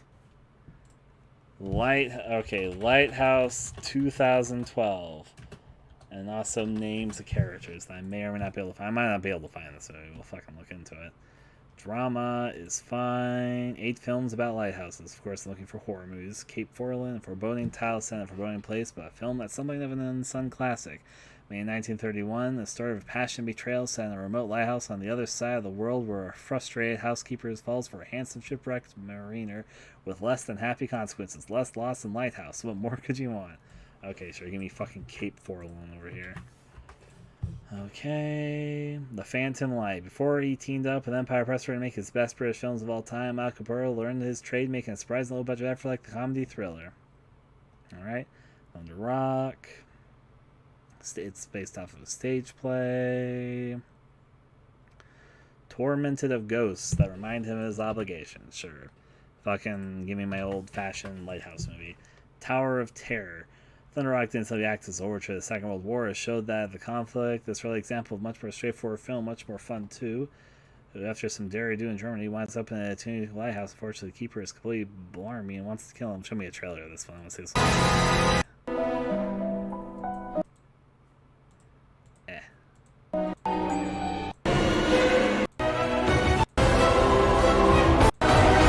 Sound a lighthouse? I don't think it is. Background Boy, an old age-old war, British heavy. Is this a war film? Yes, it is. The Seventh Survivor. I like that shot right. Oh wait, I remember this movie. Like I never saw it, but I remember of this movie. You know what? Sure, give me the Seventh Survivor. Tower of Evil. A lot about war and lighthouses up in here. That's interesting to me. It's touch uneven, but okay. Desert allows murders in the fog and hints. Show me horror of Fane rock. I've made a terrible mistake. I thought I'd lock the enemy out. Instead, I've locked it in. Creature. Desperate. Okay, Tower of Evil. Super creepy shots of fun. Tower of Evil. It's part of the fun of these things. The lights, or the light between oceans. This is like a romance film. Yeah, it's a sad movie. Okay. Next up, 7 creepy lighthouses featured in horror films. We got The Ring. I guess The Ring did have a lighthouse in it, but it was like very brief. I'm not sure if I would have counted that. We got The Lighthouse. What a surprise. We got Annihilation. I guess the movie does end in the lighthouse. We don't really call it a lighthouse horror movie. Shutter Island. I've actually never seen Shutter Island. I've been meaning to. I know what it's about generally, but maybe for anyone who's seen Shutter Island, if anyone here has, if you say the lighthouse is prominent enough to be included, I'll put it on the maybe list, but because I haven't actually seen it. I think it's Battle Royale. It's like a lighthouse thing, isn't it? The Vanishing, I already have that on my maybe list. The Fog, I already have it on my maybe list. Darkness Falls is a pretty good scene in the lighthouse. I'd forgotten that. The Old Day of Trends, the more sci-fi. See what this is about, even with more sci-fi. That's quite a poster for it. I will say that. Okay, like an old trailer. I don't need the whole movie. I just want a trailer.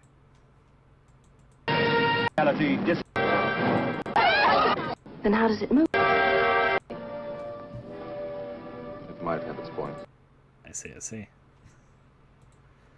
The Fog, original, don't bother the remake. Orphanage has a lighthouse in it, but doesn't deal a whole lot with it.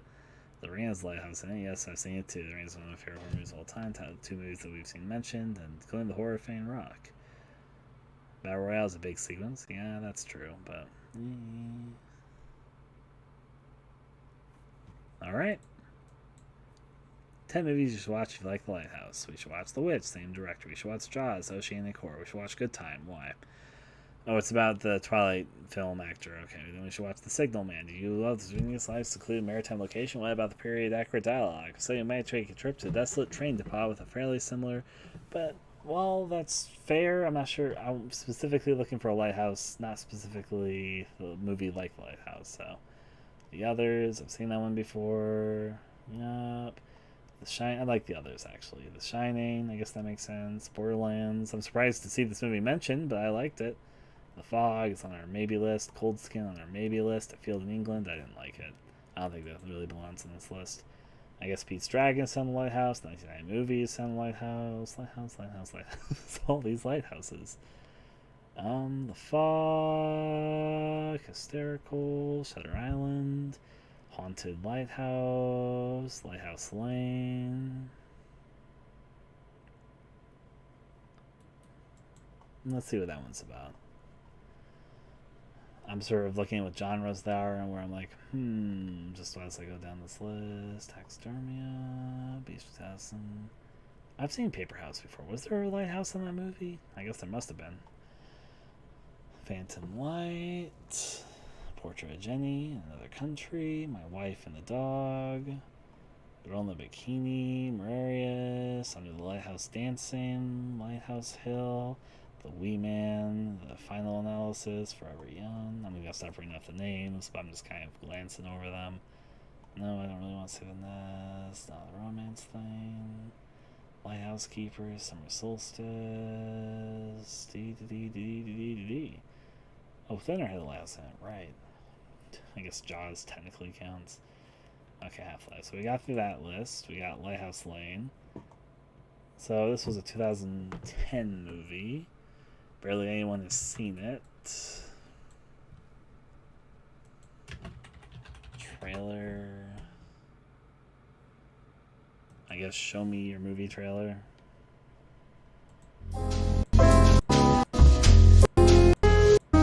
It's the trailer that literally shows you nothing about the movie.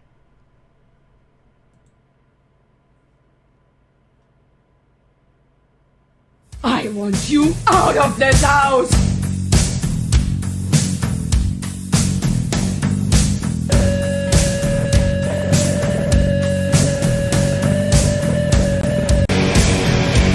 You get out of this alive? I don't know what I think of this movie, but I'll throw it onto the maybe list. Okay. And then we got another list of lighthouse effects. This is the same list because it starts off exactly the same. Ends exactly the same too, so I'm pretty sure it's the same list. Dunkirk Lighthouse, Omnipresence, the locally made horror film Widow's Point. Well, let me look up the movie Widow's Point. Doesn't have great reviews, but you know what? That's fine. Show me a trailer. Does that have good lighthouse? In America. Removed. Oh god. Give me my bad lighthouse movie, sure. Okay, so that's enough for the maybes. I'm going to throw some of these as possibilities and choose a few of them. I'm going to probably switch over to Discord. We will stream tomorrow. We'll probably get started. Not even probably. We'll get started with the game development side of things tomorrow. I'll see if I can get a few things done before I start the stream. Tonight, I'm going to try and finish my research stuff. I'll watch some Lighthouse videos, and I guess we're going to watch a few Lighthouse-esque horror movies. I'm going to pick a few from this list, and we'll probably watch like 3 or 4 of these tonight. And then I'm probably not going to watch this whole entire list. I've probably added a few too many maybes, but I wanted to see what I could find. I'll pick a few to watch here, and then we'll watch like 3 or 4 of these tonight. Hopefully you guys have been enjoying, and tomorrow we will resume the more proper game development towards Isle Haze. Thank you guys for tuning in. We'll be doing this for a while here. Yeah. But for now, tonight is research night. We'll watch some Lighthouse horror movies. If you're joining the Discord, feel free to join us, talk about it. For now, I shall bid adieu to all of you. Good evening. Bye-bye.